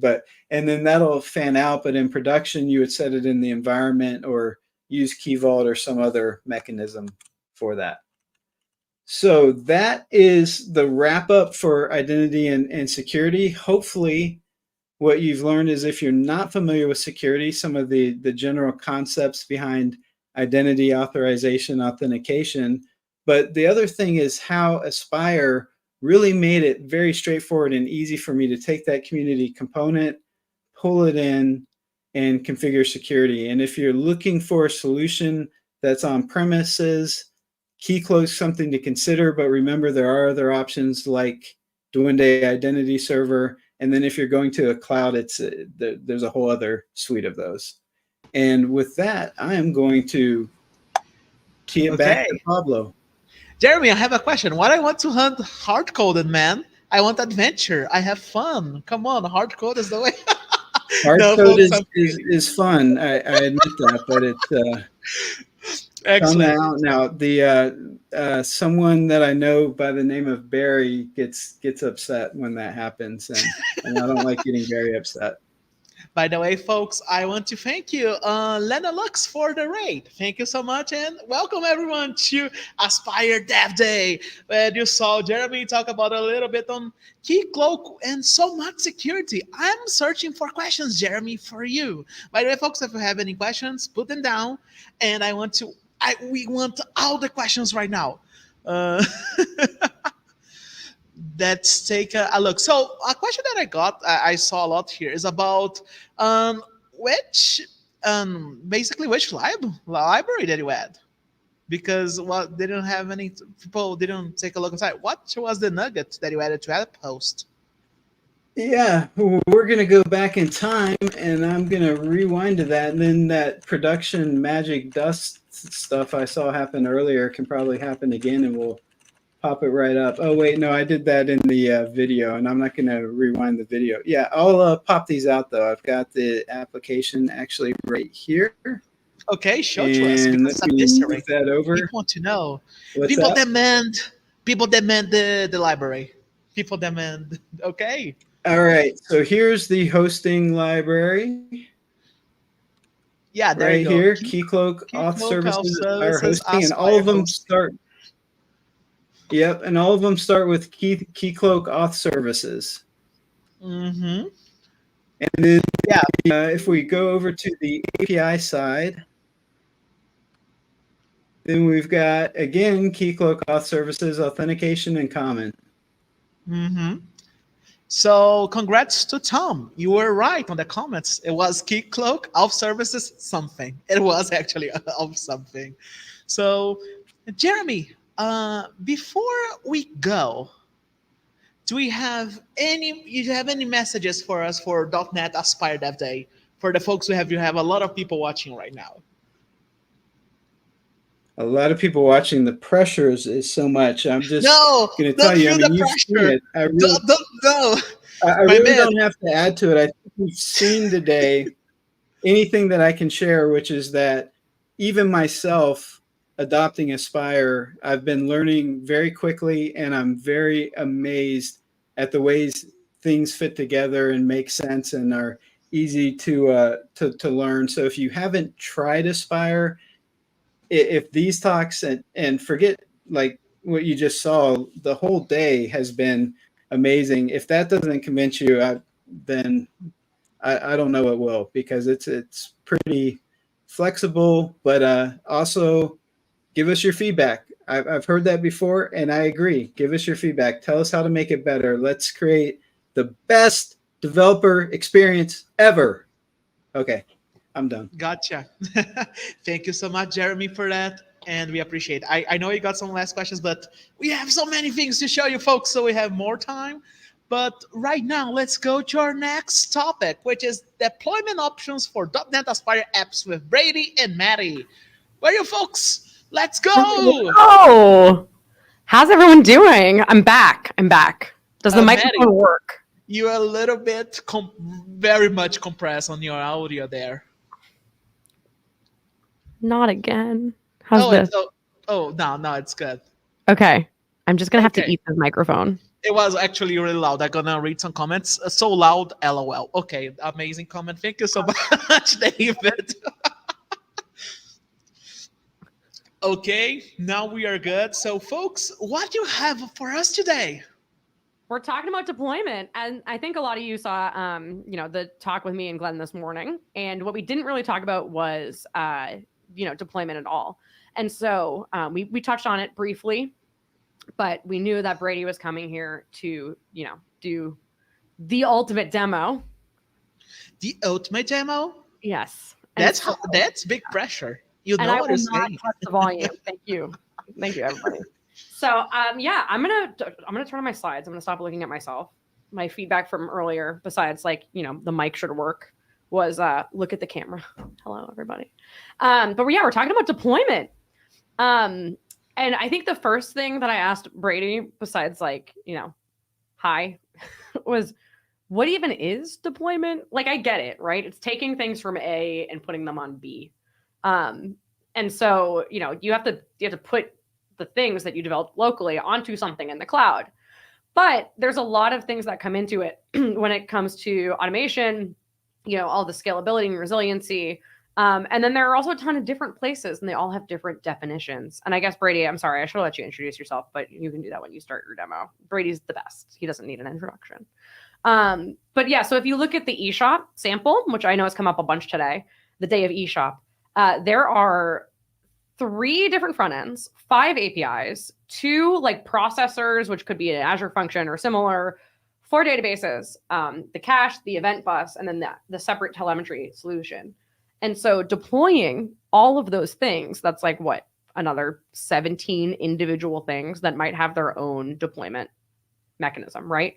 And there are a lot of issues that come with that. You have to provision things if they don't already exist and not accidentally re-provision things that do exist and overwrite them. All of these things need to be able to talk to each other in a secure way. Of course, you might have a continuous integration system. You have your whole testing infrastructure. You need to make sure all of that works.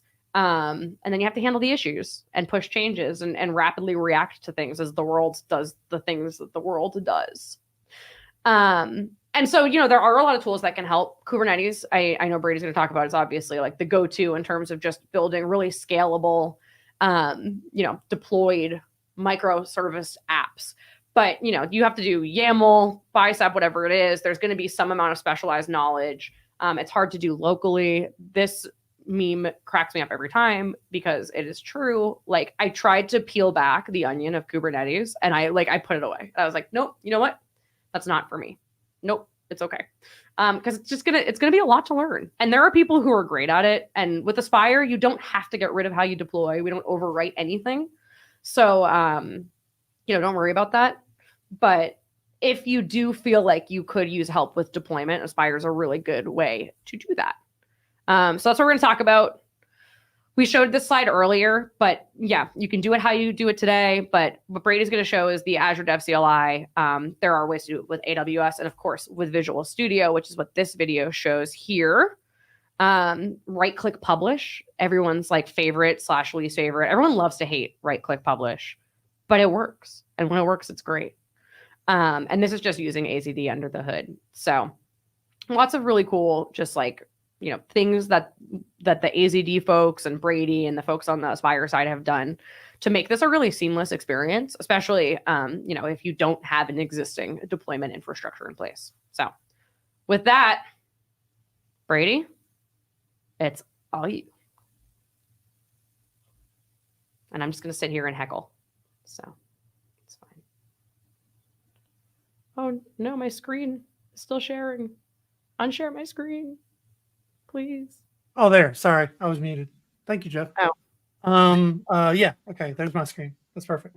So what I've got is just a couple of quick little demos to kind of walk through today. The video that Maddy just showed shows how Visual Studio, you can literally do right-click publish. You can essentially right-click your Aspire App Host project, which you've probably seen a bunch of today, and you can just do one deployment. And instead of having to deploy individual projects one by one, you can just deploy the whole thing kit and caboodle all at once. So that's pretty exciting. And the way we got that was with our friends in the AZD crew. So what I'll show you here is I've got my canonical silly demo app that I did build, Rock Paper Orleans, or Rock Paper Aspire, I guess is really what it is today. And it's just a game. It's just kind of a self-playing game that bots play. So you can see right here, this is the app actually running. And you'll see that this app is running out in container apps. You actually see that right now. Now, what I did first was to essentially drop out to my command line and do an AZD init. Now, you can do this at the root, the solution root, or you can do this in your app host folder. I've already done this in my app host folder. I'm just going to show you what it looks like here. So I can just do an AZD init from the command line. And what it's going to do first is going to say, do you want me to pull down a template, an AZD template, or do you want me to use code in the current directory? I want you to use code in the current directory. It's going to go ahead and scan my directory tree, figure out that I have a .NET Aspire app, and since .NET Aspire and AZD get along real well, thanks to our friends in the AZD crew, essentially what will happen here is it just knows what to do. It just dynamically figures it all out. And it will go ahead and tell me, do you want to go ahead and create an environment and start provisioning your app? I'm not going to do that here because I've actually already set that up. But what I would show you is, the experience that Maddy just showed you inside of Visual Studio. Essentially, we just do what you saw here. We shell out to AZD. The folks in the AZD crew were nice enough to kind of give us an API that we could call. So that's kind of nice. So VS actually calls AZD under the covers and does all the work for you. So that's pretty exciting. What you can look at over here, if I click on my Azure tab, is this is actually the AZD. This is actually the AZD environment kind of showing up in my deployed Azure cloud, which I could pull up right. Let me hide the essentials.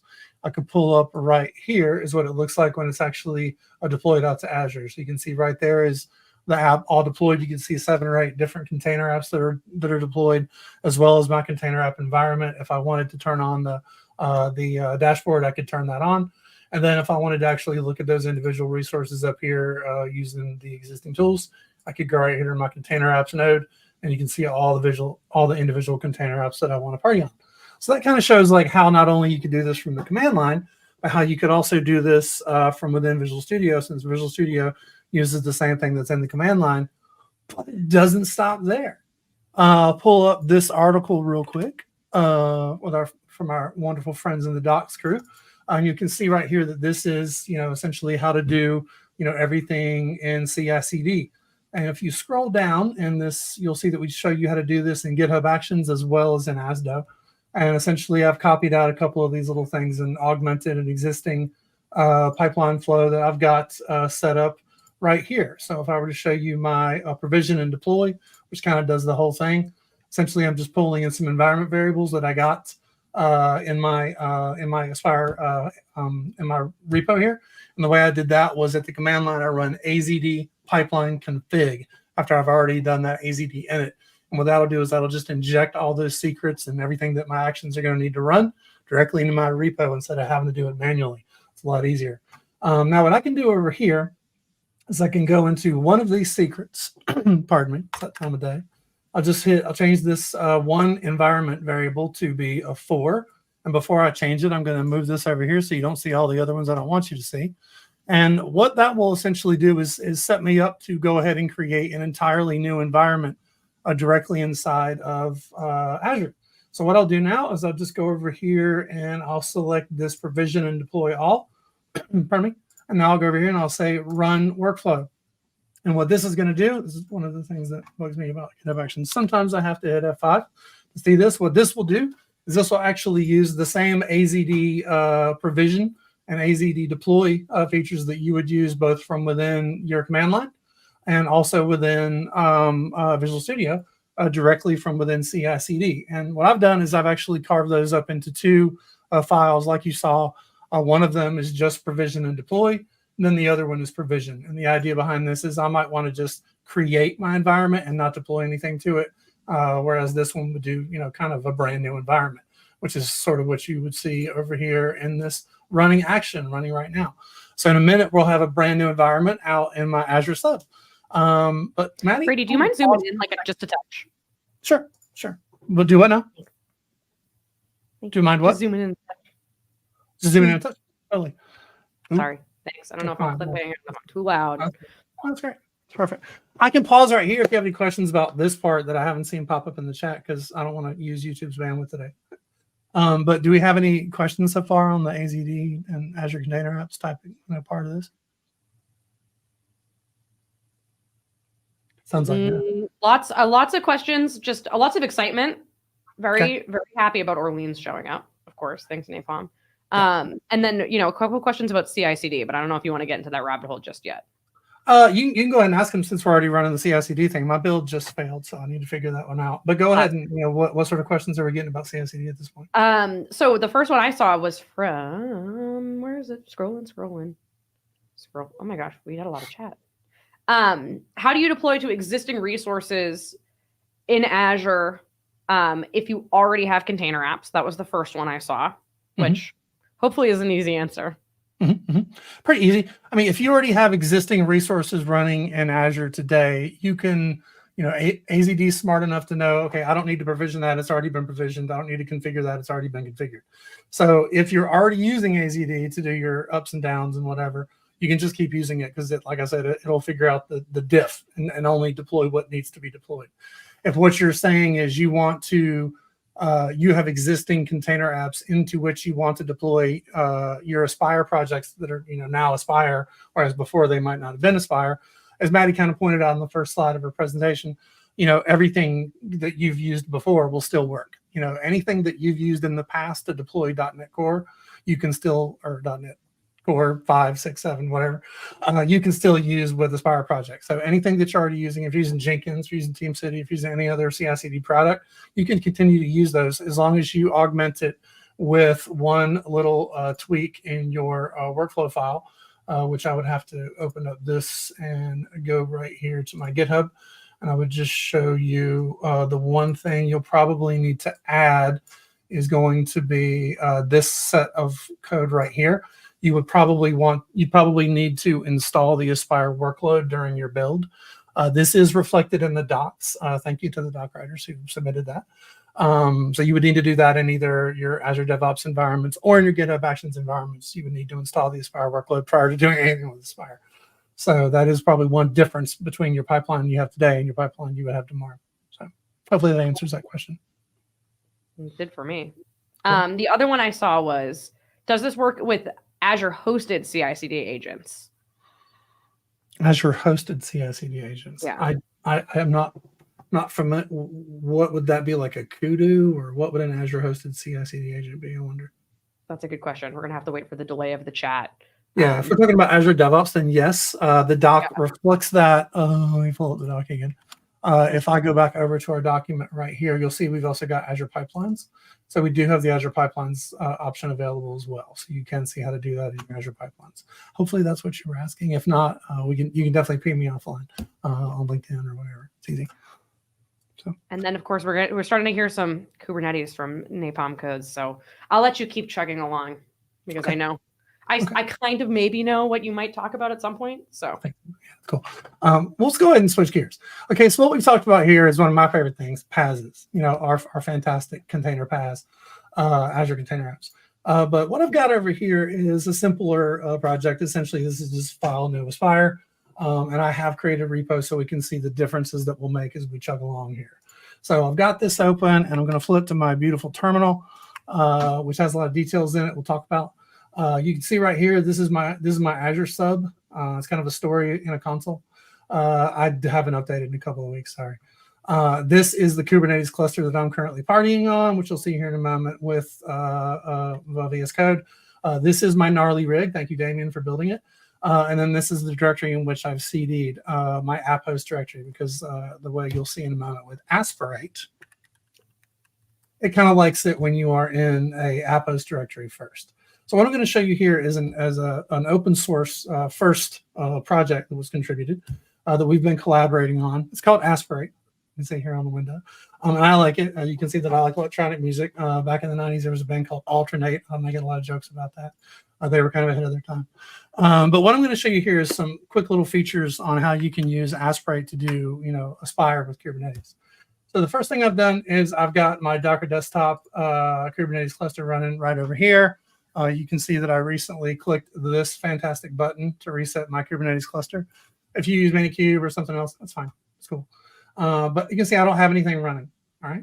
So what I want to do first is essentially see if my application, my little .NET Aspire application, will run fine directly inside of my local Kubernetes cluster. So what I'll do first is just type aspirate run and hit enter. And I love this. So the first thing is I have to give it a password for my secrets. Hopefully I typed it the same way twice. I did. It's going to ask me some questions here. Sorry for the purple. I know that's not very accessible. I'll go ahead and select these. I'm going to go and select all components. So I want to deploy both my API service and my web front end directly to my local Kubernetes cluster. I'll go ahead and hit enter. Do I want to deploy the Aspire dashboard? Yes, I do. I'll hit yes here. Now it's going to go ahead and do some stuff. And it's essentially just working locally. So in my local, Docker environment, et cetera, my local Kubernetes environment. Essentially, it's going to go ahead and run. It's going to deploy those in a moment. It's going to ask me, do you want to always pull them or only if they're not present? Why do extra work? Do I want to deploy all the manifests to a custom namespace? Absolutely, because OCD. And I'll just call it demo namespace 001 because I'll probably do at least 100. I'll hit OK here. Do I want to deploy the generated manifest to a Kubernetes cluster defined in my kubeconfig file? Yes, and there's only one right now, and it is my Docker desktop local instance. But I'll promise we'll do something more interesting in just a minute. So what I'll do next is I'll show you that these have all been deployed. I will go ahead and click on my web front end. I will open up that node port, and boom, we're working. If I go to the weather, you can see that now I am, hitting my weather API. And getting back data, and you can see that is indeed caching just as you would expect for any file new Aspire app to work. Now, I'd also flip over here to my VS Code environment one more time. And I would show you, I go over here to namespaces and just hit refresh. It's not a Microsoft demo unless you say hit refresh. I'm going to select this and say use namespace.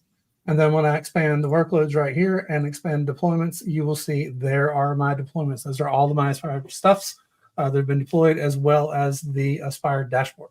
Now, if you were to click on the Aspire dashboard inside of a Kubernetes environment, you will notice there's one tab missing, and that tab is resources. Essentially, I asked some teammates if we know why that happens. I could explain it, but I wouldn't do it justice. Essentially, when you F5, you've got our underlying host, and it knows how to basically surface those resources in the dashboard. When you're running it in Kubernetes, there's not something in there yet. So we'll have to write that. So that's not there yet. I don't know if I didn't do it justice. I'm sorry. We'll get there. I'll just understand it and explain it better next time. So you can see here that I've actually done a deployment to my local Kubernetes instance, which is pretty cool. But we want to actually deploy this out to our Azure Kubernetes instance. So what I'm going to do first is clear my screen.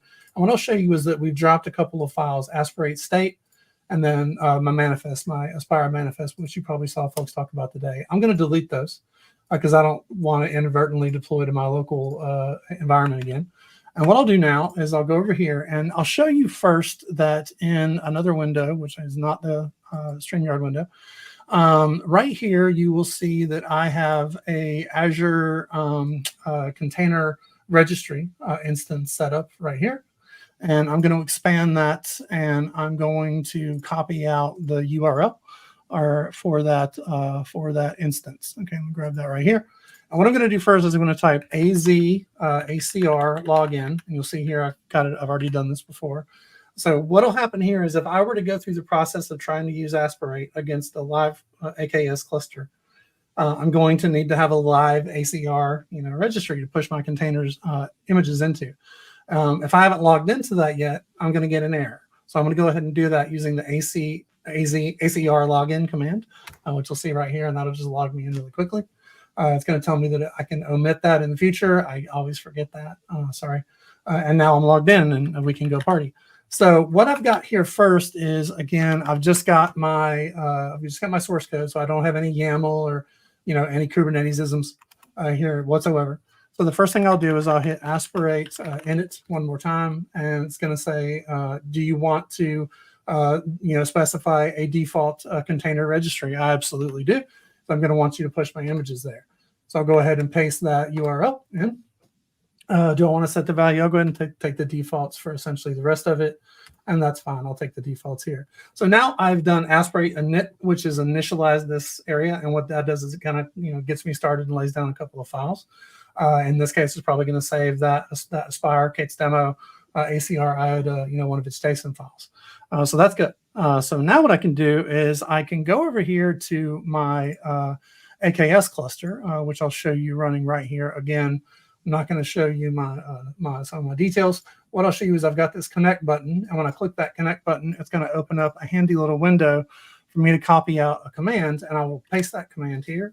And what that will end up doing is add my live AKS cluster directly to my kube config. So now I can party on that as well as I can on my local. And if I were to switch over here to VS Code and go here again to this fantastic Kubernetes tool, you can see now it's already set that as my default. And if you look here, see how my console has also changed? That also reflects my new cluster I'm going to be partying on, which is good. So now I can just do an aspirate generate. And what that is going to do is ask me for my password. There we go. Oh, I knew that would happen at least once. It's part of how it goes. And Teams just decided to open in a new monitor, on a new monitor. So that's interesting.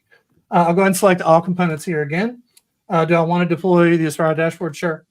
It's going to go ahead and do this. And now what I could do is I can flip over here to this instance of my Azure Container app, my Azure Container Registry. And you can see that I don't have any repositories because this command is still running over here. In a moment, it's going to go ahead and flip to the second one, and I'll hit refresh again. And you'll be able to see that what we're doing is we're pushing those container images directly up into my container registry. And we hit refresh. There we are. So there's API service. And in a minute, we'll actually see that web front end will appear in there as well. Give that just a minute. Maddy, you might want to scroll through the chat here and come up with some of the related Kubernetes questions or Azure questions we'll get to in a minute. But let me go ahead and get through this because I know we're at time. We've gotten pushed a little bit, but I'll keep going. There we go. So that second one's in there, and it's going to be the same question it asked me before. I'll do if not present. I'll pull it if it's not there. Yes, again, test, we'll call this demo namespace 002 AKS, just for giggles. Would I like to journey at the top level? Yeah, sure. I want you to do that. And now what it's done, if I flip back over to VS Code here, and I go to this window, what you'll see is that now I've got this aspirate output with all of these YAML files that I didn't have to write. So it's kind of the same thing when you think about the Aspire manifest. In this case, Aspirate's looking at that manifest and generating Kubernetes-isms, whereas AZD would look at it and generate Azure-isms. That's kind of cool. So at this point, I'm ready to apply it. And now what I'll do is I'll just do aspirate apply. Yes, use whatever I've done before. Hit enter. Would you like to measure? Yes. And now you see those things. You don't just hit Y the whole time. I can hit enter or Y. But sometimes I hit now if I want to refresh. If I want to start the secrets over, like if I want to push the two clusters at the same time, it happens. So now I can go over here. I can go to my handy little VS Code window. I can expand my namespaces. You can see there's that namespace I just created. I can click that namespace. Now I have not set up ingress because I don't know how to set up ingress. I'll expand deployments right here. I'll expand one web front end. I'll right click on this. I'll say port forward. Fine. I'll accept the defaults. I'll go right here. I'll type localhost 8080 and I'll hit enter. And now you will see that is me port forwarding localhost 8080 to my AKS cluster running up in the cloud in Azure using Aspirate, which is a fantastic little tool. But at this point, Aspirate is the way. Sorry to do Mandalorian on you. It is the way for you to deploy, .NET Aspire apps up to your Kubernetes cluster. What we're hoping to do is maybe sit on top of Aspirate the way you've seen us sit on top of AZD from within the tools. We don't have a firm plan on that yet. I don't want to lie to you, but it is something we're talking about doing, and it's something we know we need to do.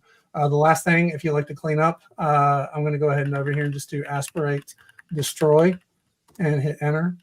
Yes, I want you to delete everything. I know it's deleted everything, and now I can go here and I can hit refresh 3 times. And you can see that we've deleted all of the resources and the services and the deployments. And if I hit refresh enough, that namespace will vanish as well.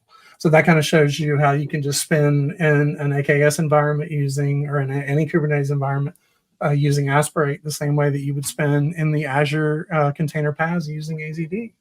So that's it. That's all I got for today. So. Thanks, Brady. Wow. Oh, cool. I think we're at time, so I'm not even going to flip back to the slides. We'll let Pablo come in and do the transition. But yeah. I mean, thank you for saying me that. And even better, I don't even to make any questions because you made the questions before. So yay for me. But the thing I can say is I'm going to ask Brady before we transition because I want to always ask.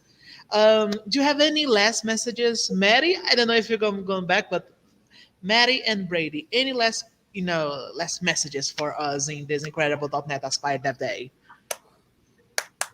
Do you have anything? Yeah, mine is, as I was saying in the chat to some folks on YouTube, file your issues. Like, we might not have something today for deployment that works for you. Feedback, yeah, folks. And don't, and we've been super responsive. All the engineers on the Aspire team are amazing, and so people just look at the GitHub and have conversations about things. Things are community contributed, community issues, all that stuff. So definitely, continue letting us know, especially with deployment, because we know that there's a lot of opportunity in this space, and AZD and even Aspirate is just kind of the beginning of it all. So yep. It is. What Maddy said, what I would say is, having been a CI/CD practitioner for longer than a lot of people listening to this call, probably been alive. What I would say is that there's a lot of different ways to do CI/CD, and there's a lot of different requests that we have from the community. Please keep those coming. If we haven't thought of it yet, we want to hear from you. We do get some odd requests, like support Jenkins and BOS, that kind of thing, stuff like that. But, at the end of the day, we're definitely trying to support as many different deployment environments and targets for .NET Aspire as you can come up with. So just keep those issues coming, and we'll keep, trying out features. Thanks a lot. You listen to them, folks. Help us get that feedback. Don't be shy. Don't be shy. Help us. Help us make the greatest product possible for developers in .NET Aspire. So, Brady, Maddy, thank you so much for this incredible presentation. And now, let's drum roll for Leslie Richardson. Hi. Hey, Thanks Leslie. for having Hey, me. Leslie. Oh my God. Oh my God. I have some return on your sound. So I'm gonna speak by very, very low volume. Don't worry. So lastly, I present to you folks right now .NET Aspire Dashboard and Telemetry. So let's see a little bit the possibilities of the Aspire Dashboard. I'm gonna zip my mouth. Leslie, is all yours.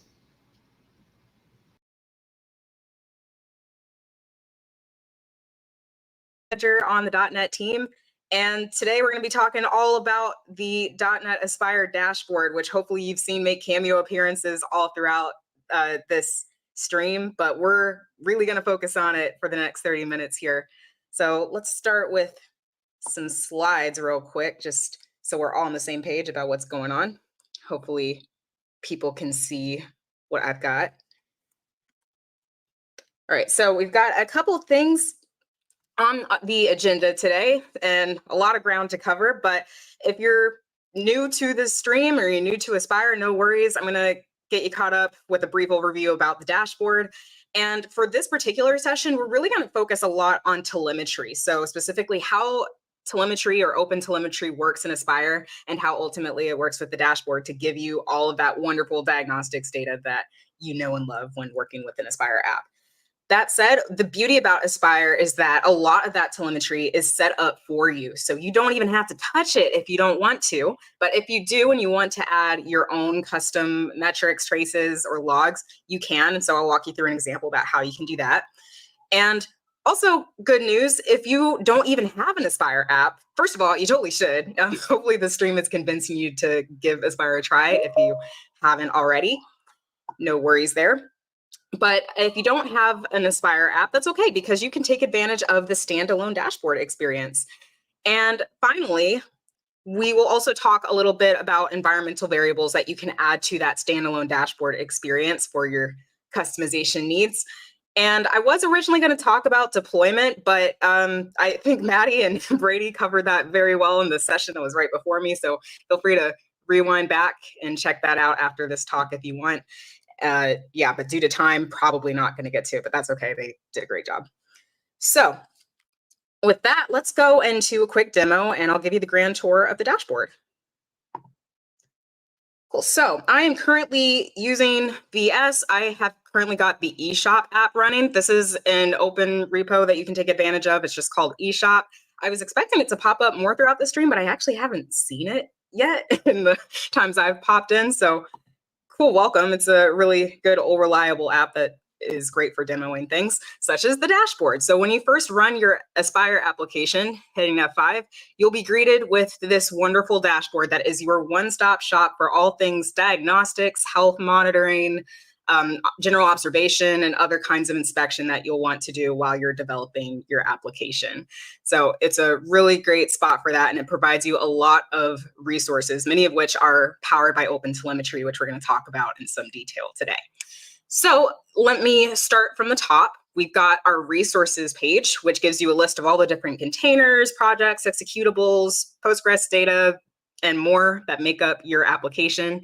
And you can see really great info about them, such as your state of each resource, when they started, the source coming from, the endpoints, logs, which we'll talk about in a second, and details, specifically environmental variables, I think is the main thing to look at in details land. And you can also use this window to look at any errors that a particular resource is facing, but it's looking like eShop is doing pretty well. So no red circles here right now, but just know that that is an option for you. And of course, you can go to your application itself. In this case, eShop is located under Web App, and that'll take me to this pretty sleek shop. So in addition to resources, we've got a lot of other options, starting with the console logs page. And this is like all of those print statements that you see get sent to your output window if you were debugging in Visual Studio or VS Code.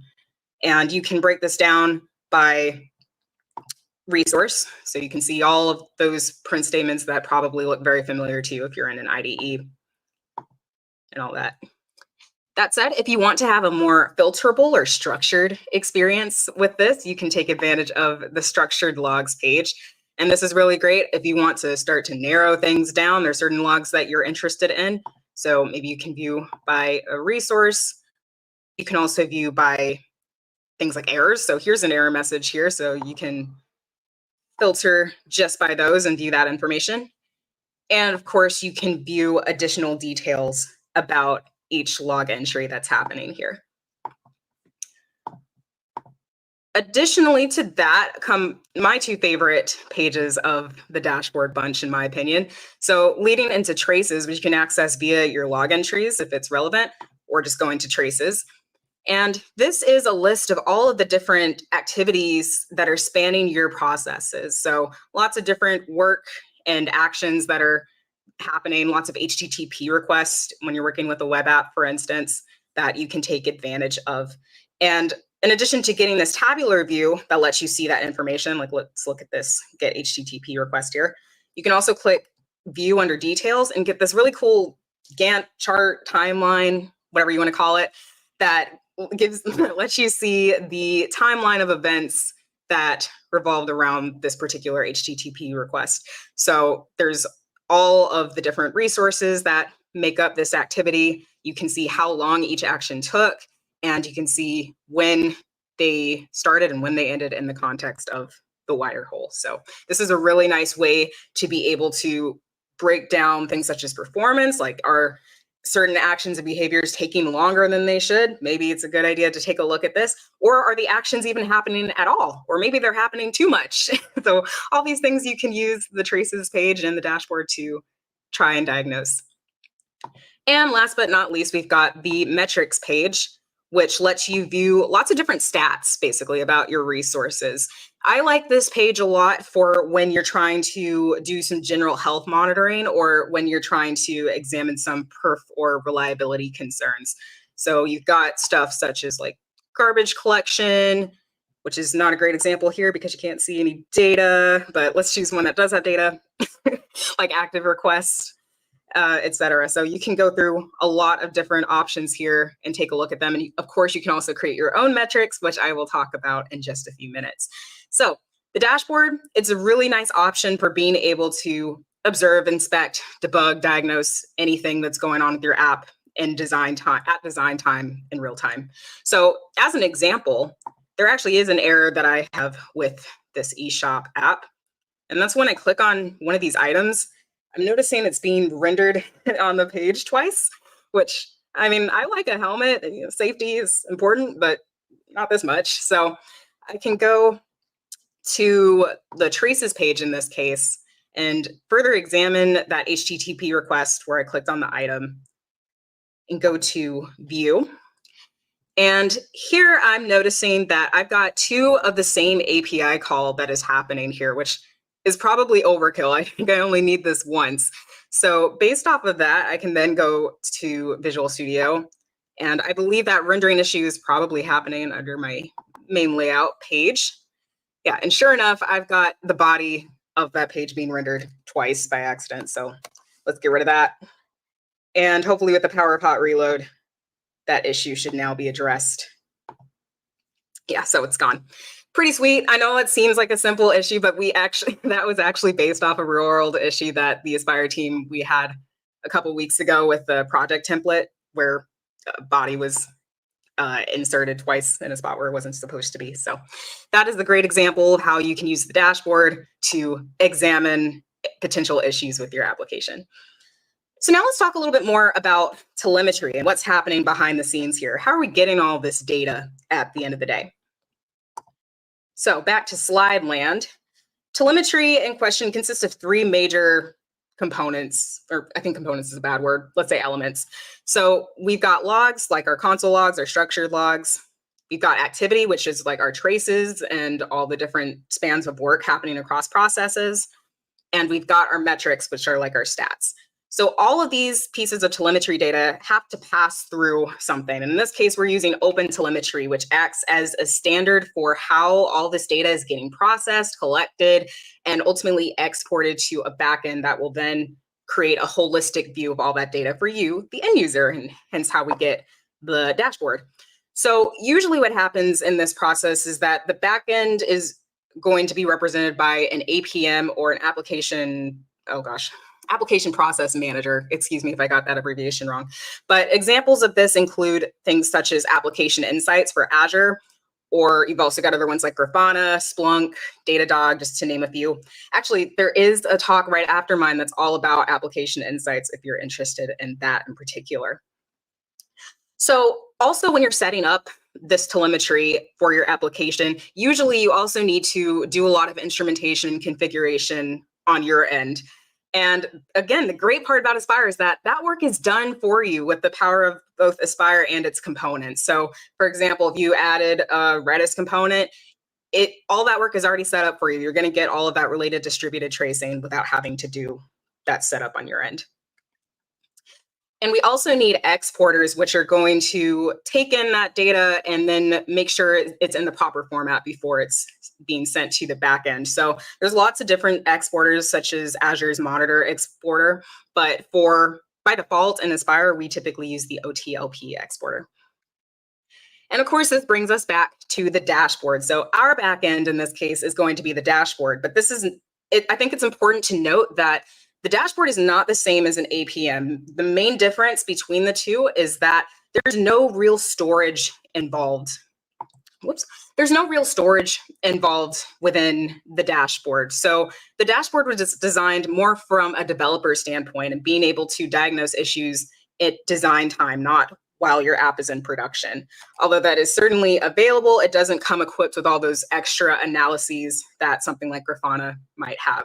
And the scenarios, of course, like you don't have to choose one or the other, but for those real-time at design time needs, the dashboard is the way to go. So let's go back into Visual Studio and I'll show you more of what I'm talking about when I say that Aspire sets up a lot of this work for you. And we're going to just create a new project so that I can prove that I am not lying about this. And yeah, I know I called it Aspire App 6, very creative name, I know. I'm running out of name ideas. So the main action with OpenTelemetry setup and Aspire comes from the extensions.cs file here under service defaults project. And actually, let me see if I can't zoom in here a little bit.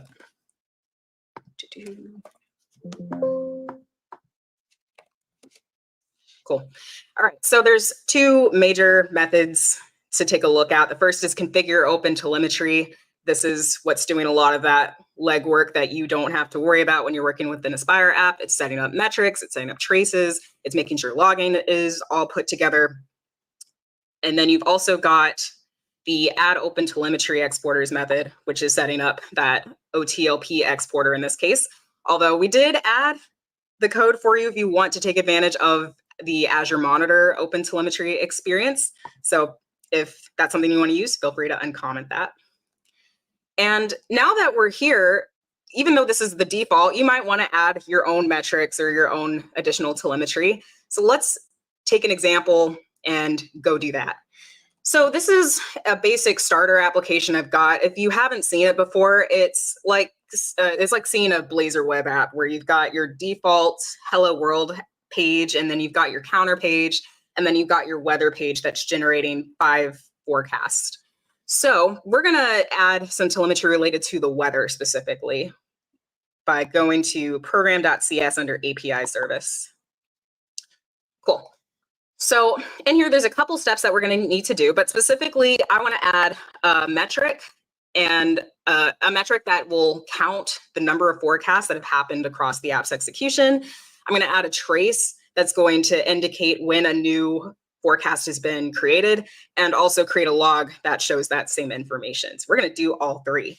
And I'm going to cheat a little bit because we've only got a little less than 15 minutes, and y'all don't want to see me spend 10 minutes failing to spell things correctly. So I'm going to copy and paste instead.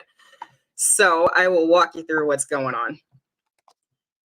First, we're going to add a couple lines of code up top here. And a couple things going on. The first 2 lines represent us defining a new meter. Specifically, we're defining a counter that we want to increment every time a new forecast gets made.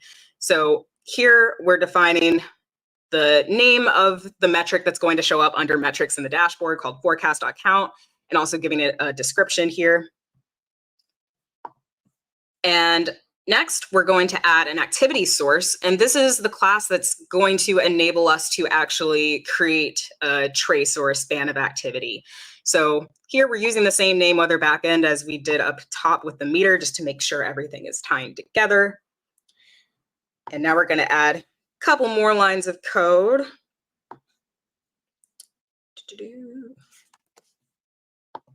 But before I do that, I do want to make sure we've got the ability to add additional logging info. So let's add a iLogger up here. And here, before I copy paste over this, I want to explain what's happening here. We've basically got a loop that, or an enumerable that is generating 5 forecasts at a time, all random data. No issues there. So we're going to keep that same functionality, except I'm going to convert it to a for loop so that I can add some additional telemetry related info. So let's go ahead and do that. So there's a couple of new things here. The first is the start activity method here. So this is based off of that activity source that we created up top. And this is what is going to create that custom trace that will be related to when we formulate a weather forecast. From there, we are still generating some forecast data, but also as we do that, we're going to increase our counter. So now that a new forecast has been made, that's when we up it. And then lastly, under this for loop, we're going to add a tag to the activity span. So this is basically going to be some additional detail that we'll get when the span is logged that will say when the forecast was made and what the general summary of it is. And then finally, for console log purposes, we're going to add an additional log that says sending weather forecast along with some other forecast information that was just created. All right, so now that we've done that, we just need to hook it up to our configured telemetry, which we can do by going back to our extensions.cs page, and under metrics, we're going to do .add meter, and then using weather.backend. And then we're doing add source, which is also weather.backend. Thank you, Copilot. And hopefully, if I copied and pasted things correctly, this should give us some additional information.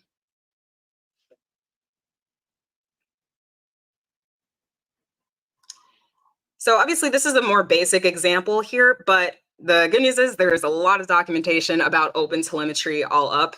So if you need to create more advanced telemetry, you can.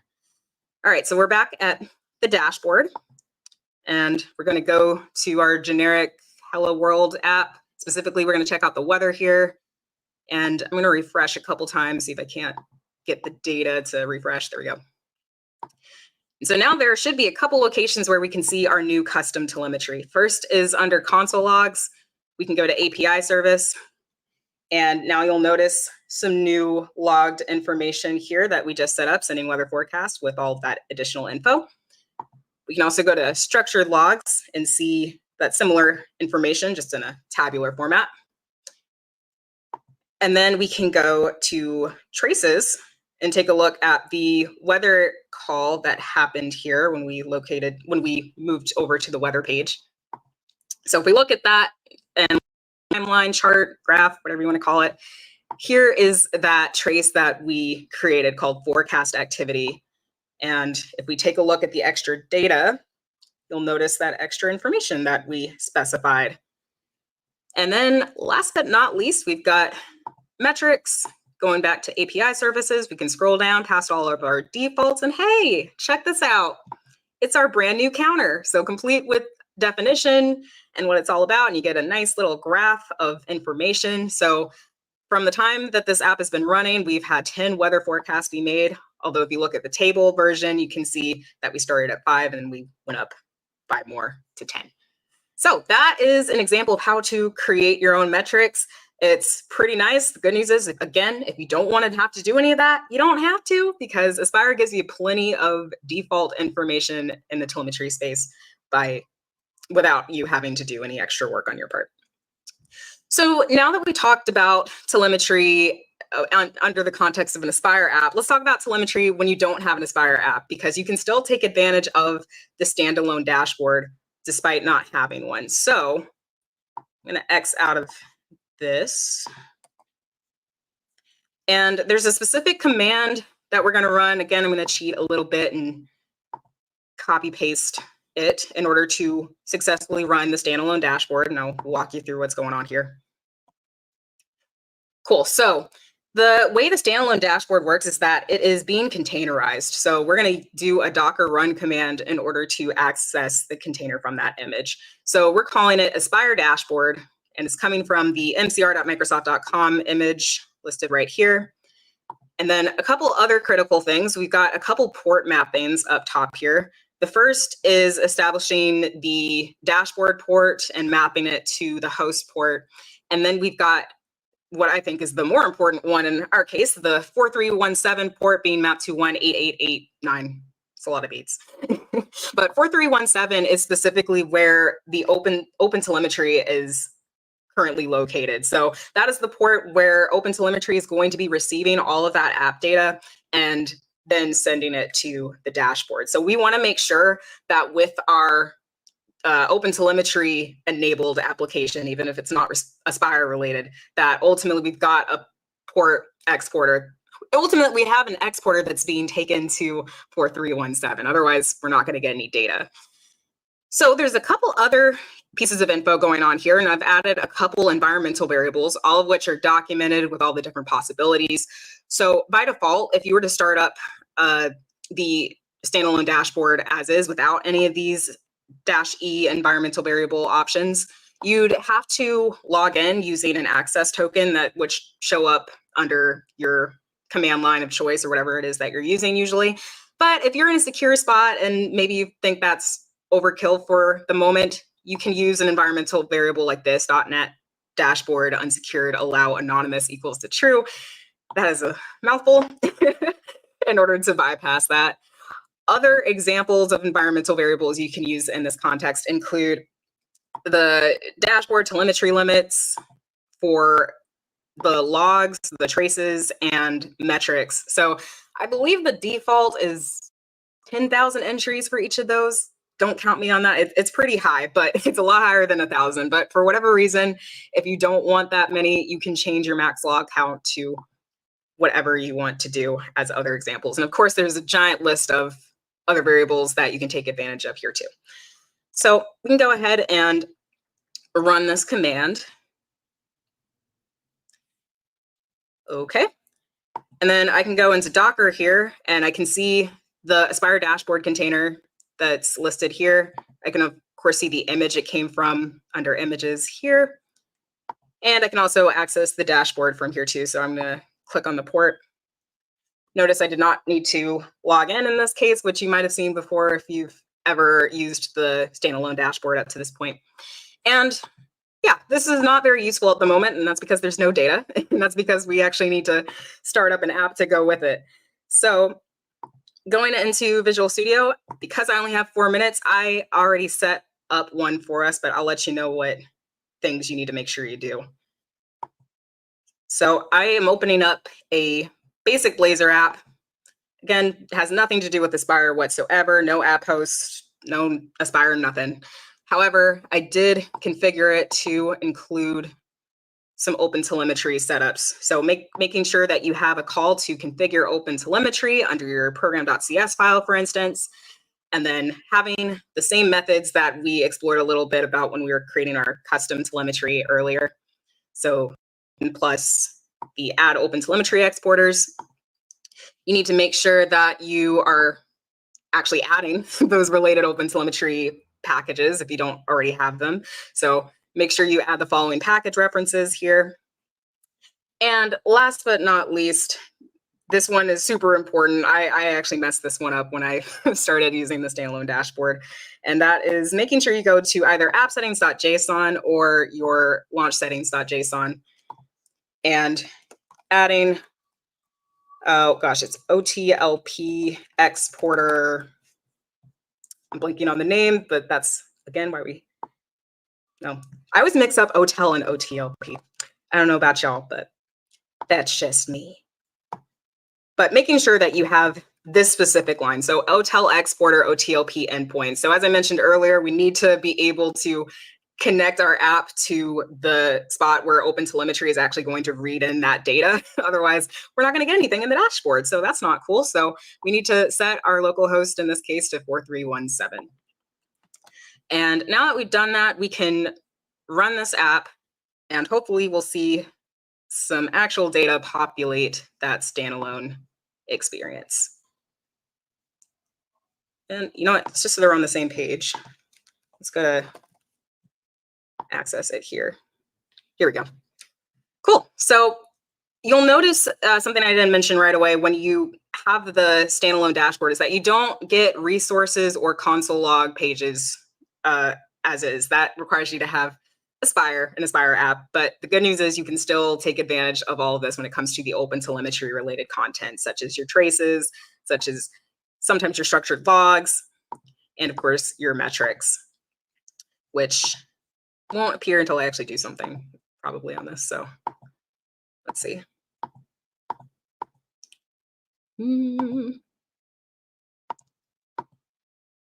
Interesting.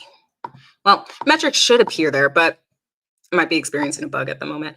But at the very least, we do have traces here, and you can see a lot of the same information that you'd be able to see with your Aspire app. Pretty cool. So with that, we are at time. So to close us out, thank you so much for watching this session. Hopefully you learned a lot more about the dashboard than you ever thought you did. And if you haven't explored the dashboard or Aspire yet, highly encourage you to check it out, and please share your feedback. A lot of what we are currently working on and what we have added to the Aspire experience doesn't happen without y'all. So make sure you're sharing your feedback, the good and the bad, and we'll all help each other make this experience even better. So thanks, y'all, and happy coding. Leslie, that was incredible. Wait a second, can you? Oh, thank you so much, because we're getting some echo. So that is an issue. Say, oh no, we're going to speak. And then you know how it is, echoes, right? So I have a question from you. So how do you feel imagine that I am a beginner, right? And I'm saying, oh, I want to produce just a nice demo project for myself. Because Aspire, requires you to know a dashboard, tracer, services, you feel that like this can be a pattern that a beginner can follow start to finish, like starting following in their first day web developing, or do you feel like it's no more production? I think that's the goal in a lot of ways. I think because we're still new, I think there's a bit of growing pains when it comes to making sure the Aspire experience is accessible for people who are brand new to web development. But personally, I feel like that is one of the end games that we should aspire to do.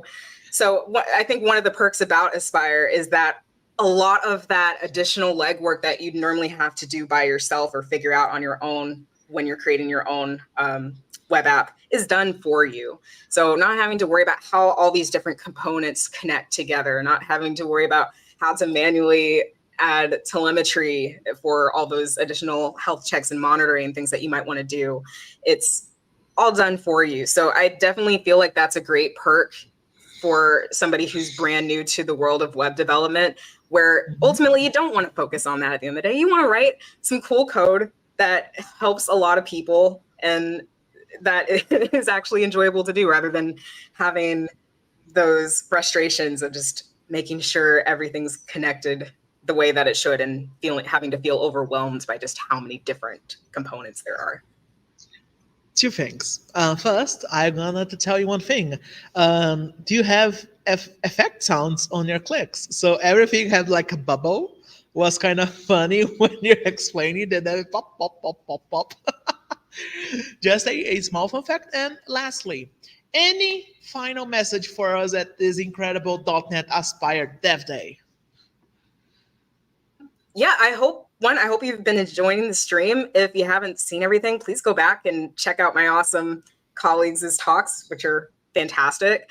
And if you haven't already, please go try out Aspire and also share your feedback. I think Aspire is open source. So like if you wanted to even get more involved beyond just saying what your thoughts are, that's totally cool. But honestly, saying your thoughts are just as important in my opinion, making sure that we create something that people actually want to use. So, excellent. Thank you so much, Leslie. That was incredible.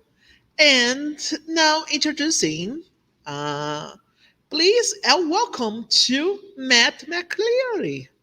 McCleary. Oh my God, my tongue. No, I Thanks, have to pronounce Pablo. this correctly. Thank Hey, you. are you excited for today or are Uh, you sleepy? I am excited and more excited after listening to you for sure.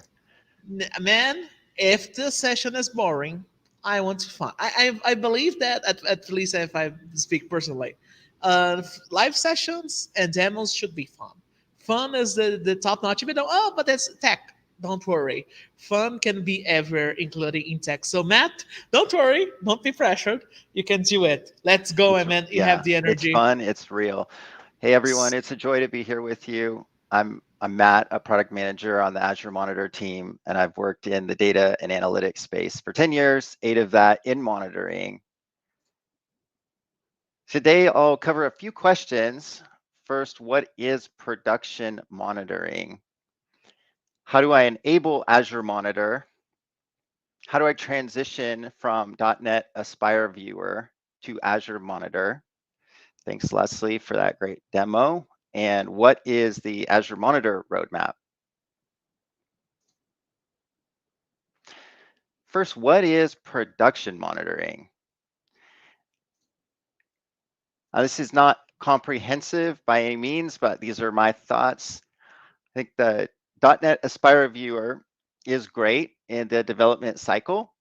It enables rapid iteration and troubleshooting at no additional cost. But when you're running at a high availability and scalable service, your monitoring solution needs to be highly available and scalable too. And that describes Azure Monitor. What I've listed are a set of distinctives of production grade observability that are included in Azure Monitor. Secure data storage and query layer, has an alerting engine. It's not just application layer observability, it includes infrastructure as well, flexible dashboarding, along with the out-of-the-box dashboards, which I'll show you in a bit, able to apply policy at scale, advanced diagnostics where we reason over your data, and extensive integrations with Slack, ServiceNow, Grafana, and more. When I think of Azure Monitor and what makes it production grade, the first thing I think of is the platform. On the right side here is a depiction of Azure Monitor. On the left side of the depiction is the data we collect using SDKs and agents, standardizing on OpenTelemetry as well. And the purple square up on the right is application insights, which is the curated experiences, which I will cover more in a few minutes. But in the middle, and what sits at the foundation of all the experiences in Azure Monitor, is the data platform. And we can distill it down to two main components. First, Log Analytics is our logs and traces platform built on the same technology that powers Azure Data Explorer. And Azure Monitor Workspace is Azure Monitor's next generation time series metrics store. Together, these provide the reliability, scale, and security that is required for modern distributed applications. Log Analytics recently announced new log storage tiers, so you can better optimize your cost and select the best storage tier that fits your needs. Azure Monitor Workspace is absorbing more workloads within Azure Monitor, and it's built to interop with PromQL and Grafana and supports exponential histograms. With that brief overview of production monitoring, let's move on to how to enable Azure Monitor. As I mentioned earlier, it's a combination of agents and SDKs for the full experience. However, I'm going to focus on how to collect data at the application layer. There are two paths to enablement: auto instrumentation and manual instrumentation. When you are running on an Azure resource that supports auto instrumentation, those are the resources listed on the left. This is the easiest way to get started. You simply turn it on in Azure Portal or apply it via policy. We inject the API and the SDK for you to collect the data that powers Azure Monitor Application Insights. However, if you're running on a service that does not support auto instrumentation or wish to have more control or write custom code against the OpenTelemetry API for things like custom events and custom metrics, you can use manual instrumentation.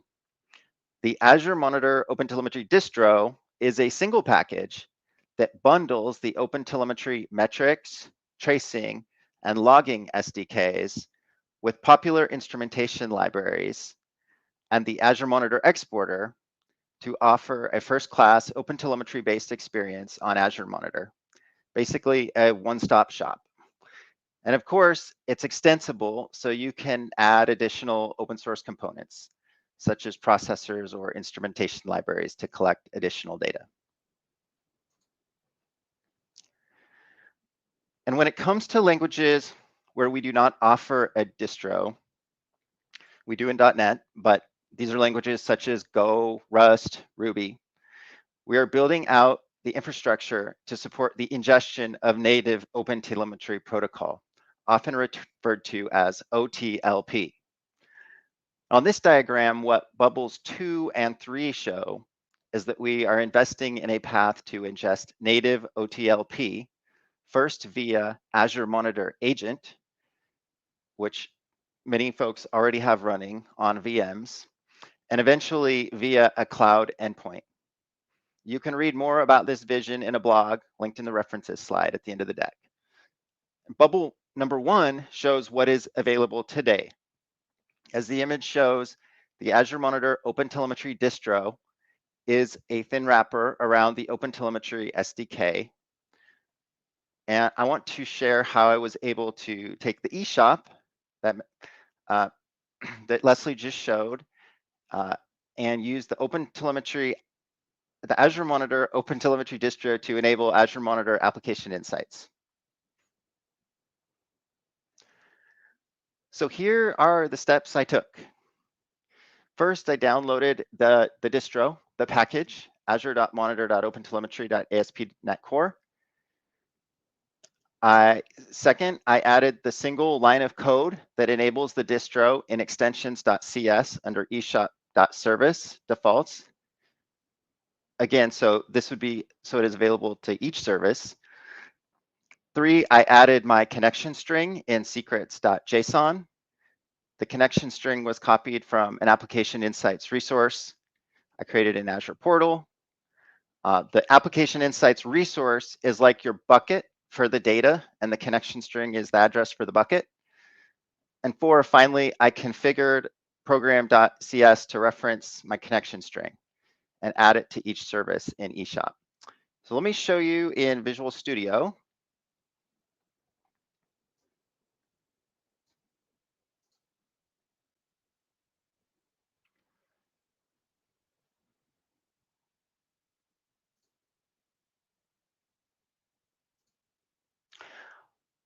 All right.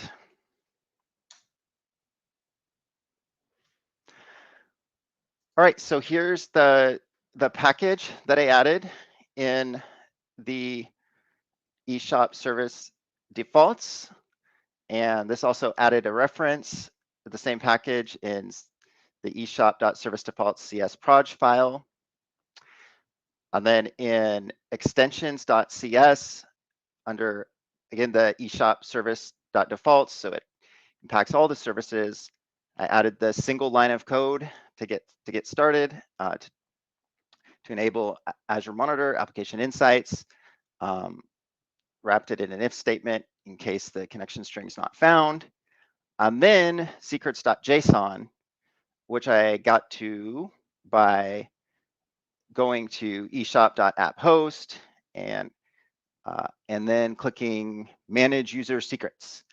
And the connection string is not like strictly a secret in the sense that no one can steal your data or get into your application, but someone could use it to send bad telemetry to Azure Monitor and it could skew your results. So in that sense, we could treat it as a secret. And so I put it in secrets.json. And lastly, I configured the connection string and added a reference to each service here. Okay, so let's run it, see what happens. Live demo.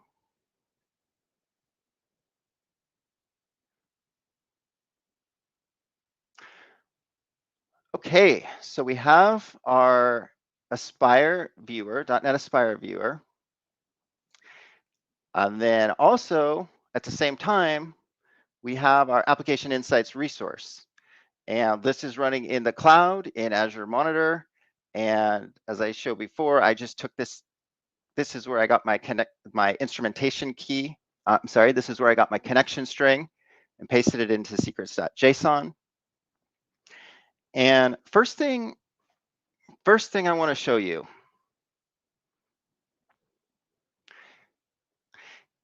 is the .NET Aspire viewer and Application Insights Live Metrics experiences running side by side. There are quite a few similarities. First of all, both are near real-time viewers. In the .NET Aspire viewer, you can see a stream of structured logs. You can also see a stream of traces. In a similar way, in the Live Metrics viewer, you can see a stream of sampled telemetry.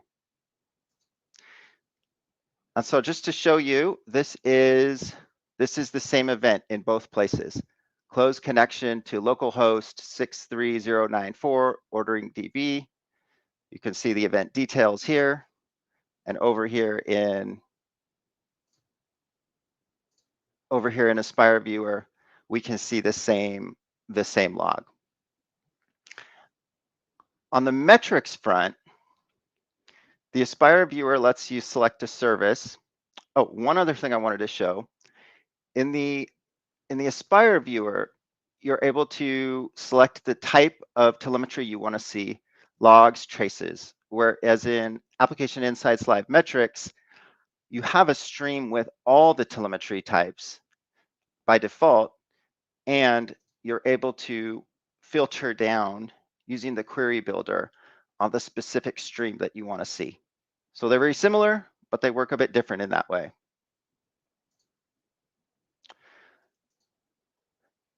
Okay, moving over to metrics in the Aspire viewer, like Leslie showed, you're able to select a resource and you're able to get the metrics for this particular resource.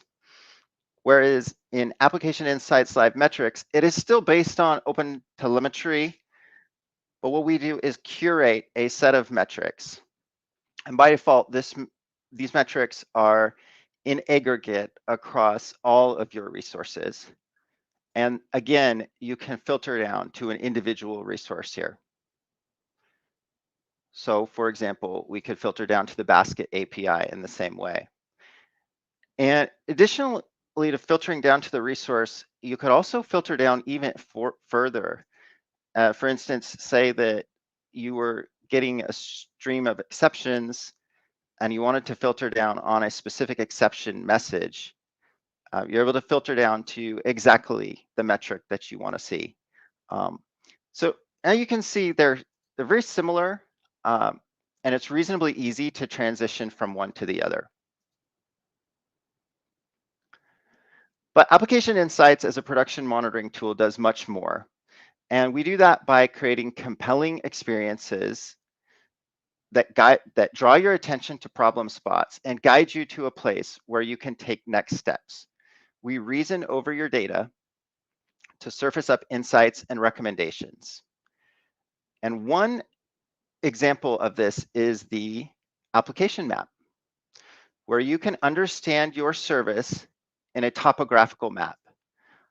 And you can see here are nodes of the individual services in eShop. And you can see that they had some issues calling to RabbitMQ. Red means there was an issue.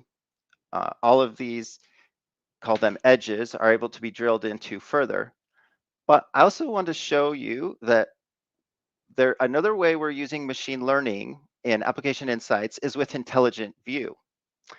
And there can be a lot of noise in an application. And so by turning on intelligent view, it's able to filter out the noise. And you can see that turning it on actually removes a lot of the errors you were seeing, as they were transient and short-lived. There are other ways we use machine learning to reason over your data. And I'm actually going to switch to an application where I have more data. And I want to show you smart detections.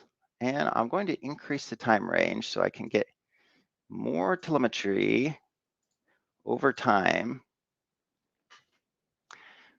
and show you that smart detections is able to detect abnormalities, such as this rise in dependency failures. And again, this was generated for me completely off of data that was already in the system. And it's able to show me exactly why it was detected, this trend of why it had this sudden abnormality. It shows me what the dependency type was, called to an Azure blob, the operation, and the result code I was receiving.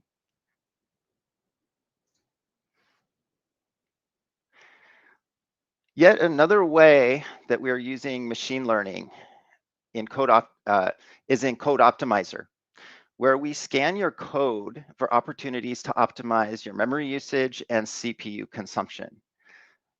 For example, in this instance, Code Optimizer is telling me that a particular statement, cloud queue.create if not exist, is causing unexpectedly higher than expected memory. Going back to the performance blade, I want to show you the power of this experience. It combines both a timeline, distribution, common properties, common attributes of particular issues, and operation names in a single interconnected display. For example, I could say I want to focus on the 95th percentile of my request duration, and I can zoom in to an issue that happened around 9 a.m. And I can see here an operation that was particularly slow, get customer details. And it brings up the common properties of this particular operation. For example, I can see that 97% of these requests came from Virginia, which is interesting.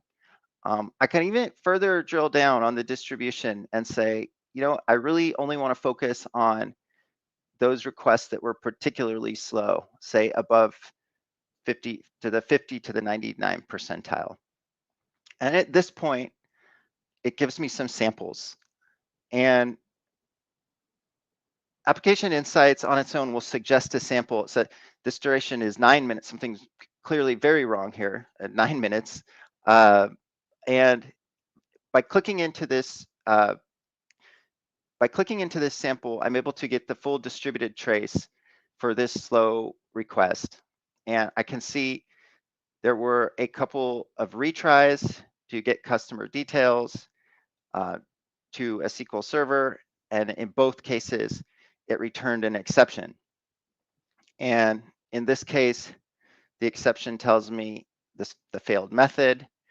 And at this point, I can take next steps and either create a work item or understand where in my code this occurred and go back to that line of code and do further troubleshooting.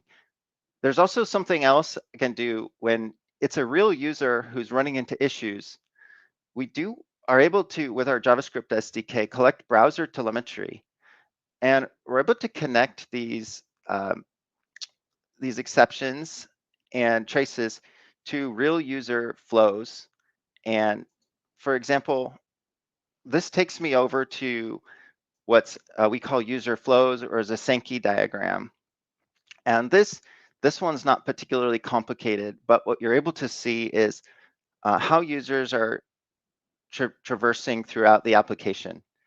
And so, for instance, in this case, it's really only just this, the users are really only experiencing the get customer details.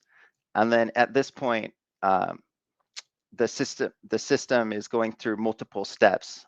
But you can see here how in some cases, well, in one case, the operation ended after one exception. In other case, it kept going and had a second exception before the operation ended. So this can really give you insight into the flows of how many customers are experiencing what.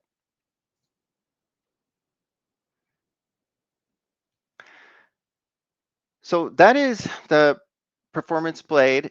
And just to show you very briefly here, the failures blade works in a very similar way. You're able to, some things I think customers sometimes miss is these experiences do quite a lot.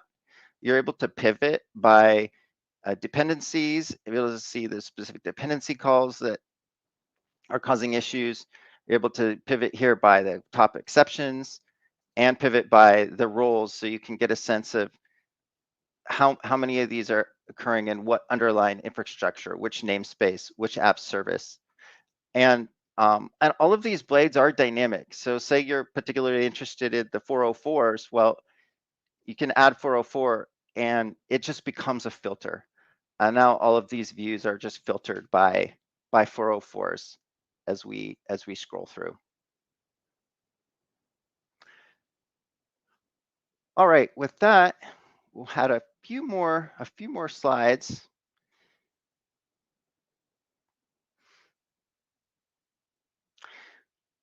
Okay, so to recap, you've seen how live sample telemetry is very similar to .NET Aspire viewer stream in live metrics, and live metrics are able to be curated and filtered down. Let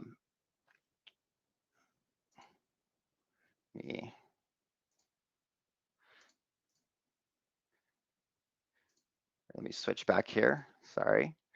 And so this is, and then I've scratched the surface on how the diagnostic views and application insights can draw you to the problem and help reason over your data. I want to briefly share our roadmap, first for OpenTelemetry based collection. For the Azure Monitor OpenTelemetry distro, we are nearly at feature parity with the classic application insights SDK, and we plan to be there completely by about the end of the year. For the Azure Monitor agent, also, we are building an AKS auto instrumentation, which was planned to be public preview by September, early fall. And this uses OpenTelemetry under the covers and makes it very easy to get started. For the agent, we plan to have it collect OTLP in a preview state by about the end of the year.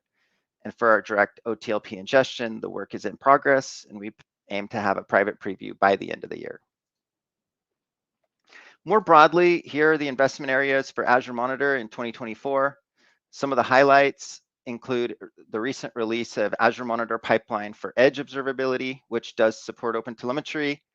We are also investing in an SLO SLI platform built into Azure Monitor to make it easier to define SLOs and set SLIs. And as mentioned before, we continue to introduce logging tiers to help you optimize cost. And finally, we have investments to use AI and ML to even improve our reasoning more than I already showed you over the data and provide more proactive recommendations. Everything I've talked about today is referenced in the resources. It's been a pleasure to be here today. I'm available for questions. Also, if you file an issue on GitHub or file an issue on support and you're not getting the help you need, you are welcome to just reach out to me directly as well. If you send an email to otel@microsoft.com, that actually just goes to me and a few other people. So be happy to chat with you. And like everyone else, I want your feedback. We desperately need your feedback to continue to improve. Thank you. Yo, Matt, Thank you so much for this session, man. We don't have any questions in chat. However, I want to ask you, is not valid to repeat what you said before. No, you cannot say, give us feedback, because you're saying every time, folks, give us feedback. Feedback. I want a big a big a big way to say feedback. We want feedback. But any last messages for our incredible developers at .NET Aspire that day? Feedback is on Yeah, I top. mean, I We are guess talking as just everything. just try to have fun, with the tools. Like I think, as I've kind of grown more and done this for longer, the more I just try to have fun and enjoy it and find like kind of little trails that excite me, the more it kind of just it makes work enjoyable, makes life enjoyable. So I just find ways to enjoy it. I love how you said like life being enjoyable with .NET Aspire. It looks like a completely different level of product. .NET Aspire makes your life enjoyable and happy in IT. I mean, it does. Oh, we never told you that, but it does make it life enjoyable. Use .NET Aspire, then your IT life will be completely solved. It's not just open a formulary on a feedback on GitHub saying PR, say, not satisfied enough, please make it better. Then your life will be better. Use .NET Aspire. Okay, Matt, thank you so much for that.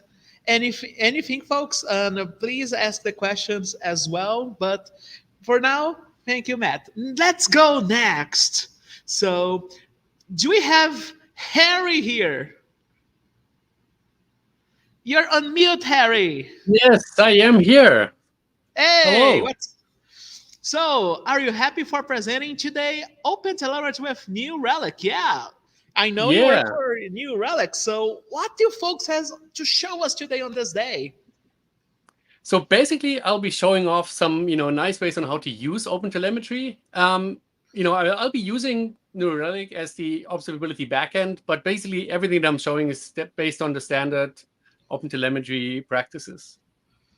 Okay, let's go on then. All right. So welcome, everyone. Hey, friends. This is Harry Kimpel from New Relic. And my session is focusing on, like I said, the aspect of OpenTelemetry with New Relic, but I'll be using New Relic as my target observability platform of choice. But like I said, I mean, the concepts are completely based on OpenTelemetry standards, and you can use them to apply them to open source tools as well in the observability space, such as the Aspire dashboard, like we have seen before in the container, or Jaeger for tracing, or any other observability backend that support OpenTelemetry. So I only have like a few slides to show kind of like before we jump into the live demo and go through the configuration of the .NET Aspire eShop application. So first of all, what are the business objectives of modern, observability practices? Well, you can basically put them into these four categories: maximize uptime, optimize business, innovate faster, and operational efficiency. So what we as developers probably care the most about is our developer productivity. We don't want to use 10 different tools in order to get a job done. Ideally, we have all the necessary tools in one place. And the same is true for the IDEs, but also for our tools that we use for monitoring and observing our applications. Another aspect is, when we deploy new services of our applications, we want to deploy them with confidence, right? Making sure that everything works as expected, that the performance, all the test cases are done, that our apps are resilient, they can handle peak performance, and so on. So these are all very much focusing on, the business objectives of what we want to achieve. And at New Relic, we make sure to focus and basically on these core principles when we develop our platform. So New Relic is really an all-in-one observability platform. This is a really busy slide. I'm not going to go through all of the different content that is showing up on the slide, But I want to highlight a couple key aspects that I think make New Relic really unique when it comes to observing your applications and your infrastructure.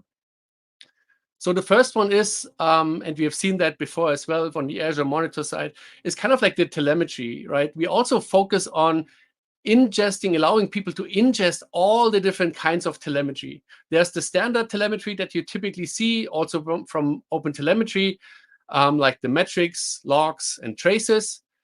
But we also support, third-party telemetry that you can ingest. You can also very easily, focus on ingesting any events. And typically when we talk about events, we talk about, or the idea is around, it's maybe like infrastructure events, where, something happened on the infrastructure, some changes happened, some deployment may have occurred, whatever it is. But when we think about events, it is much more broader aspect.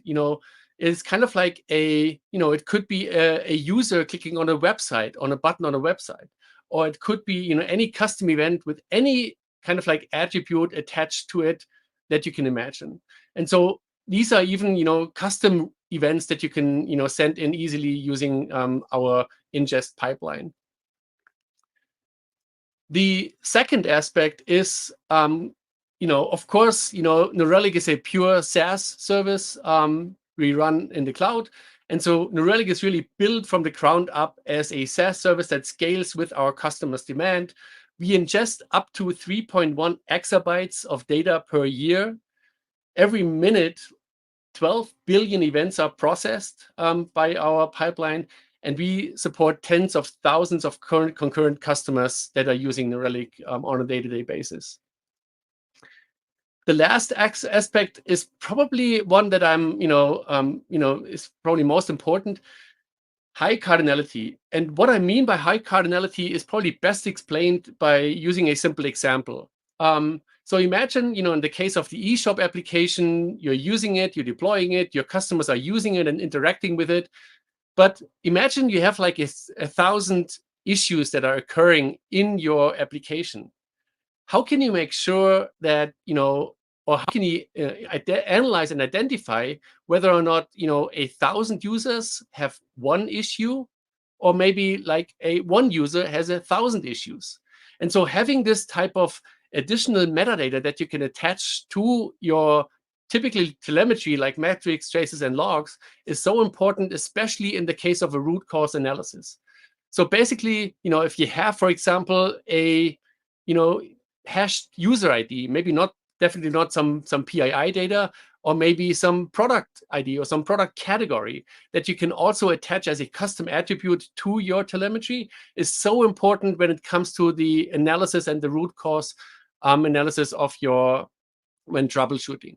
So high cardinality really means that you can store, as much custom events and metadata and to your events. And this is really something where, in my opinion, New Relic really shines when it comes to telemetry. So finally, let's look at some aspects of OpenTelemetry. Many of you probably know already, and I don't go into detail. OpenTelemetry is really was initiated through a merger of two different projects: OpenCensus, that was focusing on metrics, and OpenTracing, as the name suggests, on tracing. And they got merged into a single project, to define a standard in the industry that everyone can agree on. OpenTelemetry focuses on metrics, traces, and logs, with various kinds of support for many different programming languages. And it allows you to basically define a pipeline, a collector that you can then use to process the data before you actually send it to some observability backend. And you can obfuscate, you can drop data already there.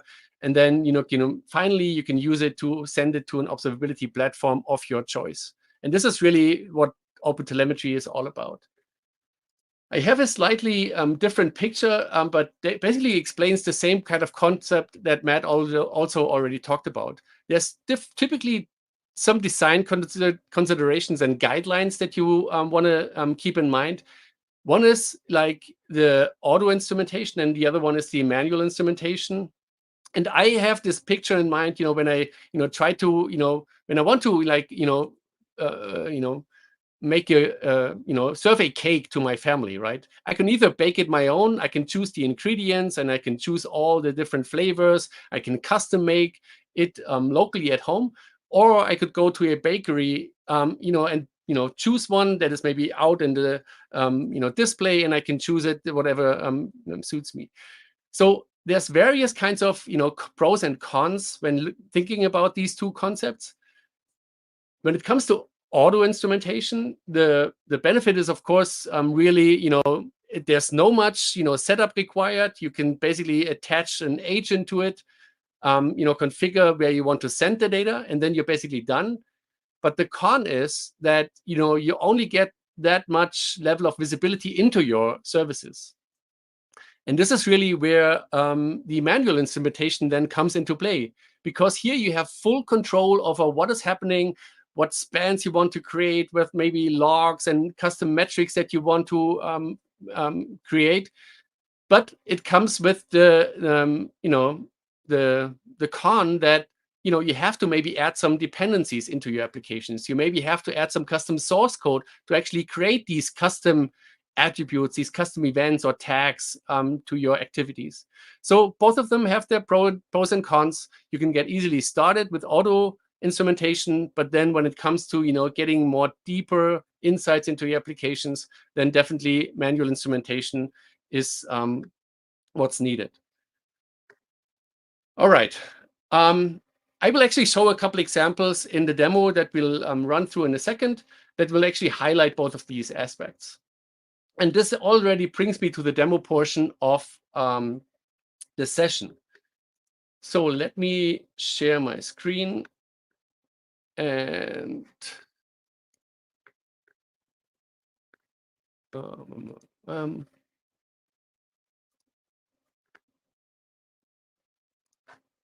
here you go. You should be able to see my screen in a second.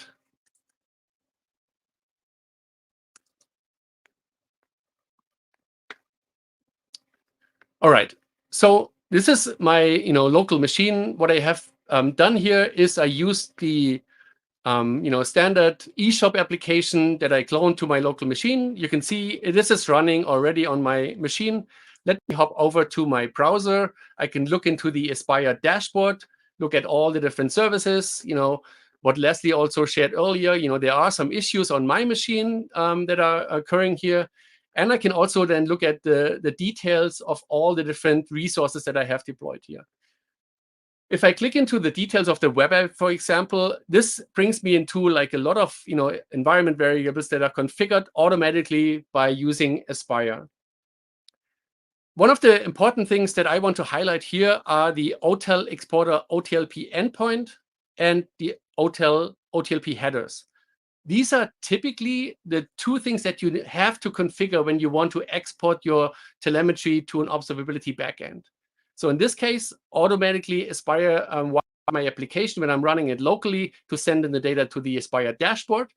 But what do I have to do in order to get this configured for an observability backend? This is what we'll look into in the next couple minutes. So let's go into the application and let me stop this local deployment. So my starting point here, as with we have seen already, is kind of like the app host and the program.csv file. This is the plain host. And one of the things that I can now do is, and we have seen various examples. Ideally, I will and define the extensions.cs. But in this case, I chose to actually implement it directly here into the app host, just for ease of use in this demo. So what I can do now is, for this builder project, so this is configuring the identity API, which is one service of the eShop application. What I can do now here is, if I go in here and add a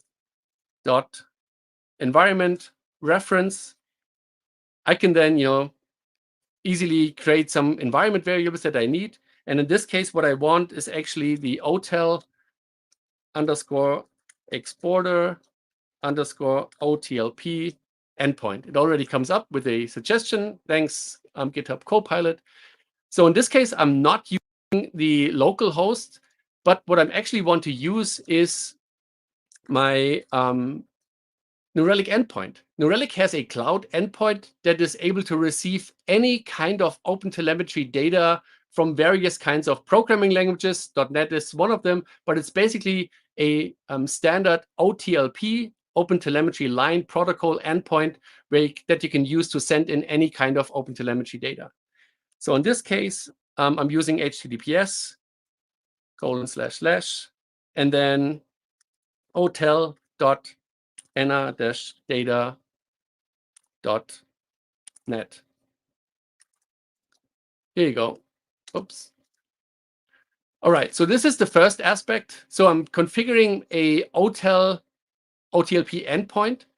And since this is an open API endpoint, there's also an additional thing that we need to configure, which is the OTLP headers section, as we have seen in the front end here. So I can copy this as well and add this in here with as an additional environment variable. I can paste this in here. And then as a configuration, the typical convention is, you can use API-key and then equals, and then the New Relic license key, which is kind of like the key that you would use to ingest any kind of data into the application or into our platform. This would then only, configure this for the identity service. I would then, go ahead and create all the environment variables for the other services as well. Since I don't want to look at me, configuring this, I have already prepared a branch that has basically all the things configured. In this case, I can go again into the app host, into the program CS. You will notice that I have some additional configuration here. I have configured all the different services already with these environment variables. Like I said, this is a little bit overhead. Ideally, this would go into the extensions and the service defaults, but just for the sake of this demo, I added it in here. What I also added in here, since New Relic supports various different regions, there's an option where you can choose basically the region on where your New Relic account is deployed. It could be by default in the US or EU or any other region that you have available. And I'm reading in the keys from my environment variable. So I could then, use this to run locally on my machine again, and then instead of or on top of adding the data, the telemetry to my Aspire dashboard, it will also be sent to my New Relic account.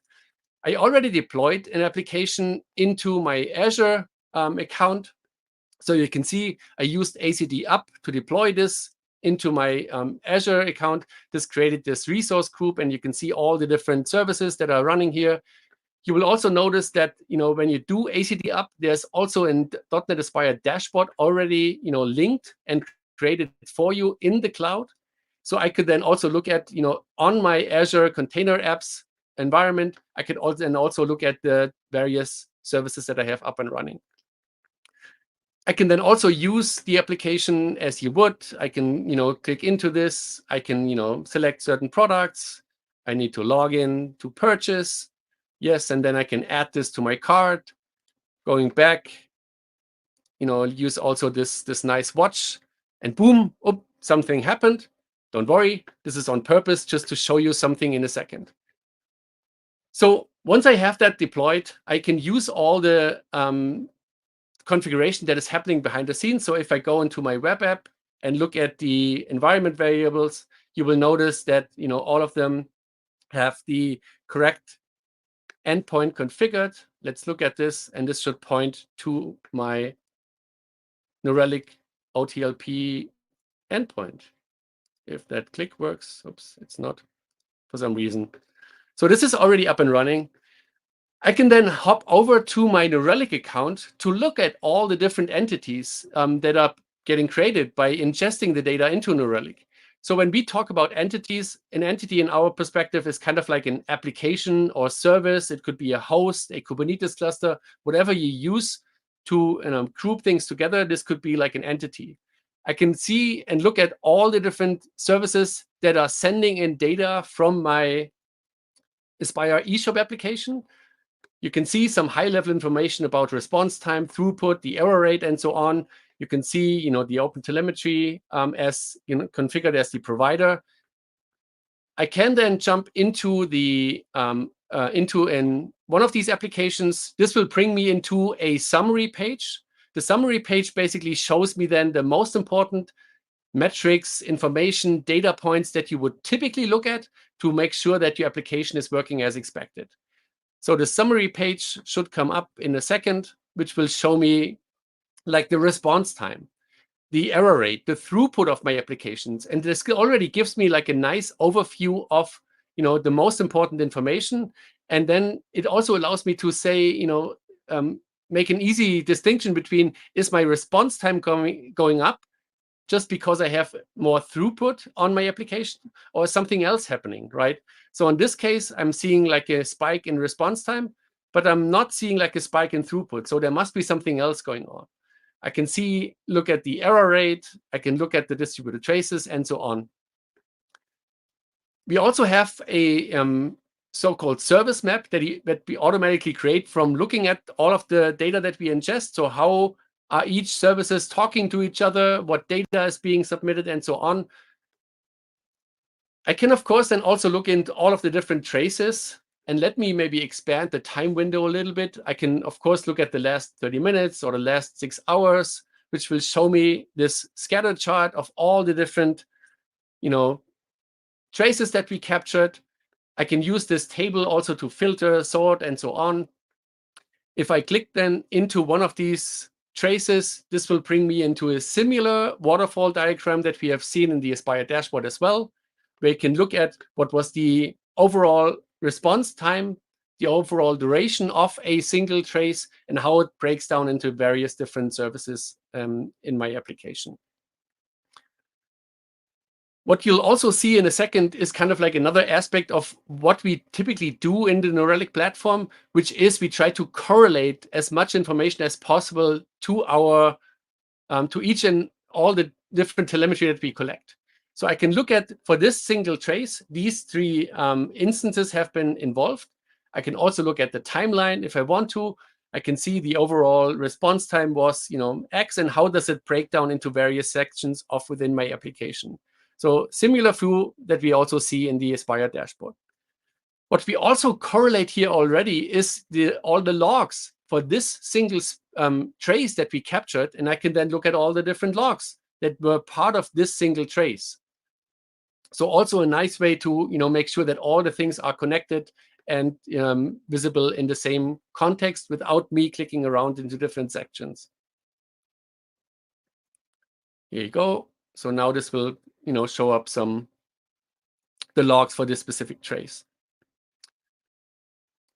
As part of the tracing, as you can see here already, what we also highlight is, did we find any anomalies? So was this specific execution of the trace for some reason slower than all the other traces that we captured? And so we highlight this. There was no anomaly discovered here, but there's also some capabilities that we automatically show up when you look at the different traces. We also highlight errors in each of the traces, so I can go into this specific trace, which will show me some data around errors that occurred or exceptions, which is also another aspect of the platform. I'm not waiting here in the case of time. You can in which part of the trace the error actually occurred. What's also, you can see the first trace, the first span within that trace was actually having some kind of issue. I can click into the details and then look into all the various attributes that we also collected. So in here you'll see further details, including the error details of that specific error. Another aspect is the metrics. Again, we are looking at the web app service. So these are only the metrics for that specific service. You can look at all the different, out-of-the-box metrics that we receive from looking at the standard instrumentation of the applications. I can then click into any of these metrics to see what was in this case, the server request duration. It will show me the average by default. I can, select the median if I want to, and I can then look at the data. What's also possible here, and this is something that Relic had for a long time, is kind of like Relic's own query language. So in this case, it's pretty much similar to SQL, but it focuses on the some nuances of SQL. We call it NRQL, and in this case, if I'm not interested in the median, but maybe want to focus on the percentile, I can also do that and look at the 95th percentile, for example, of that specific metric that we're looking at, and see what is actually happening. Next and finally, there's of course also all the logs. Again, looking at a specific service, I filter down to one specific service. I can look at all the logs in the given time window. So in this case, the last 30 minutes, I can look at all the different logs that we have captured from the eShop application by using the standard instrumentation of Aspire using OpenTelemetry. If I want to have a more broader picture and not like look at a single service or entity, there's also a section, a broader section called traces here. And this allows me then to see across all the services, across all the entities that we are looking at, maybe expanding this to a broader time window. I can then look at all the different traces across all my different services that I captured, and then, maybe do some deep dive into this. And the same is true also for the logs and the metrics, where I know I don't have to jump and dive deeper into a single service, but maybe get a broader overview across all my services and then dive deeper into any issues that I maybe identify from here. Another aspect that I wanted to quickly highlight here is the errors, the exceptions that we typically see. So in this case, I'm again, selected the web app as a service. I jumped into the errors section here, and you can see in the given time window, so in the last 3 hours, we actually identified 2 different types of errors. You can see how these errors occurred over time. When did we see these errors happening? And then you may notice that there's another aspect in here that we highlight. So one of these services actually has a users impacted section. And so this is really important. I mentioned it earlier when I talked about the high cardinality. This is one of the aspects. If I hover over this section, I can, this will bring me to the docs. And if I, click into this, this will then tell me, what do I need to do in order to configure this? And basically, also OpenTelemetry has some standard conventions, some semantic conventions that allow you to add custom attributes, but also in a standardized fashion. So if I want to add in have the visibility into the users impacted of my application, I can add a enduser.id as a custom attribute, as a custom tag to my traces. So let's jump over into our services. So in this case, what I did is I actually went into the web app, excuse me, into the services, basket services.cs file. And what you'll see here is I did some manual instrumentation in this piece of code. So I'm first of all getting the current activity. So this is the current actually execution that is happening. And then I'm just creating a random number that I'm using, which I'm then assigning to this end user ID to this standard, to this current activity. I could have used the basket, the customer ID, but we only have 2 customers by default in eShop application, Bob and Alice. So this wouldn't give me like too much of a spread. So this is why I use just a random number to add in here.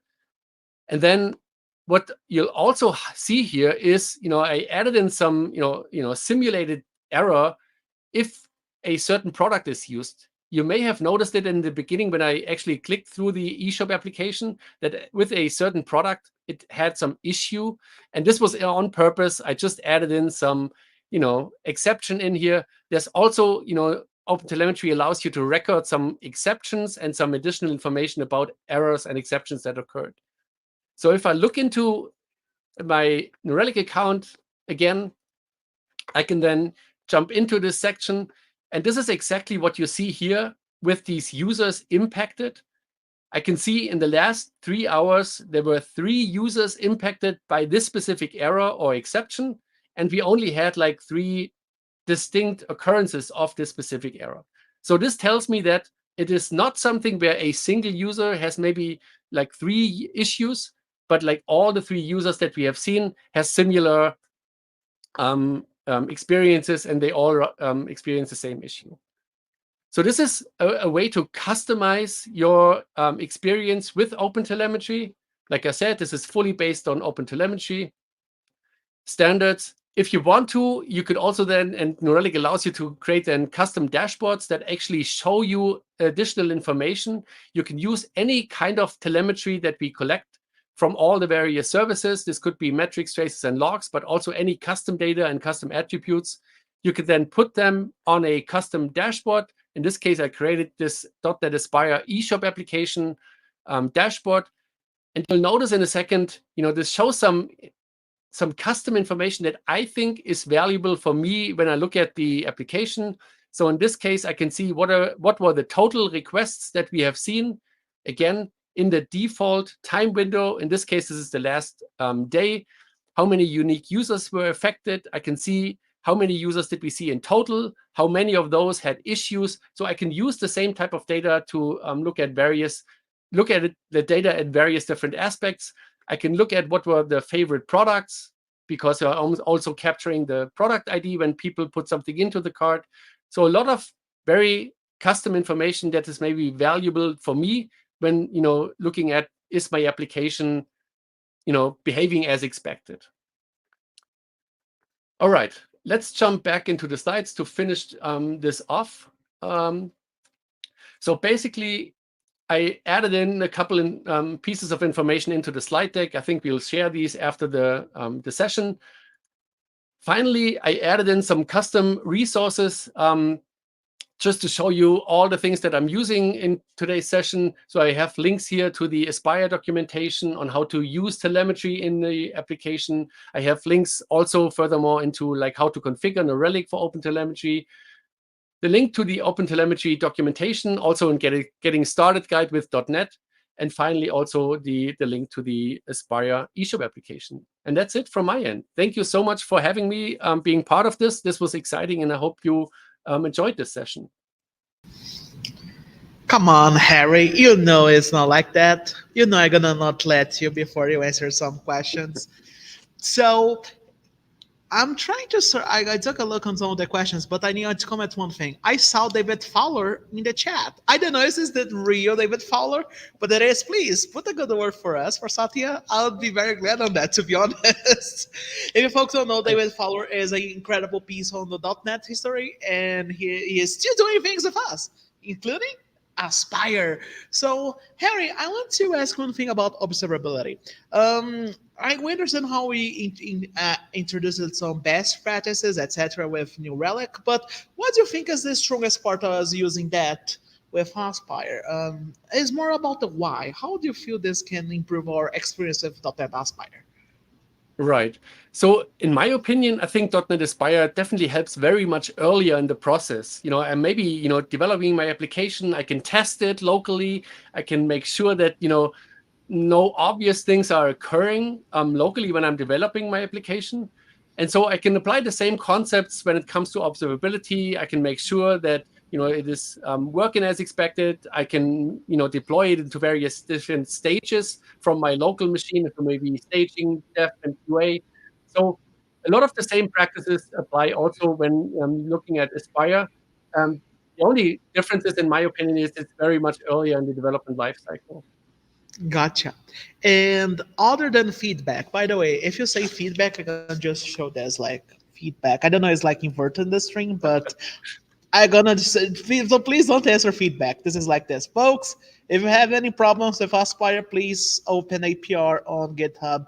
We'll be glad to answer any questions that you have. Please send us feedback, even though it's in verse, but I have no way to know how to write that mirrored. But Harry, other than the feedback for we are doing with .NET Aspire, what was the last message for us on .NET Aspire Dev Day? I would say, look at the OpenTelemetry docs. They have so many getting started guides, so much information, on how to, think about getting started in all different kinds of languages. Yes, .NET is obviously one of them, but that would be my recommendation. And they're also all constantly evolving, right? There's so many things coming out. So, definitely check out the .NET or the OpenTelemetry docs from time to time.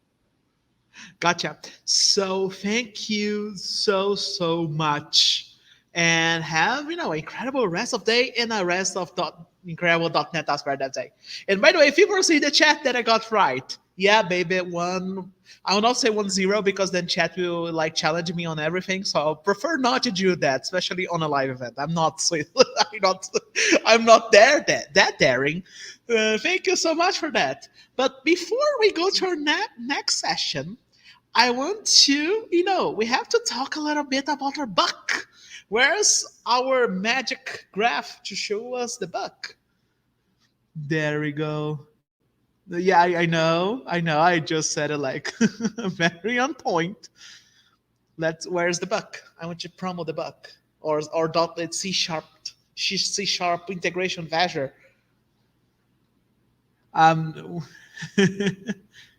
Okay. I can't. Oh, okay. Oops, we got production problems, folks. Sorry, need to jump the promo. And I'm gonna bring Mitch. Where's Mitch? And I know Mitch Denny was commenting on our video. Is that true? I was. Can you hear me okay? Oh, I hear excellent. Wow, your mic is better than I have. I have just this. No, you see, it's so light that I can actually just put on that. Surprising. So I'm gonna ask you: is it true that you are from Australia? I am. I am sitting in my office right now, and it's 8:30 in the morning. So you guys got a huge head start on me. Man, you are a hero, man. You are pumping just for .NET Aspire Dev Day. I cannot be gladder to have you here. And Mitch is going to present to us right now .NET Aspire internals and extensibility. So Mitch, it's all yours, my friend. Let's rock it. Great, thanks very much. Hopefully this screen will pop up in I was sharing my screen. Is it? Okay, I'm gonna do a little this while production irons out everything. So, cool. And folks, by the way, so while this, I'm gonna do a small message. Folks, ask us. I know a lot of the questions that are being already answered by the talented people that work at Microsoft are joining with us. Thank you so much for everyone that is answering doubts already in the comment section. We couldn't be happier with that. But if you have any questions, but here we'll be glad to answer any questions. A Q&A in the live stream as well. We are happy with the interaction that we got. So let me see. Okay, share, absolutely, share screen. So I have I really want to know a QR, like a QR code, just to have feedback. That can be a thing that we can do next time, like a QR code just for feedback. Okay, Mitch, is all yours, my friend. Great. Okay, we've sorted out the technical difficulties. Actually, I did want to respond to some of the questions that we've had in the live stream chat. Some people were asking about testing. I just want to make sure that folks are aware before I get into my session that there is I'm just about to bring a screen over, an easy way to add test projects to Aspire. So if I search for Aspire in the templates here, we can use the starter application template and just go through, and we can actually click create test project. And if I do that, we'll have a test project. In this case, we'll be using NUnit. With .NET Aspire 8.1, we've added support for NUnit and MS Test as well. And so what that will do is it will add a test project here, And if we look at that, you can see that we have a test case here which uses the Distributed Application Testing Builder API. I just want to make sure people are aware that that's there and can get started. And you can also add the test projects separately. So if I go and add a new project, so this is if you've kind of already started building your application, there is a test project. And with .NET Aspire 8.1 installed, you'll see MS Test and unit project templates here as well. Okay, so with that out of the road, I'll get on with with my actual session, which is the .NET Aspire extensibility. So I'm Mitch. I am a member of the .NET Aspire team, and I spent a lot of time working on the application model in Aspire. So what that means is, when you create a new Aspire project and you go build a .add something, I'm one of the people on the team that's helping build out those APIs. So what I want to do here is talk about how you can extend the API surface within .NET Aspire yourself. And the way I'm going to do that is sort of go through some of the .NET Aspire code itself and show you how it's all hooked up. And then you can use that knowledge to go and build your own extensions. And of course, if you're building extensions to support, say, common open source container workloads and that kind of stuff, we would encourage you to consider, sharing those libraries on NuGet so other people can take advantage of them, and in some cases, even contribute them back to the main .NET Aspire repo. In fact, a huge number of the extensions for .NET Aspire actually have come from the community, both in the 8.0 release and the 8.1 release. So it's been really exciting to see that. Okay, so this is some sample code from this is from what we call our test shop. This is actually an app host which is within the main Aspire repo, and we use this for testing out a bunch of different scenarios with Aspire. And so you can see here that we are creating our distributed application. We're adding Postgres, we're adding Redis. So most people who have used Aspire will be fairly familiar with this code. What I want to do is sort of peel back this layer a little bit and just sort of see what happens in your application when it launches, and what are some of the base building blocks that we work with Aspire. So with that, I want to sort of walk through a little bit of a diagram here. In fact, I'm not sure why. There we go. Sorry about that. I want to talk through some of the layers in the application. So with an Aspire application, when you launch it, you're generally launching it from an IDE. That might be Visual Studio, it might be VS Code, Writer, or you might even be launching it from the command line. So there's always this thing that launches .NET Aspire. And what that launches is our app host executable. Now, the app host executable uses the application model APIs within .NET Aspire to describe the application in detail. So we want a container and we want a project and we want a reference between the project and the container, and that's kind of what the application model is for. And so we have this launch experience that happens here. The app host executable, so this is your code in program CS, is manipulating the application model. And then the application model, when you run the application, starts up this thing in the background called DCP, or the developer control plane.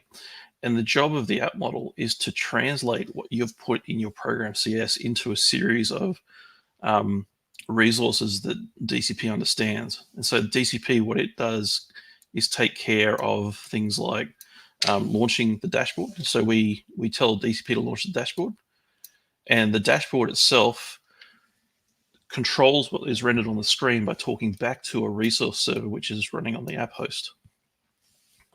We then tell DCP to launch any local processes. So that might be, we spin up reverse proxies for any sort of exposed endpoints that you've got. And then we launch the processes that those reverse proxies talk to. So we launch those, and there'll be multiple of those. And then we also launch any containers, and obviously .NET Aspire supports a bunch of different container runtimes. So we support Docker, but we also support Podman. But conceptually, they work the same way. And so we launched the container we talked to the container runtime, and the container runtime launches the containers. And both the local processes and the containers have configuration injected into them, which allow them to send telemetry back to the dashboard.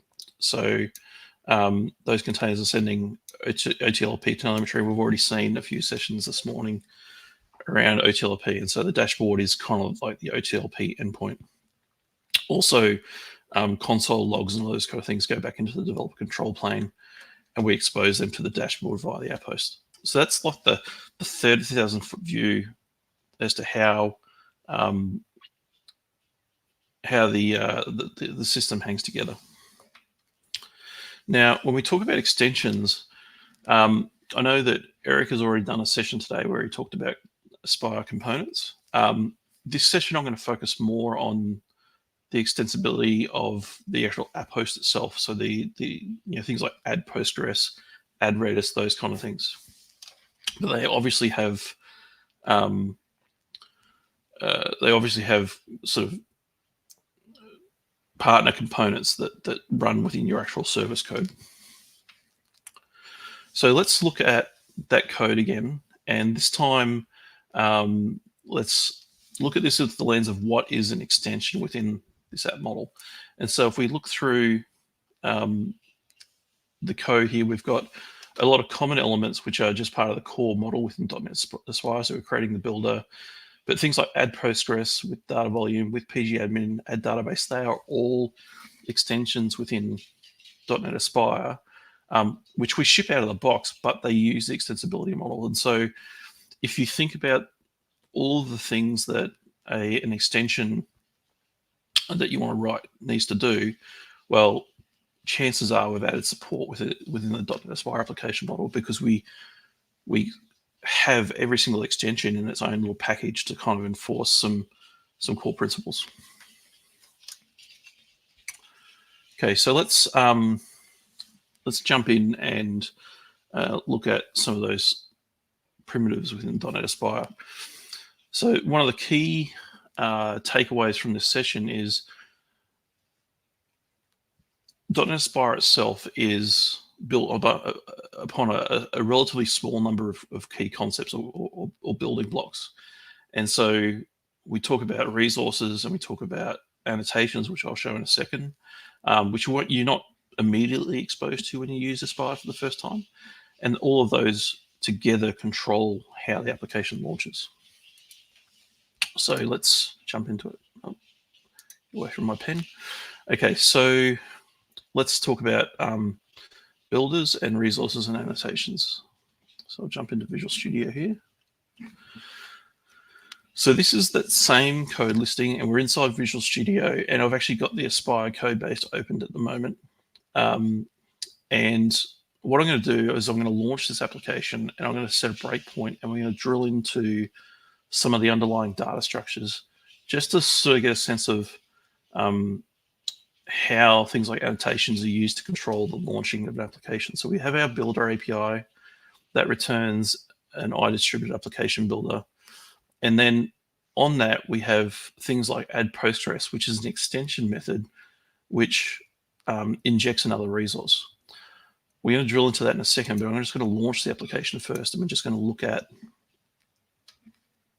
what an application model, what the data structures look like. So inside the locals window here, and I apologize for the size, you can see here that we've got some variables which are holding our resources. And if I drill in on those and I look at the resources, you can see that there is a series of annotations which are inside the resource. And those annotations describe things like what container image that we're going to use. What, if any,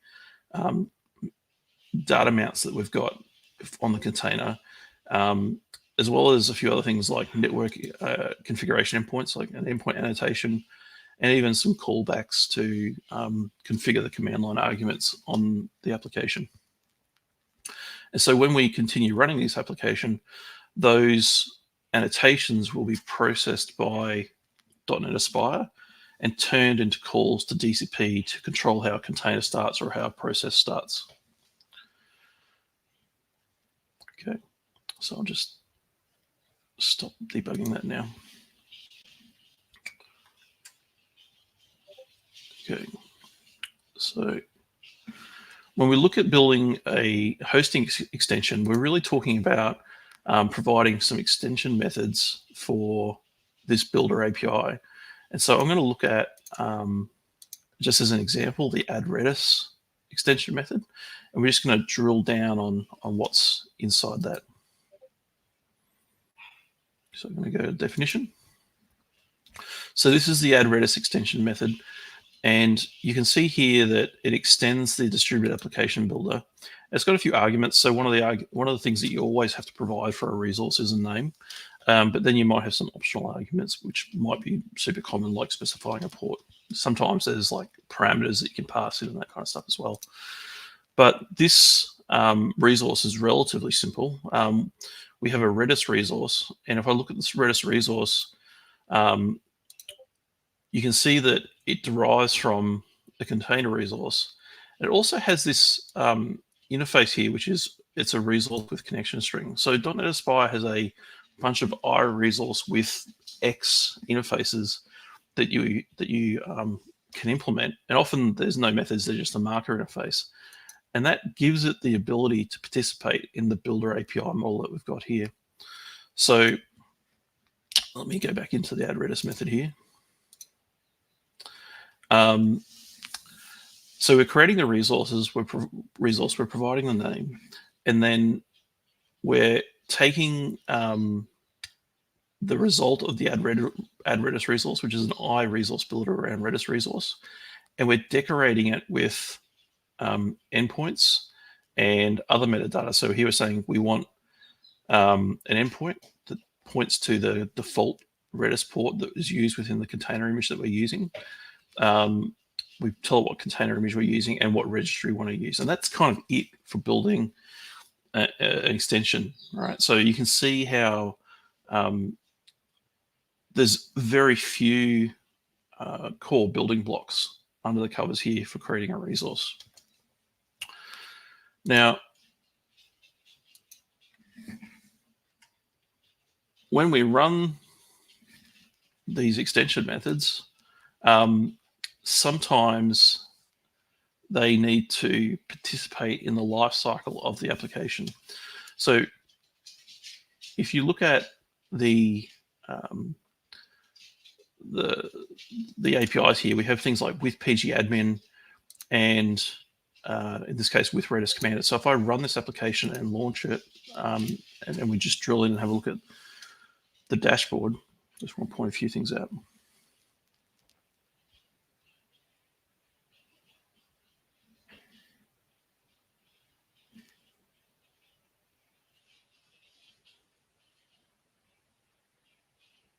Okay, we're launching.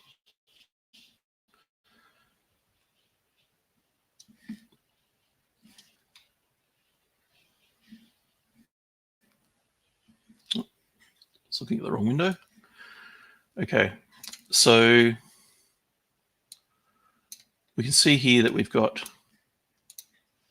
the dashboard. So it's now gone and started a bunch of containers and processes for our test application. And we can see that we've got our basket cache. This is our Redis instance. But you can see we've also got our Redis Commander instance. And if I click on that, I can drill in and I can see that I've got my basket case instances connected to, and I could add Redis keys or inspect the keys, which my application's already created. So if I jump over to the front end of the application,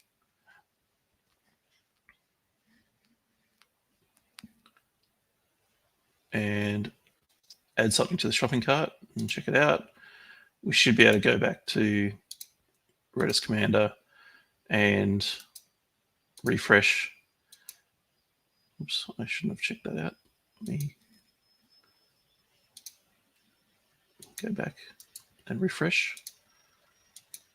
We can see that I've got the shopping cart data there. So this is all standard sort of Aspire functionality. We've got those with Redis Commander APIs and with pgadmin. But what I wanted to talk about with those is how we make those work so that if I had multiple Redis caches, that we could have a single Redis Commander instance, which actually could look at all of those. And we do that by using a feature called distributed application lifecycle hooks. So if I drill into the with Redis Commander method here and go to the definition, you can see here that every single time we call with Redis Commander on a Redis resource, we look at the application model. And so from every single builder, you can get to the root distributed application builder. And we're searching for all of the Redis resources or the Redis Commander resources. And if we've got one, then we don't add another one. We just do some configuration if we need to. But if we don't have a Redis Commander resource added, we do a few things. First of all, we add a lifecycle hook, which is this thing here. We're going to look at that in a second. But we then go and add another resource, which is the Redis Commander resource. And if we look at this, you'll see that this is just another container resource. All right, so once again, we're building on these basic building blocks that we have in Aspire today. And so what's happening is that we're setting up this config writer hook so that when we launch the entire application, Redis Commander can be given all of the configuration information it requires to inject connection information to the Redis instances that are running in the app. And so I'm going to go in here and I'm going to go to the definition, and this is the distributed application lifecycle hook mechanism that we have within Aspire. And so you can build these yourself and register them with the DI registry inside Aspire. And they have, if I look at this this definition, we can see that the distributed application lifecycle interface has a bunch of methods that you can override. It's got default implementations, so you don't have to implement all of them. But we have basically these callback methods which can run before the application starts or after endpoints are allocated. So the way that the lifecycle works within Aspire is that when you launch the Aspire application, we get DCP to first create all of the reverse proxies. So we kind of know up front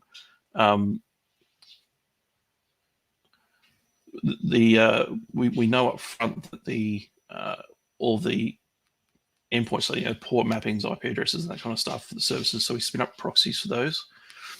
And then because we know those, we can use that configuration to go and populate configuration between different machines. Sorry, between different containers and processes. So this Redis Commander lifecycle hook is actually an example of that. So when all of the endpoints are allocated, we then get invoked, and we look at the application model to see if Redis Commander has been configured, and it should be. And then we then look for all the Redis resources, and for every Redis resource, we go through and we extract the endpoint information. So it's the host name and the port, and we inject that into an environment variable, which is then passed into the Redis Commander container that we start up. And so this is an example of that sort of ability to expand the programming model within .NET Aspire and add on to existing resources. In fact, there's been a few contributions to Aspire itself where people have come along and said, okay, well, we can see you've got this resource, but we would like to have this sort of like management UI that you can bolt onto the side of it. And people have contributed code using exactly this kind of mechanism. Okay, so let's let me jump back to the presentation. Just quickly check to see if there's any questions as we go. The types that,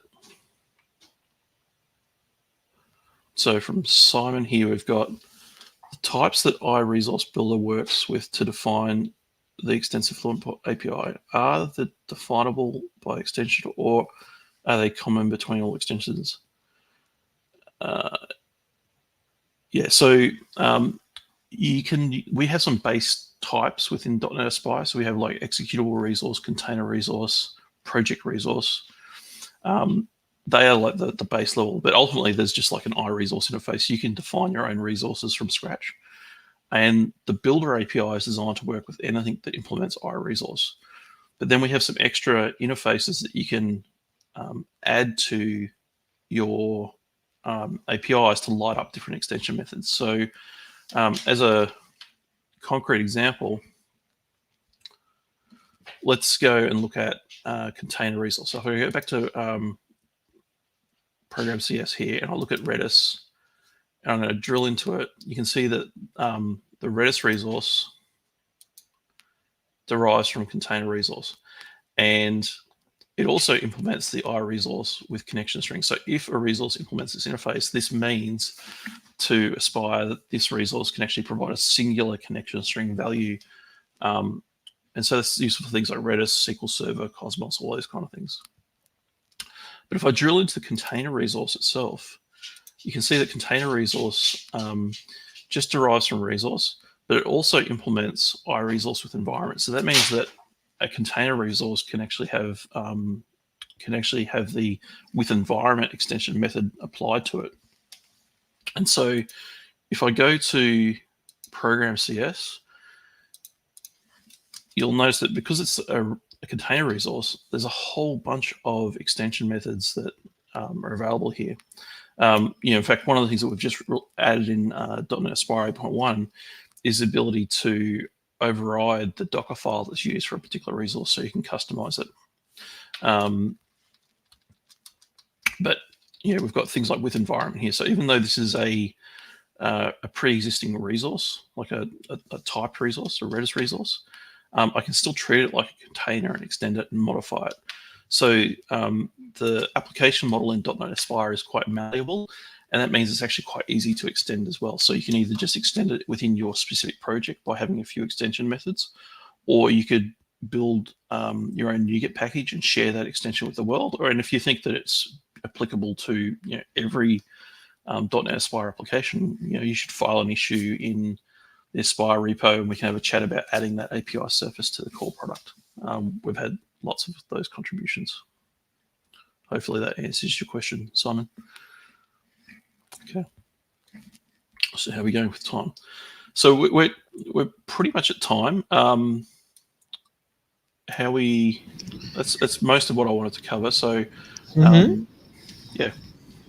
Mitch, thank you so much for your presentation. But I know, don't worry, we are very on time.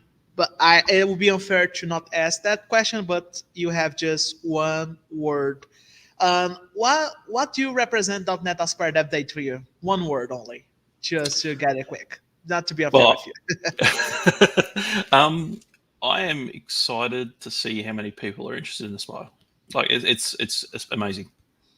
Okay, thank you so much, Mitch, for this incredible presentation. And you learned so much today in Aspire Dev Day, man. .NET Aspire is only have more and more things to show you. But all good things are starting to come to end. You know how it is. So let me bring John Daniel.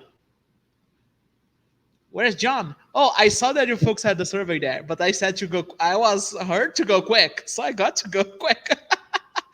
John, how are you today? I'm very good, thanks, Pablo. Thank you for having me. How are you? Oh, it's late. I'm situated in South America, so it's like it's 8 p.m. here, but we don't care because I have so much .NET Aspire to show to folks here. So what do you have for us today? I know your presentation is Reducing Bugs with Reagan, .NET Aspire and Local AI. Wow, includes AI, .NET Aspire, and your amazing product. So show us, what can you do? Awesome. I will do. And thanks very much for having me, Pablo. So yeah, I'm going to be presenting today a little bit, I guess, more so at how to use third-party services with .NET Aspire and how to make the most out of your application experience. Really enjoyed Mitch's session just now, kind of going into the deep dive of how you build these things. And I'll share some blog posts near the end as well, where we've documented a bit of our own journey in building support for .NET Aspire for those that are also looking to learn. But I'm taking the point of view today of exploring from the point of view of a developer who just wants to deliver awesome software. So we've got the slide deck up there. I'm just going to present my screen as well, because most of my presentation today is going to be demos, showing you things. So I'm just going to bring this up here, share this. Everybody see the development environment should appear. I'll bring up my slides there quickly. So I will, I'll fire this up properly, but oh, that didn't go right. We'll use it this way. Cool. So we're going to be looking at several things here. Firstly, how we go about creating great software. So I know all of us as developers want to ensure that we deliver solutions that, firstly work, people are delighted by and enjoy working with. Then we're going to look at improving the local development experience by getting a little bit more intel on the bugs that are occurring while we're working. Then we'll explore a little bit about how we differentiate between the local development environment and the production environment. And lastly, yes, we have put AI in there, and probably like many of you, I'm both excited and tired of the letters AI, but there's some really cool stuff here. And it's also all open source, what I'm going to be showing you today. So if you like the look of anything here, you can either commit to the repo, fork it, you could leverage the AI bits in your own packages, things like that. We welcome it all. So I'm going to start by telling a little bit of a story about myself, just to give some context here. So I've been a software developer for probably about 30 years now, and I set up a company called Raygun. Plenty of you are probably customers. We're used by thousands of organizations around the world. So I just thought I'd jump in and give you a very quick idea of what Raygun is before we sort of talk about the Aspire side of this story. So Raygun, today you could go to raygun.com, sign up, and effectively we support your entire stack. We're .NET folks at heart, so all of Raygun is actually built using .NET under the covers, but we support all tech stacks in there. So here's an example where we're monitoring our own public website. So this is more about JavaScript, and you can see I can, view all the different apps. We can share them as a team. We do things like rolling up individual errors to help understand, how common is this fault? And we do all sorts of fingerprinting and clever stuff to help with that. When you then drill in on a particular bug, you're presented with the individual instances of them. So we can go through a really nice, attractive UI here to see what are the faults in the software. I can go through the instances if I want in there. But the thing is, Raygun really shines when people are in production. And as we all know, that the best place to fix bugs is before they get to production. So we've always had a bit of an eye on how do we improve the developer experience when working on localhost.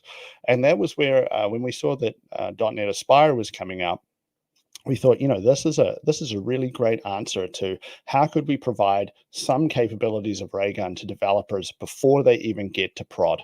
And so that's what we're going to dig into today. So that's probably the fastest description of Raygun I've ever provided. But we're going to jump over to the Aspire bits here.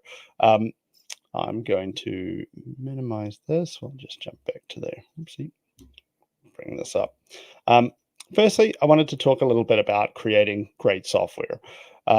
Prior to this session, actually, I spent about half an hour trying to log into a service that was having a null reference exception, just trying to log me in.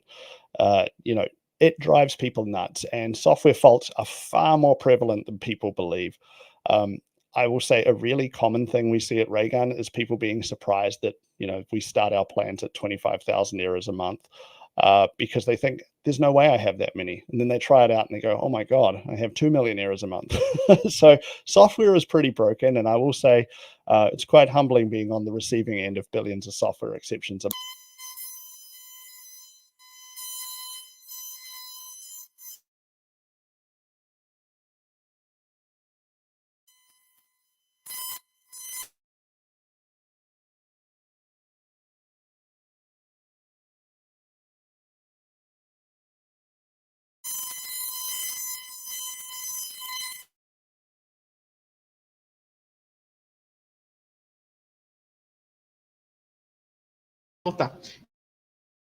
Folks, we had a small problem with Mr. John's Daniel was on mic.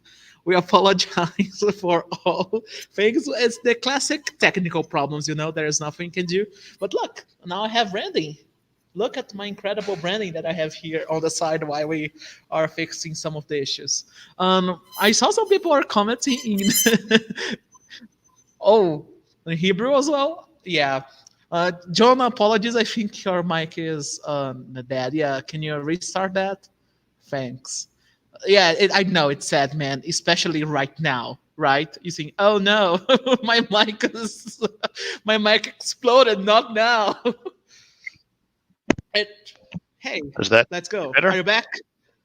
You can hear me? Oh, absolutely. You were like, it really looks like your microphone actually exploded. It just like like tiny frequencies it was not that good.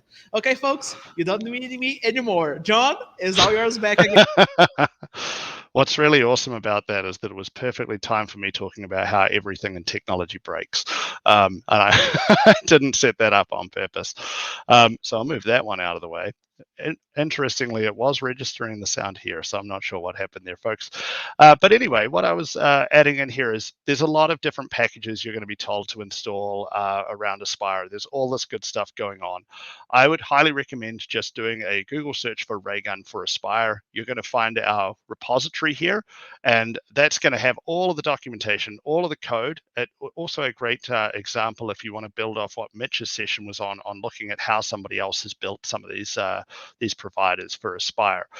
They link off to a range of different packages that we support. The AI bits that I'll cover later are optional, and so we have that broken out into a different package there.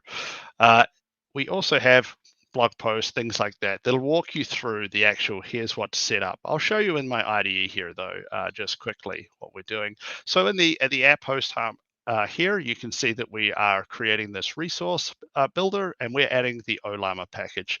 Now, this is for the AI bits that I'm going to talk about a little bit later on. You don't actually have to have the Olama package if you don't want to use it. Then we create the project. We're calling the web front end. This is going to be a little demo site over here. And if we jump over to that as well, have a look at how that's getting set up.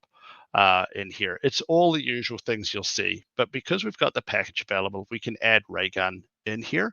That will effectively allow us to say, hey, we're going to be using this service. However, it's smart enough using the power of .NET Aspire to say, if we're in development mode, as in, do we have the environment variable suggesting we're in development mode is true, then we're going to be using the local .NET Aspire Raygun service. If we're in production, it's going to be sending up to the main hosted service that folks use. I want to be clear here, while Raygun's hosted service is a paid service, there is no need to have the paid service if you just want to use Raygun in local development with what we're showing off today as well. And so you can see here, we add Raygun, we call use Raygun in here at the end to activate. It's pretty straightforward stuff. Nearly everything in this site here is simply for the demo purposes. What we then need to do when we're ready to kind of go to production, it's pretty straightforward. I've got it over here, ready to go. So if we go back to the documentation here, you'll see all we really need to do is add this Raygun settings to our app config. So if I bring it over here, this would be like going, nice that it adds the comma. And you might say, well, how do I get an API key? I'll just quickly show that too. So if we jump over to here, I'm going to create a new app. I just want to show this as being really straightforward to do. So we're going to do that. We'll just continue for now. Team, let's give it to owners, continue. And an app is really just a container within Raygun. And I don't mean like a Docker container, I mean like a bucket of data. And so you can see here, effectively, we get an API key provided. And because I'm on JavaScript, if I set this to .NET, I would get the same thing. But really, this is the important part. What's the API key? And if you put that in here, paste it over that, that's going to enable the magic of .NET Aspire to allow us to do the local dev. And then when we publish to production, we're going to be sending it off to the mothership there. So it's a really straightforward, easy way to work with a development version of a service and then a production version of a service in there. And I'm sure some of the sessions that were on earlier today likely covered that in greater detail than I just have. But let's fire this up. So I'm just going to F5 this. Again, all of this is open source, so you can pull it down from GitHub. I'm sure some other folks have mentioned this, but here we go. But one little trick I found while preparing for this is you'll see here, you need this the token ID to log in. I've found that sometimes copying that out and pasting it in doesn't work. So clicking on the link if you're having any issues logging in, or you're sure that the password is or the token is correct, is try clicking on it. That seems to bypass that bug. And so I've got a very clean system compared to Mitch's session where he had everything on the internet in here. We've got a really basic one. So we've obviously got our web front end project, and we're running 2 containers. We're running the Raygun one.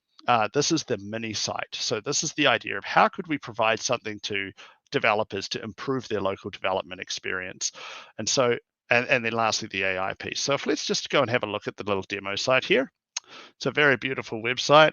Really appreciate the effort that ChatGPT put into the design of this. Looks great. We're ready to ship.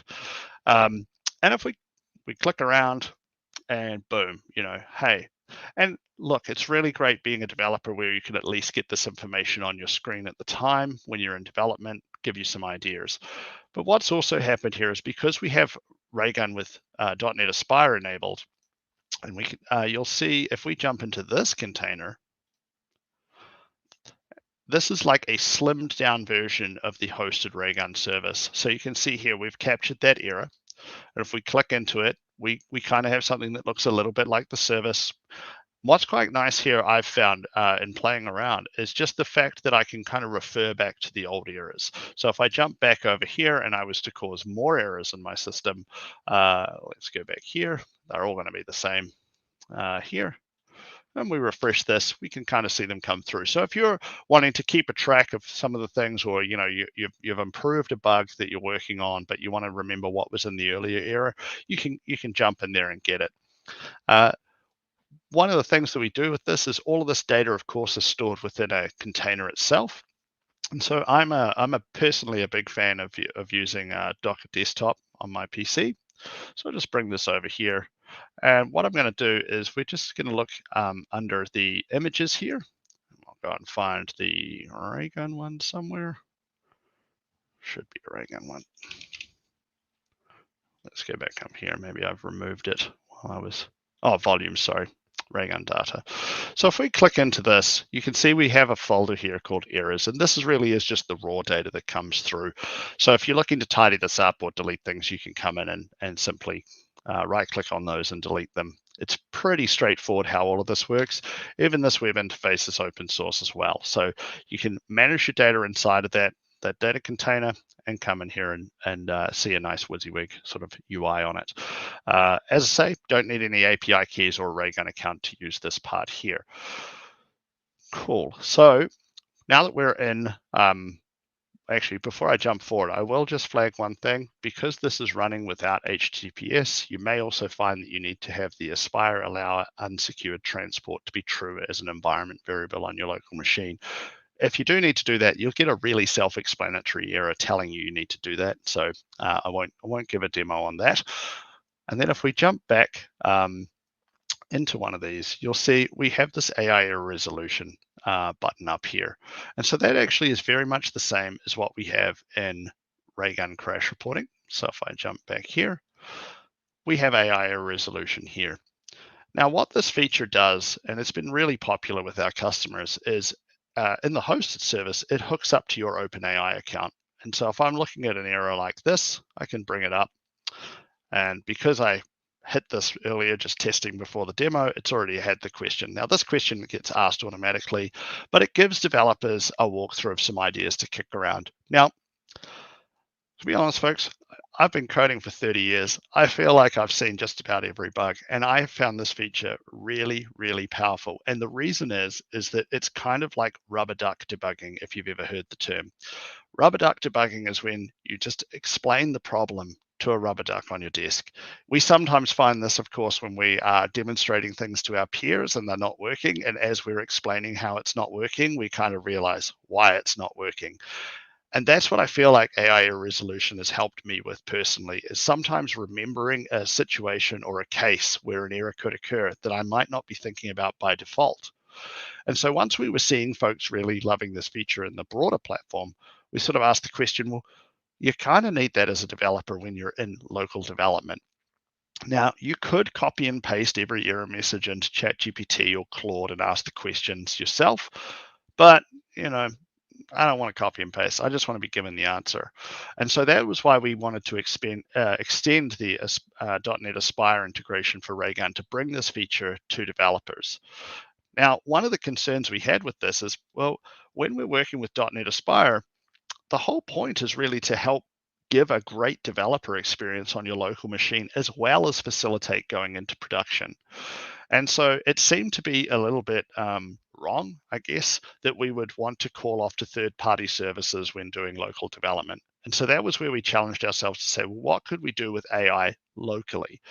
And so if we jump back over to our error list here, I'm just going to bring this up. Have we got some here? Cool.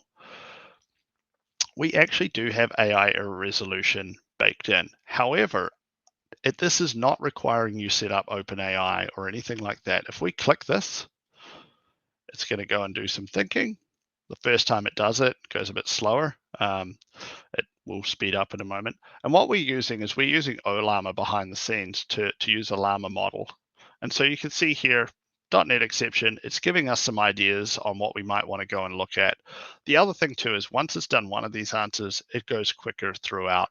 At the moment, this will also work on a developer machine, even if you've only got CPU available, no GPUs. I will admit this one's going pretty fast at writing out the answer. I'm demonstrating off a 32-core CPU, but it's definitely usable right down to 4 to 6 core machines as well. And we're exploring the GPU acceleration options that OLlama provides. So the nice thing about this is as a developer, you can use this and nothing leaves your machine. So if you're thinking about scenarios like, hey, if we go into production, I'm going to need to get legal sign-off, security checks, all of the stuff that does come with using, third-party tools. This will not leave your machine. If you need to go and delete any data, you can just delete those containers and everything is gone. Okay, nobody's indexing anything on your data, nobody's consuming it, it's not leaving your box. And I think that's a really powerful, important thing for any of the vendors thinking about how they can better support .NET Aspire, is to really consider the intent around how people should be able to work. And so that's how that works. And if we bring up the docs here, I'm going to bring up this one here. Whoopsie, sorry, this one in here. I'm just going to come up here. So we have in our docs how to set this up. It is optional. So if you are running a particularly low-end machine or you don't particularly want to set up any sort of local AI, you don't have to use these packages here. They are optional in addition to the core Raygun.NET Aspire package. This is also open source. We welcome any feedback and sharing this package with folks in there. I will give you one tip though. When I was setting this up, there is a known issue at the moment with OLlama where when it first downloads the model, it gets to about 90% and then it slows right down. So I didn't want to demo setting up this one because we would have mostly been sitting there looking at our screen for Aspire and watching it say it was at 91, 92, 93%. So it takes about 10 minutes to get that model downloaded and then you're ready to go. So no problems in there. I'm just going to bring this back up. Where did I lose that window? I have way too many browsers on my PC, as you can tell. And so just to highlight a couple of things here as well. So this 3 here, this is the errors that .NET Aspire will be noticing by itself with its standard middleware and telemetry capabilities. And this is kind of what you would get with out-of-the-box .NET Aspire around error reporting. Okay, so we had an unhandled exception. Let's jump in. We've got a couple of sort of key value fields. And that's where we wanted to try and level this up a little bit to help developers better understand their errors, better be able to manage them in there. If we jump back one last time, So this container here, for Olammer, when you're setting this up for the first time, the state will actually give you the percentage install. So if you are wondering if it's ready or still downloading, you'll see that in there. It's quite nice that you can actually get that feedback as you're going. I'm just going to jump back here for a moment. Cool. I've almost jumped past all of the slides, even though we put the time into making slides. So we've done getting to production. We've talked about using these local LLMs. As I say, keep in mind that no PII data is going anywhere. You're completely safe with this locally. You can just delete those containers. And then the ease of putting in that API key if you are ready to sort of make that jump up. I would, as part of just winding down on this session a little bit, I really want to emphasize this to my fellow developers. Obviously, I built a whole business around trying to collect and help people fix software faults. So I see it as a big issue. The thing is, what concerns me is software faults. We're seeing more and more of them. The quality of software is not necessarily improving. And my encouragement to all developers is to consider that user experience. They are the folks that ultimately fund getting all the software built. We should do our best to be trying to provide the best experience to our end users. And that's really the mission that we're on here with this. So we're really excited. Hopefully .NET Aspire is another great way of enabling this and allowing folks to work more on their local machines and achieve more. And then if you like, you can take Raygun into production with your team. I have been a long time coder. I'm always open to questions on anything around .NET, bugs, errors, whatever. And so you can, you're welcome to email me, jdtrask@raygun.com. You can follow me on X and other platforms under TraskJD if you'd like. But that really kind of sums up a quick run through of how to use Raygun with .NET Aspire. And I'll wrap there. And Pablo, hopefully I didn't have you have to come and kick me off, so that's good. Don't worry, it's not me who would kick you off, so it's the production. I'm the only. I am so subordinate for the production. I cannot do anything. I'm trapped. Okay, John, I have a question for you though. So sure. We have a lot of still smaller comments and bibs and bobs here and there, but from your point of view, we noticed that you're doing a lot of integrations, right? So AI with Aspire, etc. What impact you felt on this for your clients and people using Aspire? Yeah, so it's relatively, obviously .NET Aspire is relatively early. And so we've been working with some customers and discussing with them how we can better support them. And so we've seen a lot of our .NET customers are probably in the early R&D stages of feasibility testing whether .NET Aspire is a new way that they want to be able to work. And the more of the services, obviously, that they are working with that can support .NET Aspire, the better. And so first and foremost, we did this in part for existing customers who are madly into .NET like we are and want to just use the newest, coolest stuff. Outside of that, as I say, within the service, we have our AI error resolution, and we've had that in there a little bit longer. And I mentioned in the presentation there, at the moment, we've been working with the idea of being able to have a discussion with the AI about the error, and that can be really useful at helping diagnose issues. We have done some internal testing too on sort of saying, hey, well, what about if we could extend this to the point where you produce a pull request that simply fixes the bug? And to be honest, we got some really cool tech internally that actually generates some pretty impressive stuff. But in my opinion, the quality at the moment of the LLMs is not quite high enough to make that reliable enough to roll into these sorts of tools at the moment. I think maybe another generation of LLMs and those things will improve remarkably.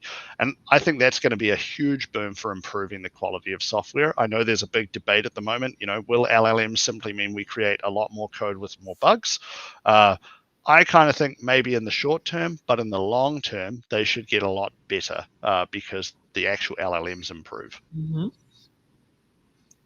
Excellent. Don't worry, and we're gonna do a little bit of waiting before we wrap. So it's good there because we have like a small interview with John Daniel. Hey, so that's good for everyone. So I'm gonna actually get this time and ask you.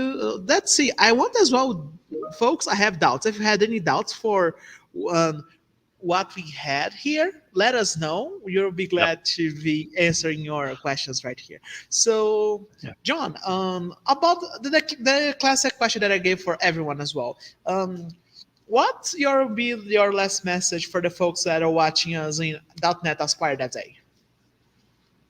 Yeah, look, I think the folks that are exploring it to see how it fits in the toolbox is really important.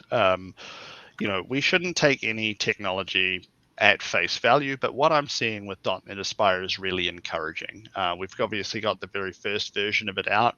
We were building our integration through the early previews, and just to acknowledge as well, we received a lot of great support from Microsoft in helping ensure that we could build these in a great way. Particularly want to call out James Newton King, or Swordfish as he tweets, for helping us better understand that. That's also why we wanted to try and give back a little bit to the community. So I haven't gone into a lot of these today, but there are blog posts on, for example, how we did the Ollama integration. So if you're thinking about how you might want to apply AI to maybe your own Aspire integrations, go and check out our blog, search for Ollama. You'll find detailed examples of how we got that set up and how you could use it yourself.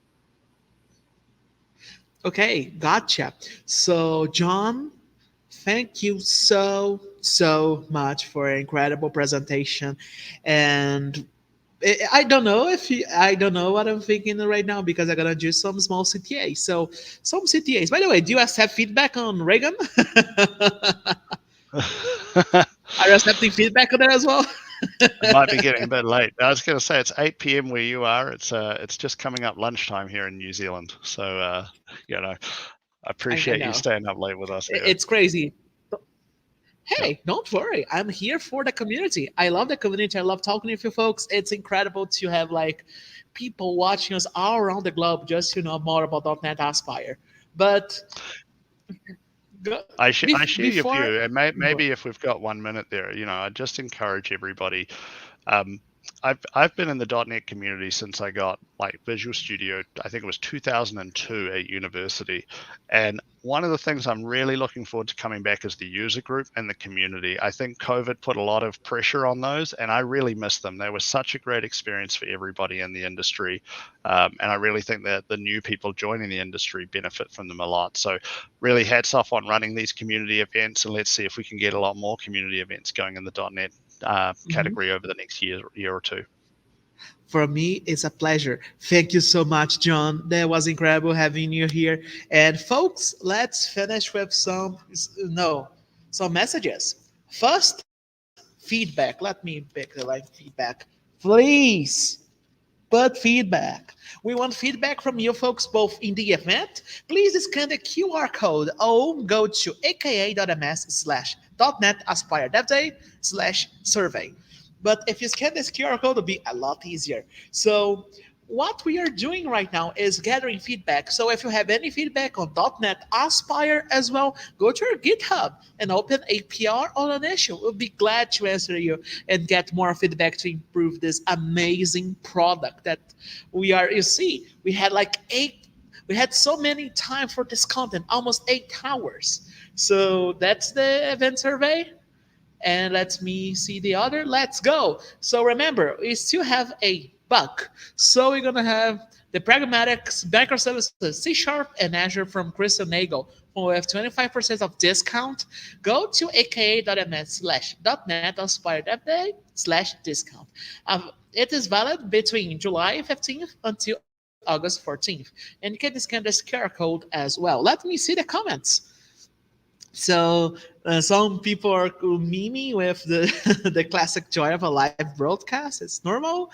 And learn more with us. Go to, start your learning journey with us. Go to those 2 links. There's so many links, right? But these are just free. Don't worry, folks. It's just those free. And go to learn more with aka.ms/.NET Aspire Dev Day/collection. Learn more with us with Microsoft Learn and all of our resources that .NET team has for you to do more and improve your development experience with us. Hey, Pablo, my goodness. thank you so much for leading and managing the event here today. It's been so much fun, hasn't it? Oh, it was incredible, man. 5 hours. That was actually my first time on hosting a full, not full, but half of, a dev day. And I'm really happy to be here with us, with Microsoft, with the community. It was incredible to know what is capable with us together, creating great products for everyone. Absolutely. Thank you so much for the calls for feedback, asking folks to check out the survey. Make sure when you fill out the survey, we're going to be drawing some of those folks randomly to receive a copy of that book, the microservices book that focuses and talks about .NET Aspire. Really great stuff out there. There Exactly. it is. Thank you. Yeah, look at that. So, but you were mentioning, and JD was even mentioning, we've got some really great events for the .NET community. Let me tell you, we've got another one we just announced today. We're going to be running an event in just under 1 month. .NET Conf Focus on AI. Coming up, another 8-hour event. This time, AI, right? Microsoft talking about AI. Who knew?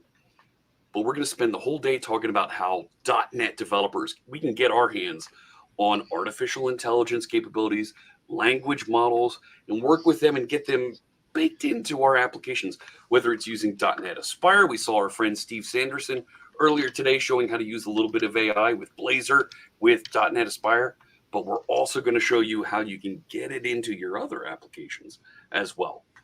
We're so excited about it. It's going to be a really good day. The website is up and running. The announcement is out there. We're going to start sharing more details about our speakers in the next few days. Ooh. And coming up in about the next week or so, the call for content for .NET Conf 2024 goes out. We're really excited for that. Keep your ears open, friends. There'll be a post on the .NET blog, information on the .NET Conf website. The call for content goes out, of course, .NET Conf 2024, November 12th through 14th. 3 days, 80 sessions of .NET content. The team's going to be there. The .NET team's going to be there. We're going to have Aspire folks. Pablo, we'd love to have you join us for .NET Conf in November. And wow, of course, that'll be incredible. Oh, we're going to have so much fun. And of course, don't forget day 3 of .NET Conf, 24 hours, round the clock. Everybody's going to have a chance to tune in your favorite time zone. Folks local to your part of the world are going to be talking. Always a great time. The call for content goes out in the next week or so. We'll have more details about that coming up. The link for the survey, there it is. I see it in chat. Thank you so much. It's been a great time. Really appreciate how well this is going. Man. There it is. There's the link down below. Yeah, link, folks, link. Thank you so much for being part of this with us. We would be nothing without you folks supporting us and making, helping our feedback, creating new products, creating amazing new features that we later see on the .NET. .NET has become a long journey with, Microsoft since a long time, the community that grew up with it. I learned my first job was with .NET. So Awesome. I'm really glad to be here right now and now talking with you folks about this. Thank you. Oh, and huge thanks to folks in the community, the various companies that have supported and jumped in and helped out with this event. We saw Raygun, we saw New Relic earlier, MongoDB. Huge thanks to all those folks that helped out. So I think it's time to call it a day then, Pablo. It is, Fritz. Thank you so much, everybody. You have a good one, and we'll see you for our next event. Bye, folks. Wrap up. Ooh.